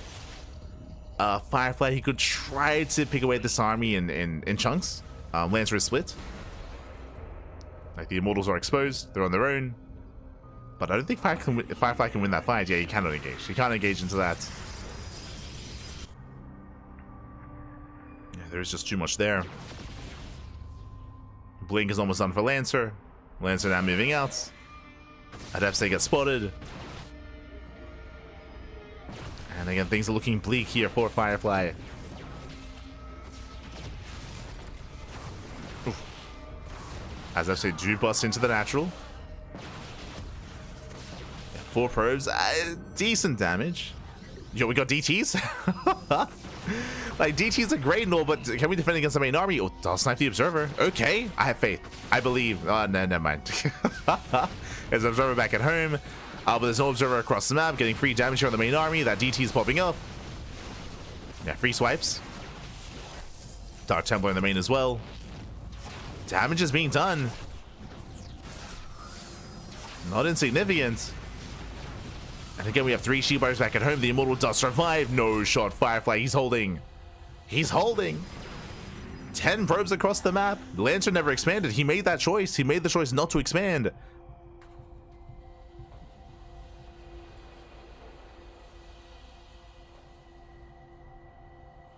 And with that, Firefly, he's still in this. He's still in this game. He still has a chance. He's crazy. Now, Lancer still has a massive army. Like, he's still up in Immortals. He still has a massive army. And this time, he has an Observer. Now, he has an Observer with the main army as well. Of course, Firefly can always snipe it again. Can always go for the snipe.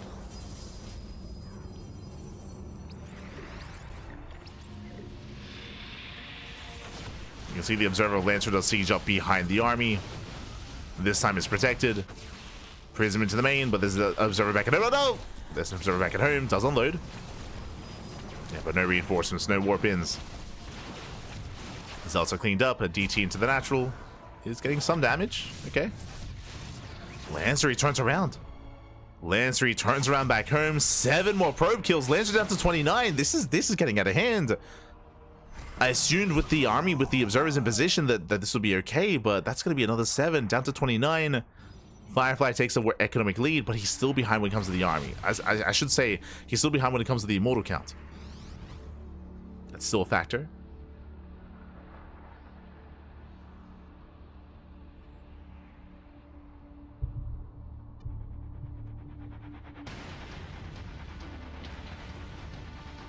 Firefly now suddenly Firefly takes the supply lead. He may be down in Immortals, but he has a wave of Zealots.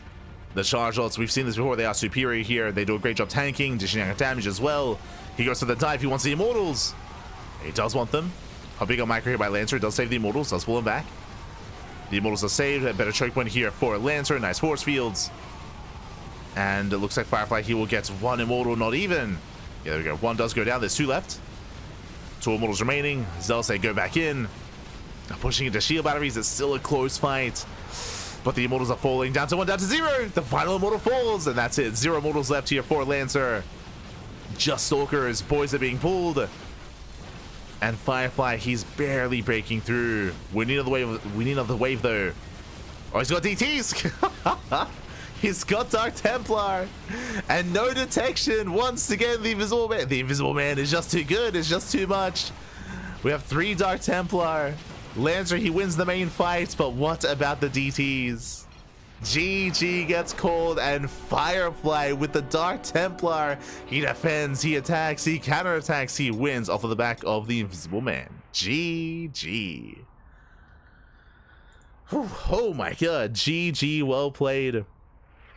Again, for a moment, I mean, he did a great job with the Dark Temple when it comes to sniping observers, when it comes to maintaining them and being able to secure himself and survive, but they did more than that. They were able to counterattack, they were able to get damage done across the map as well.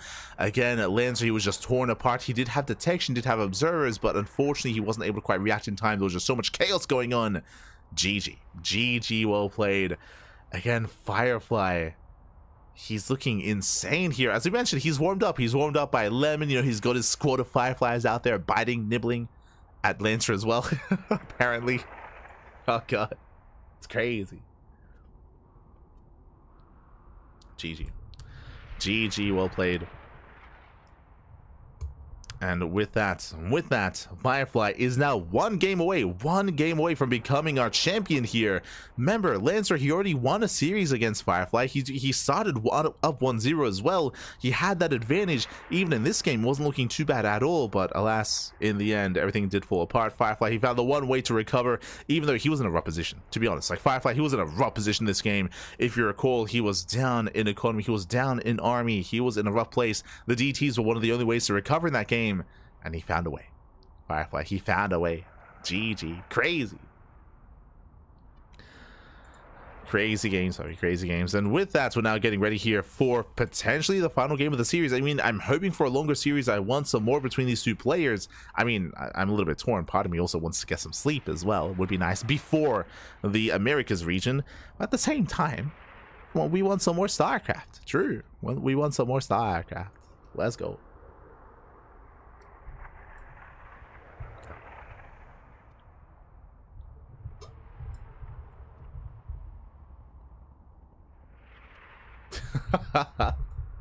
Oh, you're an animal. You're an animal. Let's go.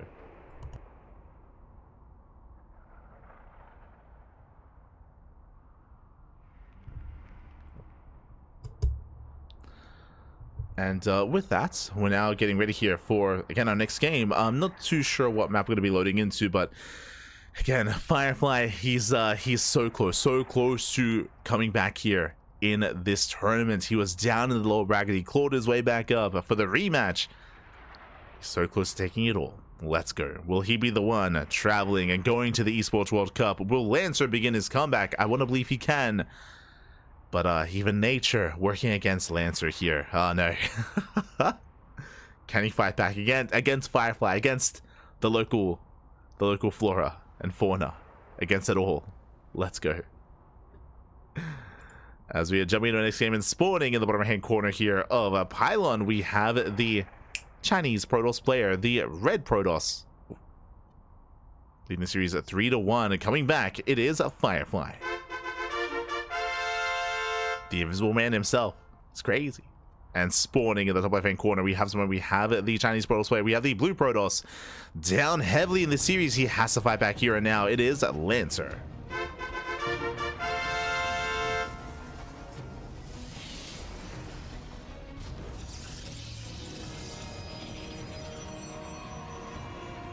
Here we go. Holy mosquito. True, true. It's crazy. I'm telling you, they say it was a mosquito. It was a firefly. Ah. The conspiracy. Oh no.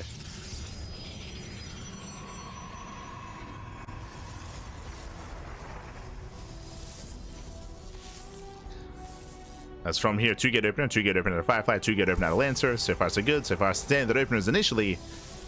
But welcome to Pylon with a shorter rush distance by ground, smaller map. Aggression is favored here. How aggressive are we going to be? Let's go.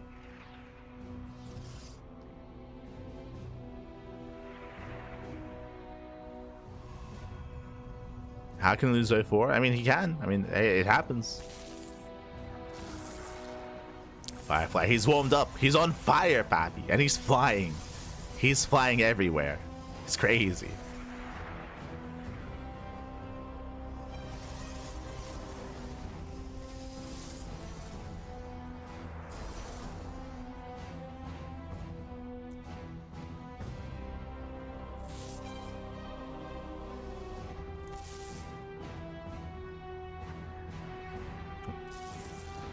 So now we do have a mirrored build so far, no shenanigans, no additional workers moving out across the map. So far we just have pylon blocks all around. Non-stop pylon blocks.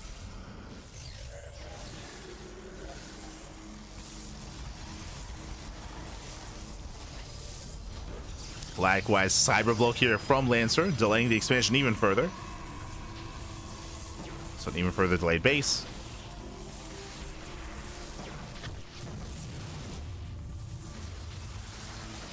As again, Firefly, he wants to take that expansion. Lancer will be the first to expand. So nice setup initially. Lancer will take a slight economic lead here over his opponent with said Nexus.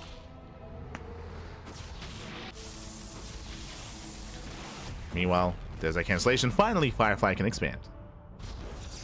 Much later expansion. Once again, Lancer opening up Robo. Robo opener out of Lancer. With this, can go into a faster Prism.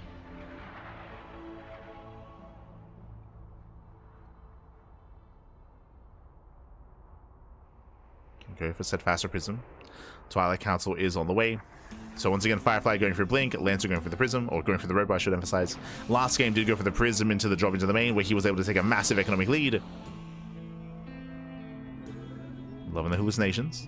Ooh, Sentry does get caught.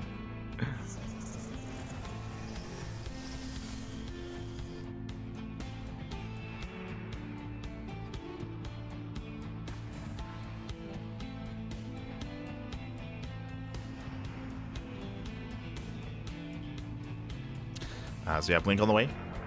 Blink is on the way.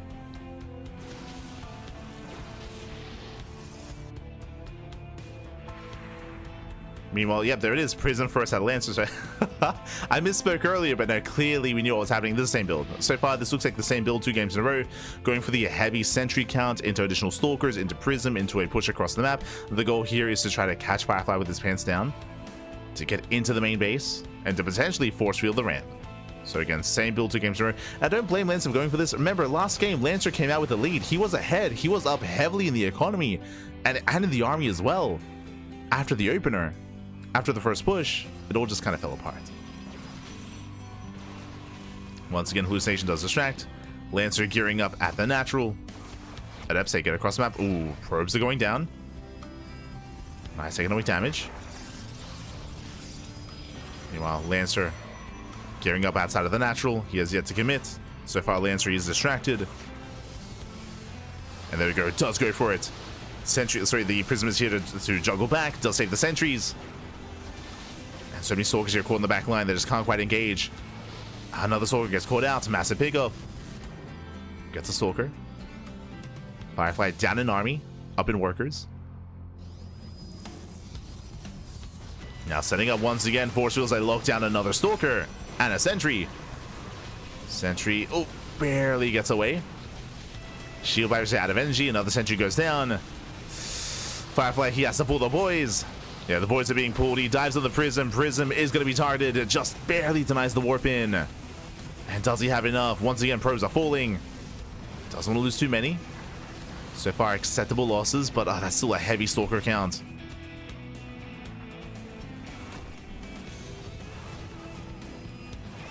A heavy count of Stalkers at FC getting to the middle line once again. Not bad. This time we're getting some counter damage done. This time we're punishing Lancer. Worker counts are neck and neck, but Lancer still has that massive army supply lead. Gateway's just now finishing. Firefly, he needs those war pins. Remember, with that robot opener, Lancer, he does have the immortal advantage. He's pumping out immortals. Firefly going for the war prism. Prism is on the way. The game is calming down. Lancer, he doesn't push. He stays back at home. Okay. Whew. Now, as the game settles for a moment here, Firefly, he did come out ahead in workers. So he does have the slightly better economy, slightly better income. He has Blink, of course, as well. But I believe Lancer is catching up in terms of Blink. The Immortals are still in favor of Lancer, so in a head-on fight, I do favor Lancer. Adepts are shading into the natural waste of Firefly. Firefly, he is not in position. Yeah, there's nothing here. Boys being pulled. One Adept does go down. Well, this is still just a brutal trade. Tries to go into the main base, but alas, yeah, Lancer's in position. Stalkers go down. Brutal losses there for Firefly, bleeding out 3 Stalkers and 3 probes. Losses they can't quite afford. Not like this.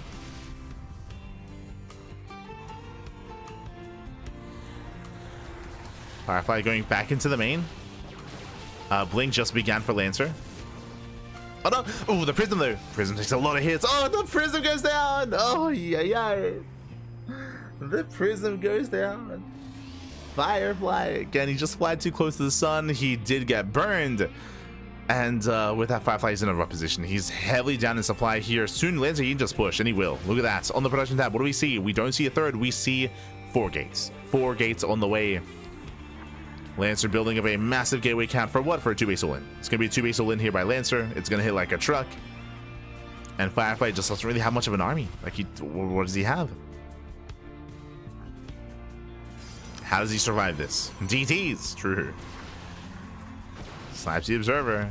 DTs, they could be another factor in this game. It's possible. For now, you can see he's trying to catch up when it comes to the immortal count. You can see it's 4-1. Sentries, sure, they can assist. Also pointing out there's only 1 sentry.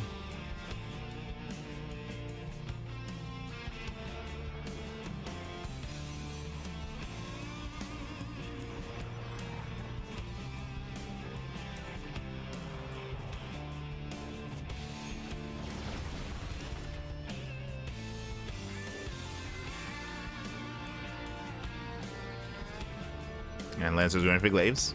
Lancer, he does expand. I expected him to push on 2 bases, but no, he's expanding. He's taking Forge on the way for +1, Glaives on the way. If the game goes on any longer, then Firefly can recover. He can recover here.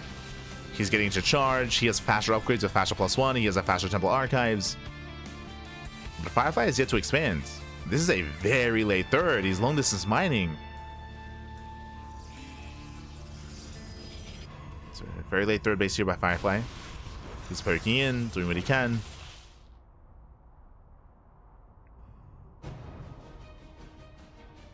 Still not expanding. Yeah, Indy's pointing it out. He's like, what's that? What's happening? Where's the base? Where's the expansion?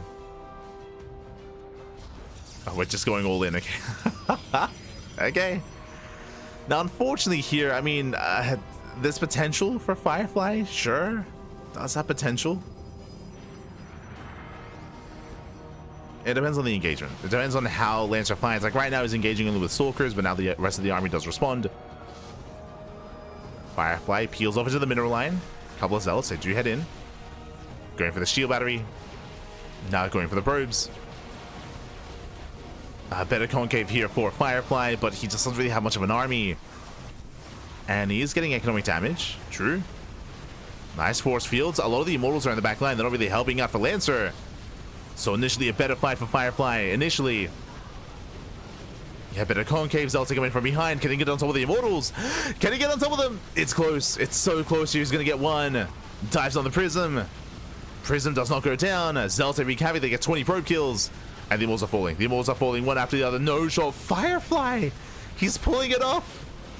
Oh my god, he's crazy. He dives in once again, takes down the Prism, takes down the Immortal, and it looks like we're not going to another game. Firefly, he breaks on through and he will 4-0. The power of the Firefly. He's crazy. Oh my god. The more Zealots warping in, more Zealots reinforcing. The Immortals are going to be targeted down. I mean, Lancer, he's holding on here. That's true, but he lost so much. 27 probe kills. He lost his advantage. The Immortal count. The Immortal count was reset. No more Immortals. Only Stalkers remaining. Firefly's been long distance mining the entire time. Let's go. Technically has more efficient mining. True. Technically. Is he ever extending though? I don't think he can really do much here. I mean, I say that. That is 3 Archons. Headed for the main. Collapsing on the main army. Adepts, they're being shut down. Remember, these are Glaive Adepts. They can trade well against Zealots. What about against everything else? Yeah, there's a recall. Recalls into the main. Recalls 2 weakened Adepts though. Uh-oh. The Zealots, they can still pop up. They can and they will. Zealots, they get into the main. Archons are zoning. Adepts are going down. He gets both Adepts. 2 Adepts left. And GG gets called. Firefly, he does it. He pulls Lancer apart. He's crazy. GG, well played, Firefly. He will be our Asia regional representative and champion in the EWC. GG. Who do we introduce first? That's fine.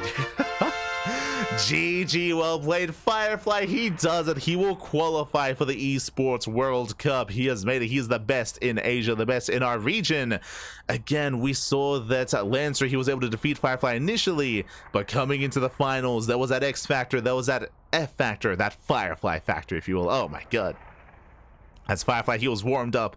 And again, there were multiple games here in this series where Lancer had a lead, where Lancer was in a better position. I'm thinking of even last game, even the previous game as well, coming into game, of course here in game 4, but even in game 3, Lancer, he was able to start things off with an economic lead. If you recall, I'm referring to the game where we had the Prism into the main base, where we had the force fields as well. It was up 10 plus workers, but we saw that the DTs had a crazy comeback. That was again in the previous game. Here in this game, we saw that Firefly, again, despite being in a rough position, despite being down in army, despite being down in workers, despite being down to base, he was able to outposition and get better trades. I'm referring to the concave outside of the natural. Of course, Zealots just tearing and wreaking havoc in the natural base itself, in the mineral line. Likewise, better concave, better engagement, a more efficient army. We saw that he was mainly losing Zealots, but trading against Immortals and trading against Stalkers, like, again, just better engagements there out of Firefly. Very impressive, despite being behind in multiple aspects. GG, well played. Just crazy engagements there, crazy positioning, and with that, Firefly, he is going to be our champion. Congratulations. Congratulations here to Firefly. Impressive performance, impressive comeback from the lower bracket. Very impressive comeback. Oh my god. GG. It was the Firefly party.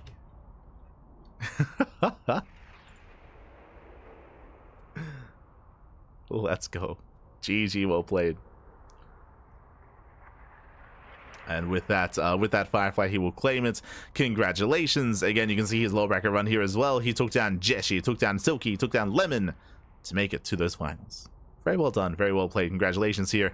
And again, that was merely our first closed qualifier. We still have the Americas closed qualifier afterwards as well.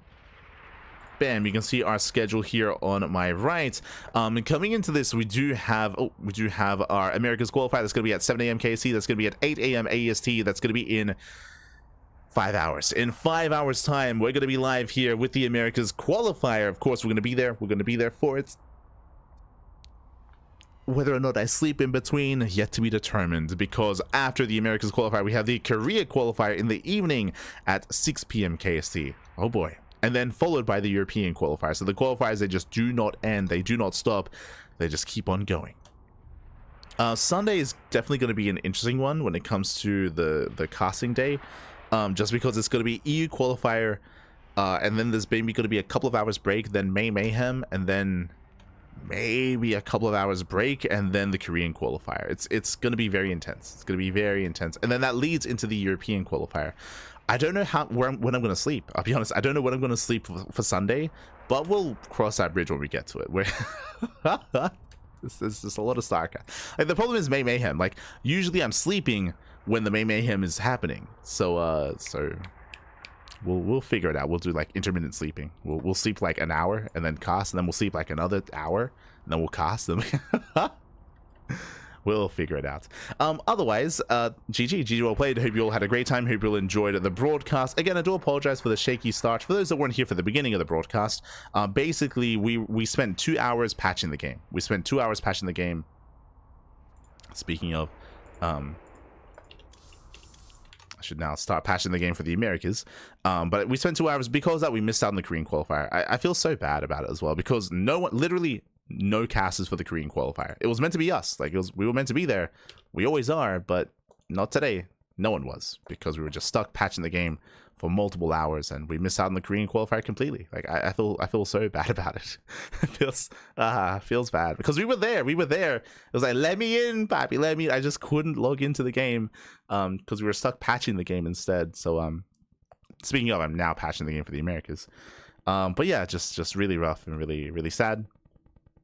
But we'll be there for the Korean qualifier tomorrow. We'll be there for that at least. We'll be all over that qualifier. So GG well played.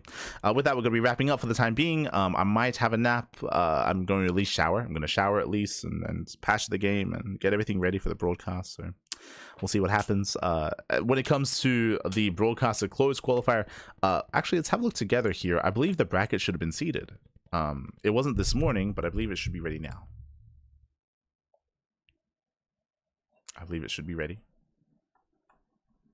so we can have a look together.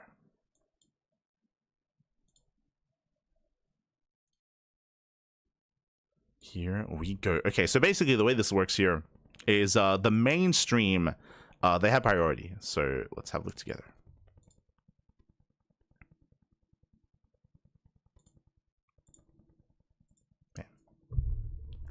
The mainstream have priority here, and oh, there it is.